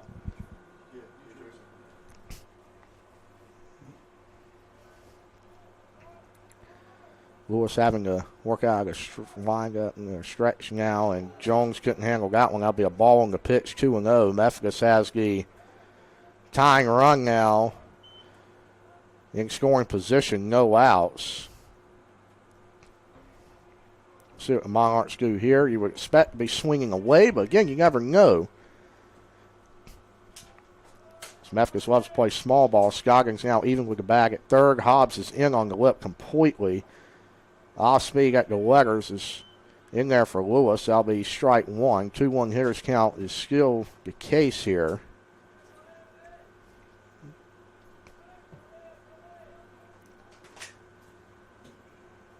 Lewis gets set. Runner on second. Very big lead. Well past the whip. They will pick off to second. Couldn't hang on to the ball. That was going to be a bang play if Nance was able to hang on. But they were thinking the same thing we were. And maybe guy will shorten up the lead for Austin Renzel out there. Got maybe a little bit too greedy, but lucky to get back in with no damage done. It's still 2-1 to the batter, Banks Hartman. Hobbs still in. Scoggins is now creeping into the lip. Really expecting bunt now. The lead shortens. That ball is perfectly bunted. Lewis is going to have to make a very athletic play to get him. I think he actually does. That is a really nice play by Colby Lewis and a beautiful sack bunt from Banks Hartman. Will advance the tying run to third with 1 out. And that will bring up the designated hitter, Justin Blunt. Stepping in for the Monarchs, designated hitter number 22, Justin Blunt. Coach Carter, pitching coach for the Bowling Bishops, will walk out. Probably tell the infield how they want to handle this situation. Never mind, he takes Colby Lewis out of this game with 1 out, and I believe will bring in senior right-hander Cam Walker. He'll now take the bunt for the Bowling Bishops. We'll be right back. We'll give you Lewis's final stat line after this from Flow Sports.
The pitching change for the battling Bishops. Senior right-hander Cam Walker, a wicked slider from the right-hand side. He toes the rubber at 6 foot 165. Went to Chapel Hill High School. Transferred from Norfolk State Division I Spartans out of Virginia. Trying to get out of a big jam here. Beautiful slider there. Strike one, as mentioned. Battling Bishops electing to play the infield pretty much straight up here as Hayes and Nance up the middle, playing in normal depth. Hobbs on the lip, however. Scoggins is playing even with the runner on the lip at third. They will bunt and squeeze foul down the first base line. And actually, Blunt yesterday in game one was successful in that. Squeezed the run home to tie the game. The Battling Bishops then punch back to take the lead. He'll be unsuccessful here in game number 3 as Cam Walker is ahead. 1-2 on Blunt. So far this year, we'll tell you Walker's stats after this slider goes low and in, not low and away. Slider again evens the count 2-2. Walker so far this year, he's made 7 appearances, 9.35 ERA, 8 2/3 innings. He's got 7 hits, 15 runs, 9 of which are earned, and 13 have gone down by the way of the strikeout. The slider gets Blunt swinging. That is a big out in this baseball game, folks, and now that will allow Hobbs and Scoggins to go back to normal depth. The Bishops 1 out away from getting out of this, and this will bring up the catcher, Parker Evans. Second in for the Monarchs, the catcher, number 35, Parker Evans. Evans steps in, probably the biggest at bat of this series to date. Here's the pitch from Walker, gets the first pitch slider in there, strike one down the middle. A little bit of a swagger on the catch return from Seth Jones. He's ahead 0-1 in the count to the 9-hole hitter. Lineup flips over to Blake Freeman after. Swings on the slider outside. Gives a little scream coming off the mound there. The Battling Bishops and Cam Walker 1 pitch away from getting out this inning here with no damage done after the Monarchs put a runner on second to start this inning with nobody out. Walker looks in, gets the sign from Jones. Faking the steal. Walker says, I don't care. I've got to get the batter. Throws the slider low. Jones couldn't frame it a little bit high. Unsuccessful. It's 1-2 now. The main goal over there right now, if you're Methodist, you're trying to get Walker to get distracted and cause a balk, which will bring a run home, but he's just got to focus on the batter here and get the out. Not as big of a juke there. Slider, swing and miss, and the Battling Bishops get out of it. Cam Walker comes in, shuts the door on Methodist. The Monarchs will strand a runner in scoring position with less than 2 outs. Walker gives a chest bump to his catcher, Jones. Wesleyan says, let's go hit. Wesleyan has a 4-3 lead. We'll be right back on Flow Sports. 9 outs away from the sweep are the Battling Bishops.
Bottom of the sixth inning, Valley Bishop's coming a hit, and Mason Nance ropes a double down the right field line. May have more, as that ball is corralled out there by Jackson Gill. Leadoff double, Mason Nance, and he will give the golf swing as well. Little does he know that Masters is now tied between Justin Rose and Roy McElroy.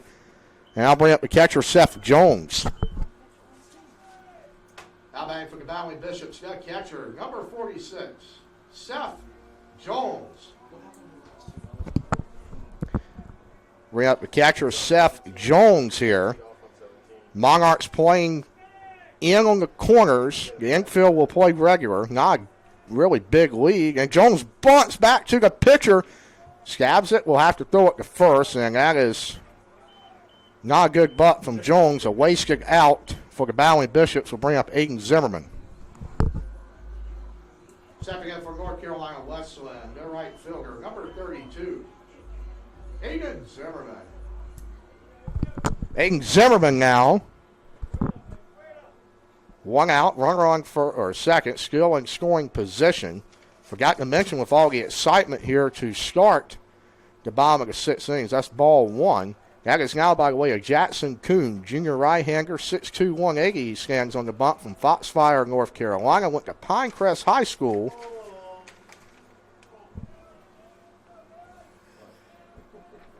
Also a two-way player for the Monarchs. Catches as well as Zimmerman just late on the fastball. Evens the count at 1 ball, 1 strike. Kuhn pitched yesterday, but coming in this weekend at 5.21 ERA, 2-1 on the year, 7 appearances, 19 innings tossed from the right-hander out of Pinecrest. There's a fastball in there. Zimmerman takes it for strike 2. He's behind 1-2 of the count. Ellison on deck, left-hand bat.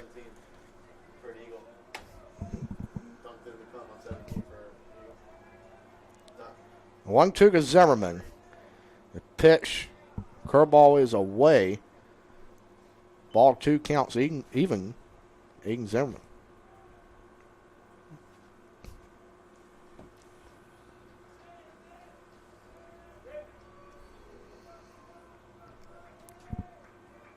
Kuhn looks in for the sign. Shakes his head, I've got it. Counts even at Bauer Field. Big pitch here. Zimmerman takes strike 3. No doubt about that down the middle on the breaking ball. Got to swing the bat there. And I will flip it over to Jackson Ellison. Wesleyan really needs to scratch this run across here. Back to the top of the order for North Carolina Wesleyan. This center fielder, number 1, Jackson Ellison. Jackson Ellison now stepping in, looking for an insurance run in this game. Wesleyan leads at 4-2-3 in the bottom of the 6th. Beautiful off-speed pitch. Doesn't get the call outside. Just a whiskers hair out, in my opinion. Looked very good from here. Did not get the call. 1-0.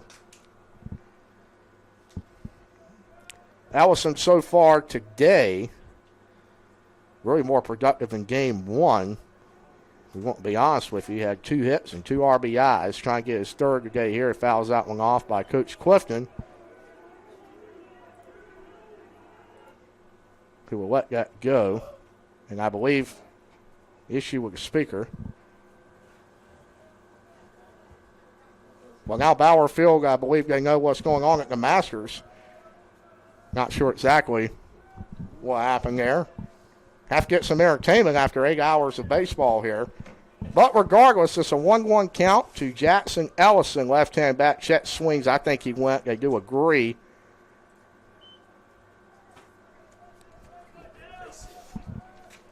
One, two, he's behind. Bishops need an insurance run. Would make it 5-3. The hits for 7-5. Wesleyan 4-3 on the scoreboard.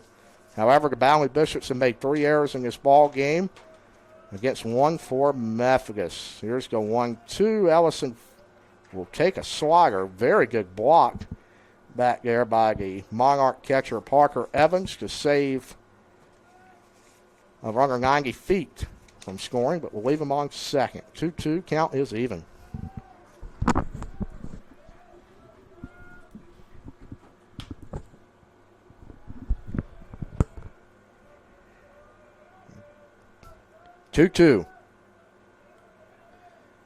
Here's the pitch. Ellison hits it backside to shortstop. Took a pretty bad hop. That ball is bouncing. What a scoop over there at first by Banks Hartman.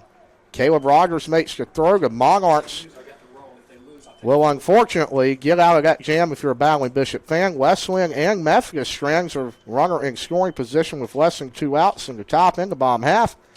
We got the final 3 frames coming up from Bauer Field. Wesleyan leads at 4-3.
Cam Walker back on the bump for the Battling Bishops. Fires strike 1 to the leadoff man Blake Freeman for Memphis.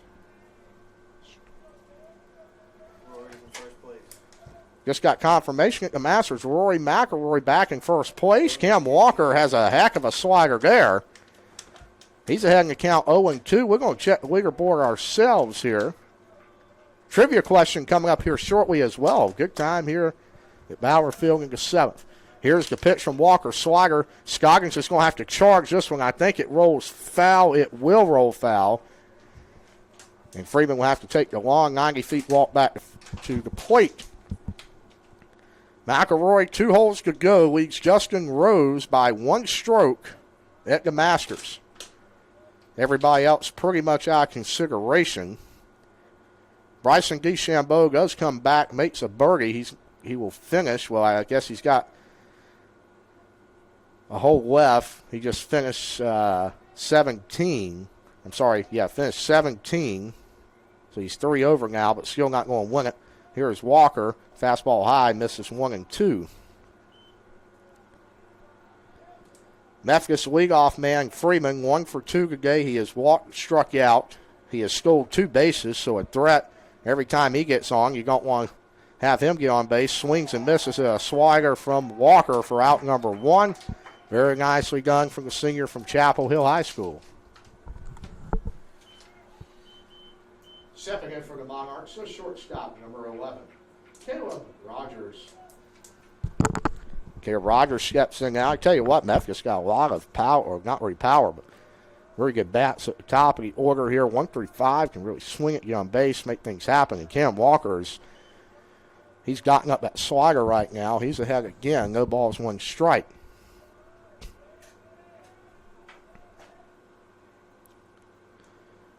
Get set, make that 0-2.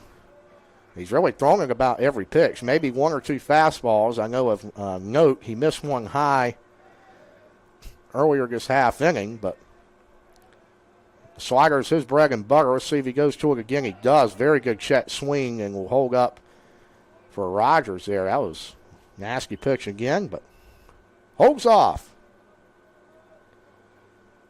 Walker looking for his 4th strikeout of this ball game. He's ahead 1-2 to to Caleb Rogers. He gets set, gets the sign, he fires a slider. That's going to be a little bit low. We'll roll a little bit to the left. Be retrieved. 2-2 now.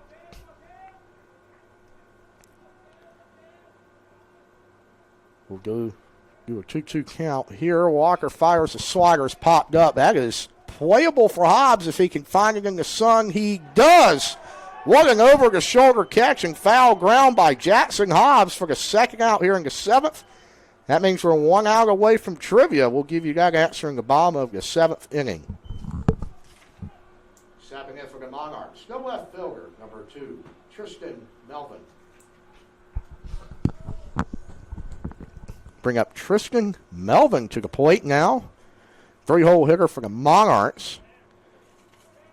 Manning left field here in game number 3 as Walker fires a slider. That ball is a snubber that ends up rolling fair. Walker flips it to first, and that is a 1-2-3 inning.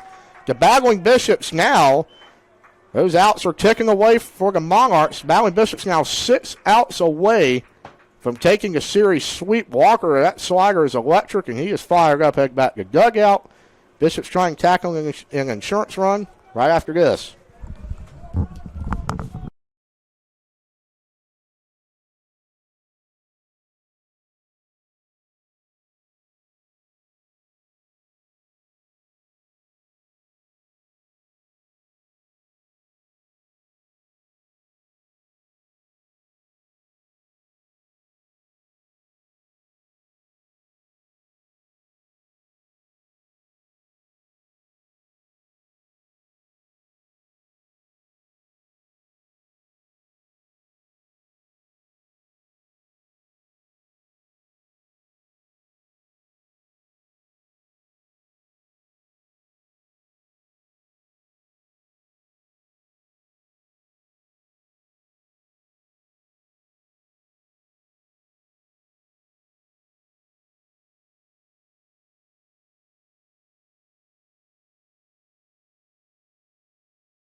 Bottom of the seventh inning, Quintana takes ball 1.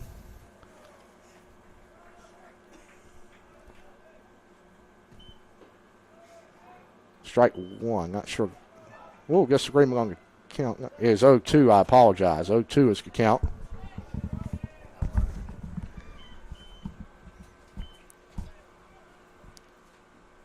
Curveball, Quintana takes it strike 3, looking down the middle.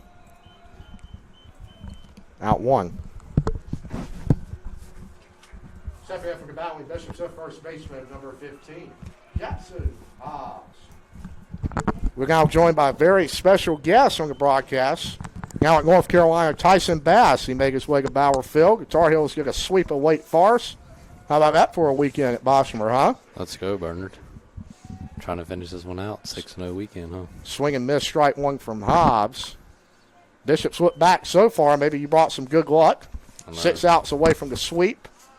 How is Chapel Hill treating you up there for the folks who haven't been following? It's all right. All right. Do you like the Rocky Mount more? Is that why I'm here? Okay. Definitely not. Definitely not. Okay. Rocky Mount's his home, special little place. Yes, it is. Hobbs 0-1. Takes a curveball low in the dirt. 1-1. How about the freshman getting the start today, though? He did. He's looked really good. He got hit around a little bit at William Peace last weekend. Counts 2-1 now to Jackson Hobbs. Oh, my. Fastball outside. 2 balls, 1 strike. You played a lot with Hobbs during your career. He is hounding in on that Wesleyan hits record. How many does he need? I believe under 15 now. He's around the 10-hit mark. He was 16 entering the weekend, and he will take a strike there on 3-1. That looked good on the inside corner. 3-2 now But, yeah, tell us about the weekend. Sounds like the bats were hot in Chapel Hill, and Yeah, I mean, it's a big sweep. Supposed to play Thursday, Friday, Saturday. And got rained out on Thursday, backed it up a day, but stayed ready to go. Hobbs strikes out. 3-2 curveball. Now batting for the Boundary Bishops, their third baseman, number 28, Colin Scoggins.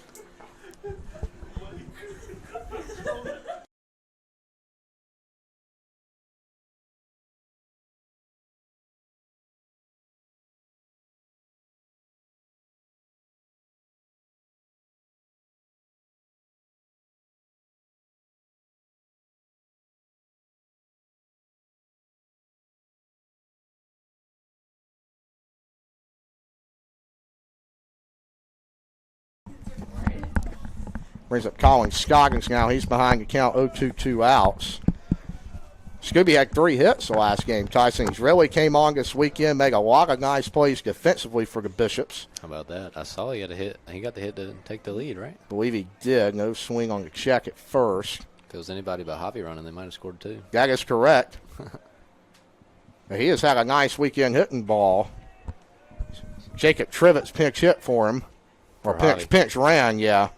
Whenever he gets the chin. Scooby goes down swinging on a curveball. That will end the bottom of the 7th. Trivia, we got distracted, so we'll have to bring it to you in the top of the 8th. 4-3 Wesleyan.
Top of the 8th inning, Cam Walker back out for his 3rd inning of work. Tyson, that slider has really been working for Walker on the mound today. That one's outside, but here's the stat line so far. He will toss over 2 innings of work after this inning. He's already struck out 3 Monarchs in this game. Can't jinx him, Bernard. Hits it in the 5-6 hole. That will get through. You're talking about him getting out of the 2nd inning, bam, immediate hit. And Brady Williams. You got Scooby struck out, and then you just gave up a hit. That is correct. The announcer's jinx. It's all right, though. Cam's got it. Monarchs, the second baseman, number 19, Brendan Mager. Now, as you know, playing Tom Austin for many years. He's bunting. They will be probably bunting here. Scoggins expects that he is now in on the lip. Hobbs will be held at first, has to hold the runner on. Will lean to the bag at second. They will not bunt. They will hit a ball to left field. I believe that may be out of here. It is out of here. Wow. And that's the first home run of the weekend for the Monarchs, and that will be By the bat of Brandon Mager, the Bishops give up the lead as 5-4 Methodist here in the top of the 8th. That was a hanging slider. Mager took advantage of it. And this game has changed on a dime as Methodist takes the lead in this ball game. Yep. Right back to it, then. Now batting for the Monarchs, the center fielder, number 17, Austin Renzo. Tough break there for Walker. Looked really sharp up to this point. Yep. Got to get right back at it and take this guy. Yes, he does.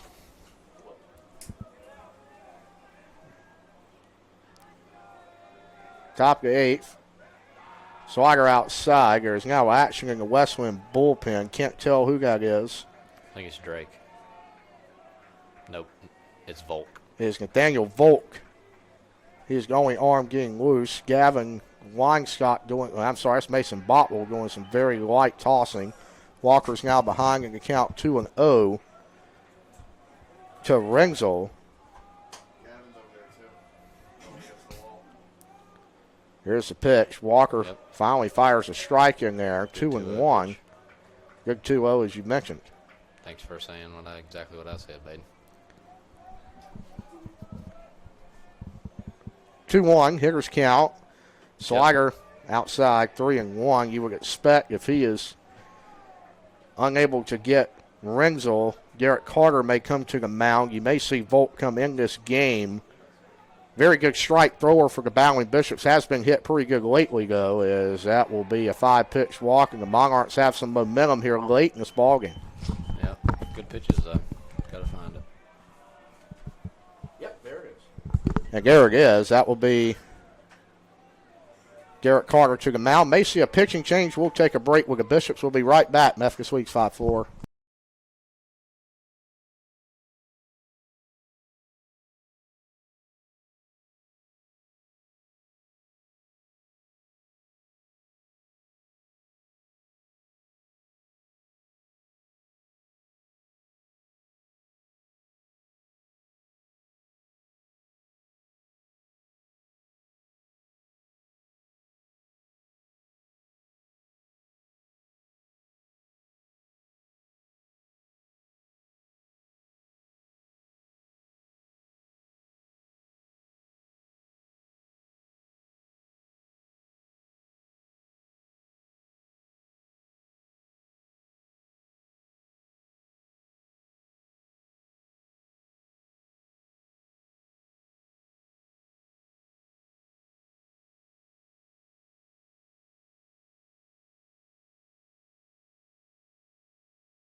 Back here, top of the 8th inning, the pitching change for the Bowling Bishops calls on junior right-hander from Monroe, North Carolina, Nathaniel Volk. And he will throw ball 1, fastball up and out. Volk toes the rubber, 6'4", 210. Not showing bunt this time. They are not, which is a little surprising. So far this year, Volk a little bit shaky start, and we'll give you his stat line after this. They will steal fastball, and that is sailed by Jones. That'll be an error on him. That will advance the runner to third with no outs for Methodist. But going back to Volk's stat line, he's 0-5 with a 7.22 ERA, 33 2/3 innings pitched, 58 hits, 27 earned runs, and struck out 21. Jones really surprised the airmailed that. Very unlike him. Is 2 balls now. Be 2-0 to count. Be nice to have 2 strikeouts right here. That is correct. They will elect to play the infield in. Yep. Good decision. Here's a 2-0. That is going to hit him on a slider, maybe, and first and third situation now. We'll see what Coach Clifton decides to do. As I'll bring up, let's see, 27. That'll be a pinch hitter, I believe, for the Monarchs. It will be.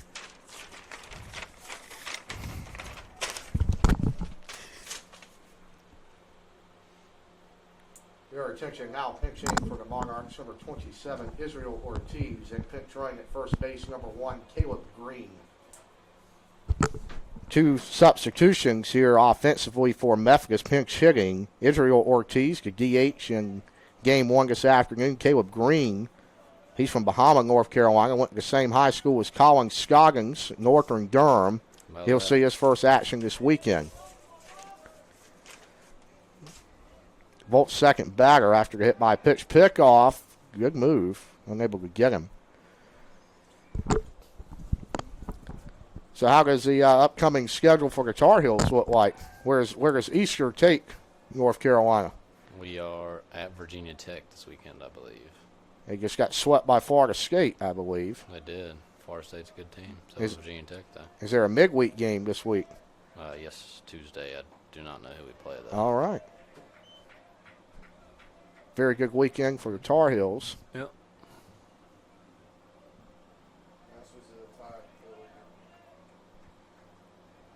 0-1 to Volt gets set out of the stretch. Fires a fastball in there. Strike 2 is ahead. 1 pitch away from getting out of this inning. Looking for a ground ball to Ortiz. He'll take a strikeout as well, whichever is easiest. He scares in for the 0-2 count. Strikeout would be nice. It would be. Pinch hitter, he's doing a great job of attacking. Pickoff move. Safe. Again, dives back in there.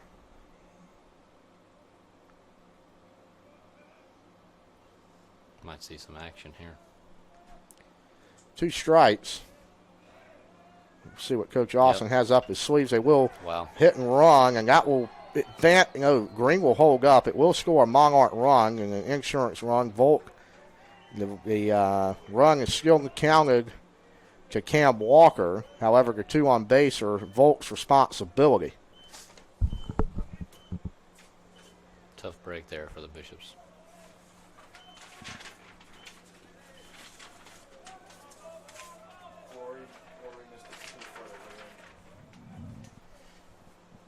Are they going to play off hole? Yeah, right now. Jesus. Sat bunt. Maybe out of the box. That may be the 3rd time we see that this weekend. We're going to have to conference about that one from Banks Engel. Yes, sir. We've seen that twice. That may be a record in a weekend series. Yep. How Coach Austin teaches it, he wants both feet up in the plate, give you the most fair territory to work with. But seeing obviously how that can come back to bite you a little. It'd be a big break for the battling Bishops here, Burner. Yes, it would. They're only down 2. They scored 9 in the bottom of the 8th in game 1, so it's very doable. Foul ball is the call, so no damage done. You may see Coach Quick. Yep, there he is. He will come out and give an explanation. Yeah, this explanation is probably going like, well, none of us saw it, so we're not going to call the kid out. That is correct. Especially this guy at first.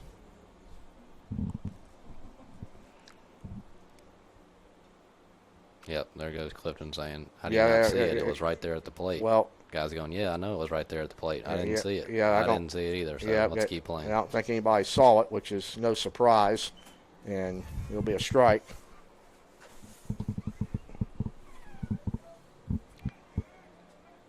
not who knows what count. I think 0-1. 0-1, yep. Pretty good game for Methodist. 3 runs here. Maybe he'll try and bunt again Yeah, and get out of the box. I would say you may see a bunt again here. 0-1 count. Volt gets set. Checks the runner at second. Looks in. Gets the sign. Fires. It'll be a bunt. Beautiful bunt down the third base line. That's probably going to be an infield single. No, Nope. My goodness. What a play from Great Nathaniel play. Volt. Wow. Very athletic. Hops off the mound. Makes the throw to first. Gets angle. And that will be out number 1. Back to the top of the order for the Monarchs, the third baseman, number 12, Blake Freeman. Volt will put his pants down here and maybe something on his sock he wanted to brush off. I'll flip it over to Blake Freeman. The trivia question today: what major league organization won their first game on this day, April 13th, 1953? Team is still in operation in a different city, if you know that one. Brooklyn Dodgers. Well, you were not supposed to tell the answer, but that is incorrect. Oh, it's a good guess, though. Yes, it was. I'm not telling the answer. I was guessing. I was playing the game. That is correct. Well, you don't need season passes for next year. You were on your way as a Tar Heel. Yeah, we're giving away season passes for next year. Is it And just baseball or all sports? all sports. We do Wow, not good charge pitch. admission for baseball That is fair. at North Carolina Wesleyan. We do charge for football and basketball. 2-0 is the count from Volt, infield in for Wesleyan. Yep. There we go. Big pitch. Bluff lead at third. That's a strike from Volt. Be really big if he could get out of this jam, as we have now hit 7 o'clock on the East Coast. Yeah, I know you're getting grumpy about that time.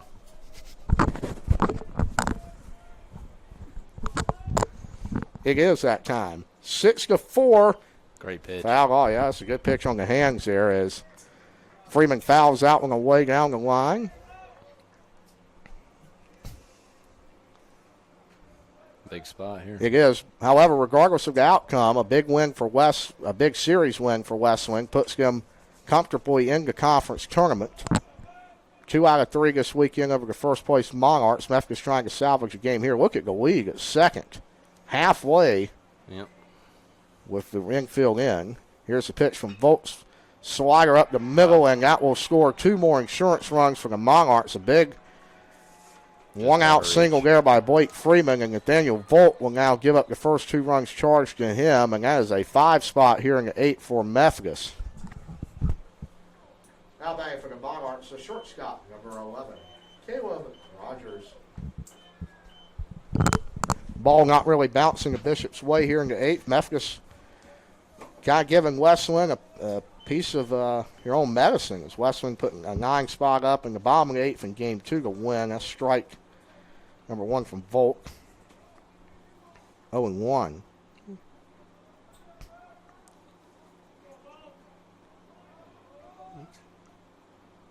Ball gets bunting from Tom Austin as Volt gets hit 0-2. Did you ever bunt in your college career here? Yeah, in my 4 years, I had 1 bunt. Really? Yep. Freshman year? No, my sophomore year. Oh, my. Yep, I had been hitting leadoff. Ball's outside. He'll throw it to second. throw. About took Volt's head off.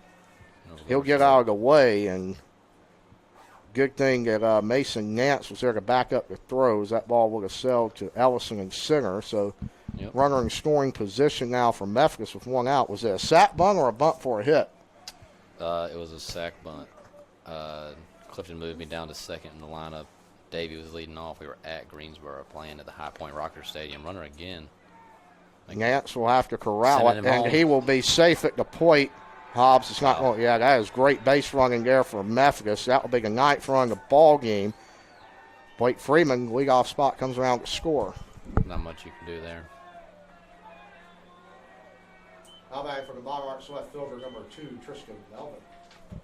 Perfectly timed. Yes, it was 6 spot here. Yep. Methodist comfortably ahead. They are 6 outs away from salvaging a win here in Rocky Mount. They will fall in 2 out of 3. And Cam Walker, if this holds, will be in line for the loss this afternoon.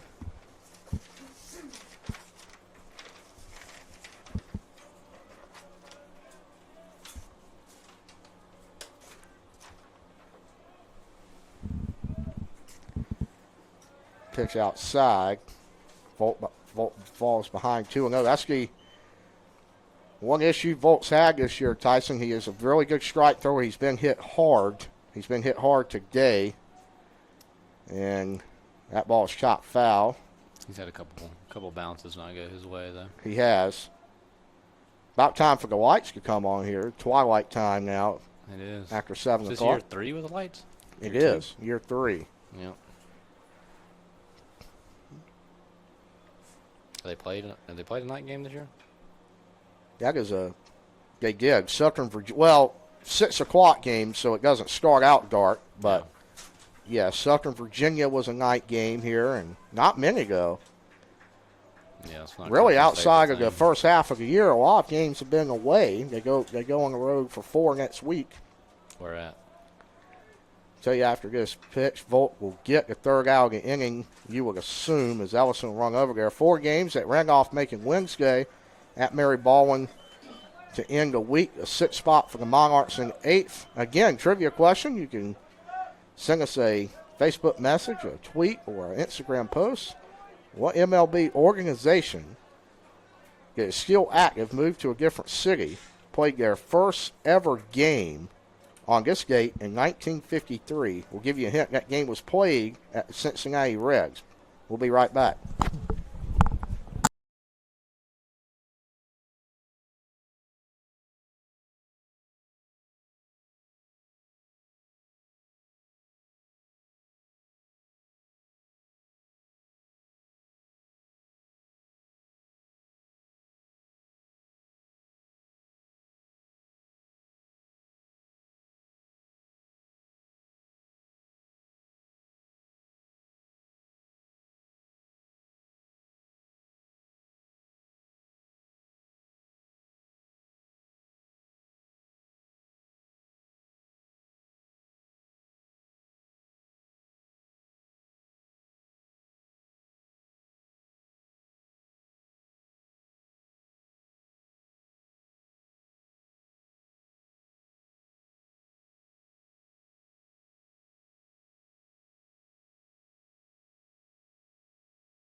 Bottom of the 8th inning, Malachi Hayes will chop it to the new first baseman, Banks Engel, and will go down on 1 pitch. A new catcher now in the ball game for the Monarchs. And I believe we will get a number. How about for the Valley Bishops left fielder, number 6, Brady Williams. Got confirmation as Joey Swingy, junior from Brunswick, Maryland, went to Brunswick High School. Wonder how far that is away from Baltimore.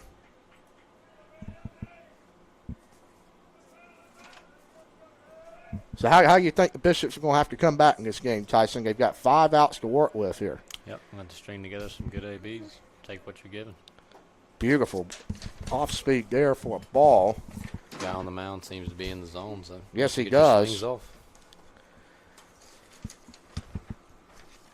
Coming into the series, Jackson Kuhn, 2-1, 5.21 ERA. He's looked sharp today. Sophomore? I can confirm that. Hits it backside. The Monarch shortstop, and that will be Caleb Rogers. Makes a nice play over to first. Banks Engel getting some action here early. Catches that one for out 2, and now will bring up shortstop Mason Nance with 4 outs to play with if you're a Battling Bishop fan. Stepping in for the Battling Bishops, the shortstop, number 13, Mason Nance. Bring up Mason Nance to the plate. The outs are getting slim, and I tell you, it is a beautiful breaking ball that Monarchs have got on the mound here. But here's Another one. yeah. Pretty good pitch. I believe it's 1-1 though. I think he called. I think it's 1-1. I thought he called the first one a ball. And that is 2-1 now. 2-1's the count. It is, yep. First one was called a ball. To Mason Nance, battling Bishop shortstop. Tyson had a nice weekend at William Peace last week. Really kept them in the doubleheader. The Bishops unfortunately fell. He's ahead 3-1. You had a chance to play with him last year. He was a shortstop on the regional team. I did, yep. He was good for us. What do you like about his game at short? I think he does everything pretty good. I mean, he's a commanding shortstop. Knows what he's doing. Helps his other infielders out. He's got some good guys around him to help him with that. Scooby and Hobby. Jack. Hobbs, obviously. 3-2. And Nance gets a breaking ball. That's popped into the twilight sky. Angle had a very nice inning coming in at first. Methodist he did. They are now 1 half inning away from winning the series as the Bishops go down quietly here in the bottom of the 8th. Sorry, not win the series, the salvage the game of the series. It's getting late here, and I'm starting to mix my words. We'll see what Volt can do when we come back from the top of the ninth.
Back here, top of the ninth inning, Tyson Bass joining me, starting right fielder at North Carolina.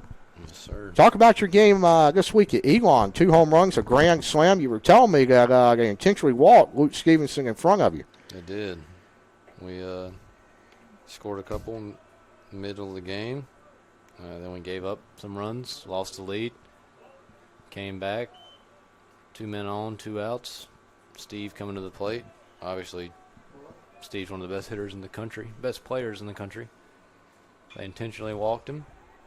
And I'll have to interrupt you as that is going to be a double at least down the line by Jackson Dill. Hits it to his position and right, and Zimmerman overthrows the cut, but Nance is there on the bag. That's a leadoff double for Methodist. That'll bring up Brandon Mager. Please continue. Yeah, they walked Steve to load the bases. Stepping in from the Monarchs, the I guess number 19, Brandon partially because they didn't want him to hit, partially to get the force at every bag, and worked out in my favor that time. What pitch could you get to hit, by the way? Slider. All right. How about that? And Derek Carter will call to the bullpen. That'll be left-handed redshirt freshman Mason Botble. Nathaniel Volt's day is finished. We'll be right back from Bauer Field to see what the left-hander can do.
Back here at Bauer Field, Mason Bottle inherits a runner on second and nobody out.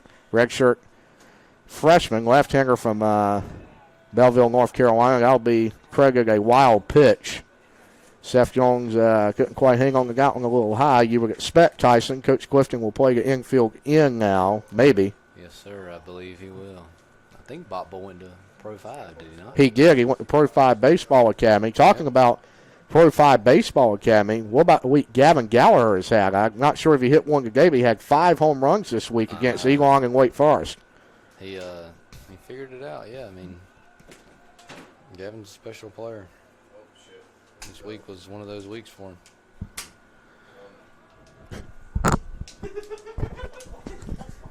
Bottle here, left-hander. He falls behind 2-0. He fires a beautiful fastball on the outside corner. Now 2 balls, 1 strike. A left-handed arm now doing some white tossing in the Battling Bishop bullpen. Tyson, I'll ask you this. Beside the facilities, if people be interested in those, as Bottle's tied 2-2, what's the biggest difference between Division I, Division III baseball and from Wesleyan to North Carolina? Obviously a lot of ties up there in Chapel Hill to Rocky Mount. I mean, strictly from the baseball perspective. Correct, yeah. It's 100% the strike zone. Really? Yeah, I mean. And that gets away from Jones. That'll be the second wild pitch from Bottle. Makes it 10-4 Methodist. That'll be the 7th consecutive run on the board for Methodist. But please continue. Yeah, I mean, just the strike. I mean, the guys in the ACC specifically get analyzed on their percentage of being right and wrong. So, I mean, it's just a completely different ball game. Changes the game completely. So you're basically saying they have a supervisor of sorts that will go and watch the strike zone and, hey, you've got 92% of the calls right or something like that today. Yeah, they get graded based on how And good there's they a are. walk from Bottle. Now, you said the strike zone is different. I assume you mean smaller. Smaller in regard to being correct more often, yes. Now batting for the Monarchs, the center fielder, number 17, Austin Renzo.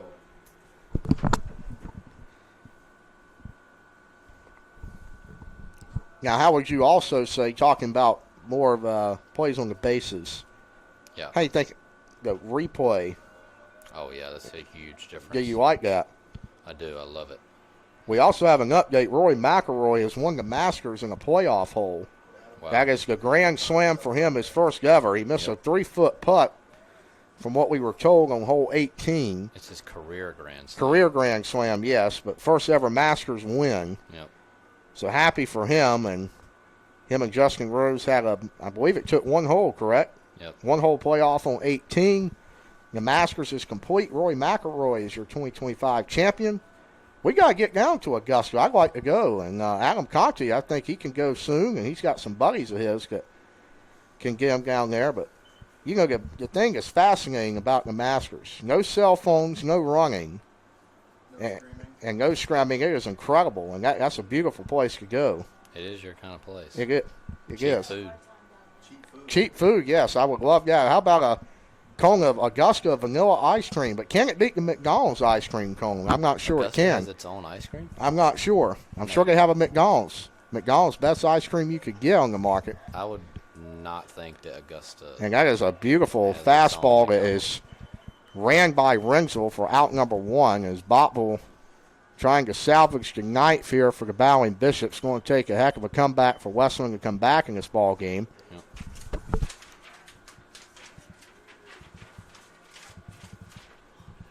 Now batting for the Monarchs, catcher Joey Sweeney.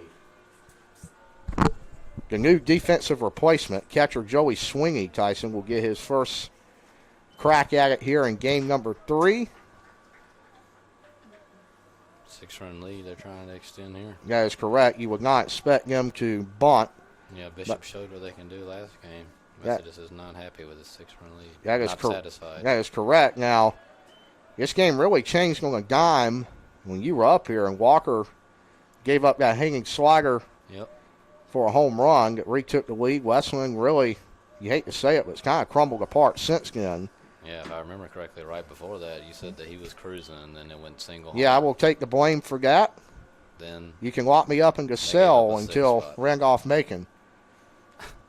Maybe it will change in, but still, regardless, Tyson, a big series win It is. for Wesleyan, and the runner will take off. That's a wild pitch. Will he get to third? He will take a look in. He will, he will pump fake and Hesitated.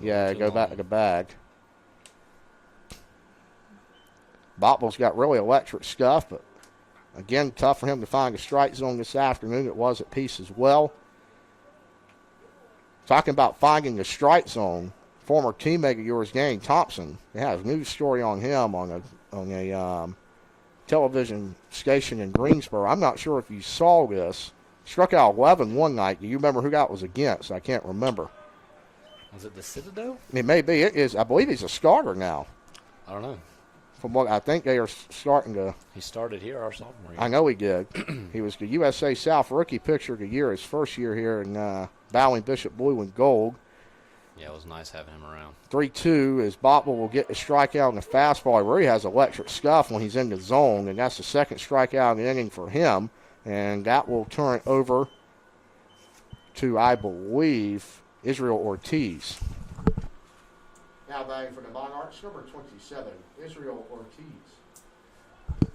Ortiz, a replacement, his second at bat here in game number 3. Bott will try and get his third strikeout of the inning. Beautiful curveball there, strike one in the corner. Now we're also talking about the replay and the changes that you've had to go through from Division III to Division I baseball. Now there's a rule in Division I that's not in Division III yet. What do you feel about the double first base over there? How has that affected anything?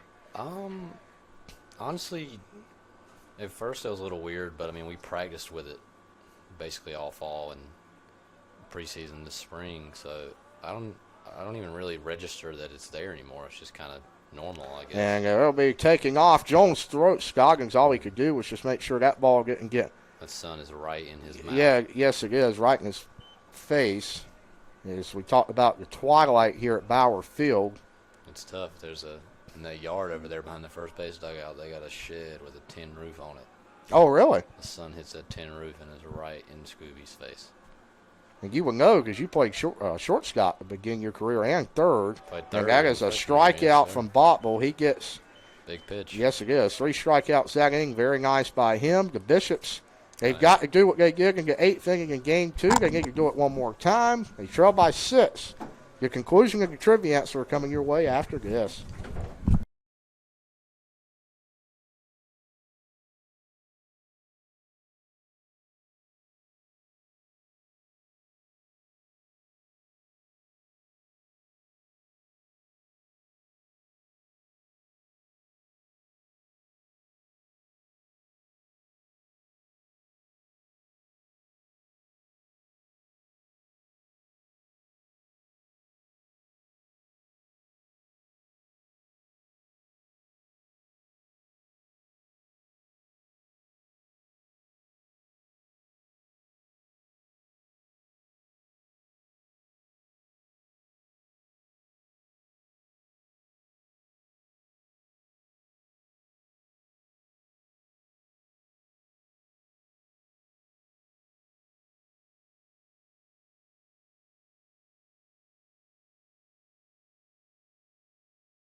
Bob in the 9th inning. Tyson, we got Jacob Trivett up to bat, the home run leader here at Bauer Field. Hasn't played a lot this weekend. 7 bombs to his credit. He'll take strike number 1 there from Jackson Kuhn. 7 home runs. That's pretty good. He is, yeah.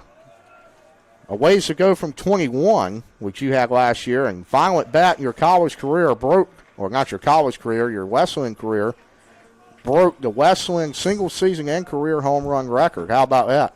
Pretty magical. How was Dylan Weber? I know you faced him in Division III last year. Good. He's a Tar Heel now. He's a nice guy. Hasn't pitched as much as I thought he would this year for the Tar Heels, but He's not, but he's ready for the opportunity whenever it presents yes, itself. he is. 2-1 to Trivet inside. Did that hit him? It did not. Did not. Narrowly. Lead off walk here in the ninth would be big for the Behind him is still Aiden Zimmerman. Clifton will leave him in the game, and Trivet draws a 5-pitch walk to start the ninth. Not what you need from Methodist, because Wesleyan can be lethal. We'll see what Zimmerman can do here. Obviously a hitting situation. Find a way on base here. He roll it over the top of the order. Back for the Valley Bishops. Your right fielder, number 32, Jacob Trivet.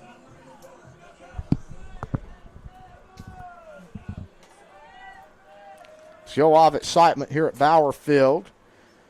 He will take ball one, basically the same pitch that Trivet laid off of, up and in, and it is still 10-4 ball game. Zimmerman can find a way on here. We're in a good spot. The 1-0 to him is fouled off back. Good swing. And that will be, counts now even at 1-1. So now since we got this, we will tell the people the trivia answer. So in 1953 in Cincinnati, Ohio, more than 30,000 fans saw what major league team, which is still active but changed cities, play their first major league game. The answer to that question is the Milwaukee Braves. They defeated the Cincinnati Reds 2-0 behind Mike Surkont in front of 30,000 fans in Cincinnati. Zimmerman pops that one foul. He will have to fight this one off again here, 2-2. Here now the Atlanta Braves. You think they're the Atlanta Braves or the Milwaukee Brewers? I believe the Brewers were an expansion team in Major League Baseball who were new. If anybody would know, Hank Aaron played in both cities, by the way. Really? He did. I did not know that. 2-2 to Zimmerman. That is a beautiful off speed. He took it. Yeah, that is a strike. And just got to fight off there if you're Zimmerman. Can't take that. But that will have the top of the order here in the center fielder, Jackson Ellison. Stepping in for the Valley Bishops, so center fielder number 1, Jackson Ellison. Ellison's replacing, in my opinion, one of the best defensive outfielders in Wesleyan history, Drifton Paget. Between you two and right center, I don't know if anything fell in 2 years, really. Yeah, Drifton was, I believe he had 2 years of 0 error. I believe he made one in his last 2 years. Wow. Yeah, that is. I wonder who scored him that error. That would be a trivia question. I bet you I know the answer. What is the answer? He's sitting right here. Oh, really? All right. Think about that, Baden. Yes, now I get it. 2 whole years, 1 error, and you scored an error. Yes. We can go back and rig some things and take that error away from him. We can also see if we can have you batting 1,000 with about 40 home runs last year. That may take some work, but we may have to run that through the higher ups. Yeah. 1-2 here. Here's Ellison. He's got to skin this ball game. He will pop it up. That's a tough area. Yeah, that is caught. Very nice play in center field, and that is caught by Austin Ringsel. And the battling Bishops are down their final out here, and that will bring up Javier Quintana. Now back for the Valley Bishops, big designated hitter, number 21, Javier Quintana.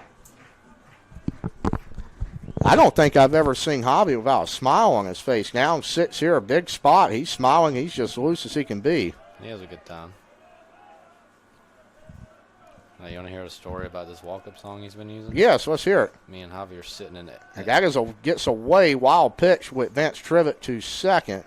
Please continue now. Me and Javier sitting in L-Tap, about to eat, and this song comes over the loudspeakers in L-Tap, and we just looked at each other and were like, wow, this would be a great walk-up song. Is actually how it happened. That is exactly what happened. Wow, I would have never guessed that. How about that? 1-0. No, you could not find that at McDonald's, Adam Conti, but you Yeah. can now enjoy a sweet, relaxing cone of vanilla ice cream at the El Tap Itcher. So it goes both ways. El Tap's got some good food, though. They do. The one on 301's having still trying to recover from the tornado that ripped through They're here. not back open yet? They are not back open. There was a Chinese place beside there that was really completely destroyed, and they haven't rebuilt either. But 2-1 now, 2 outs. Quintana gets an off-speed pitch, flies it to center field. That should be it, as that will be Ringsel, Camp Gungert. That will be the third out. Methodist takes the final game here in Rocky Mount, but the Bishops take the series. Tyson, any final thoughts for Florida Sports?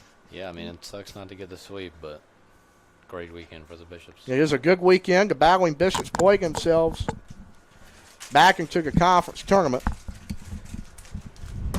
And we appreciate you joining us. Hope you continue to cheer on the Bishops. See you next week the week after next, as CNU comes to town after Easter. And again, Greensburg and the regular season. Appreciate you joining us this weekend. We'll see you next time from Bauer Field.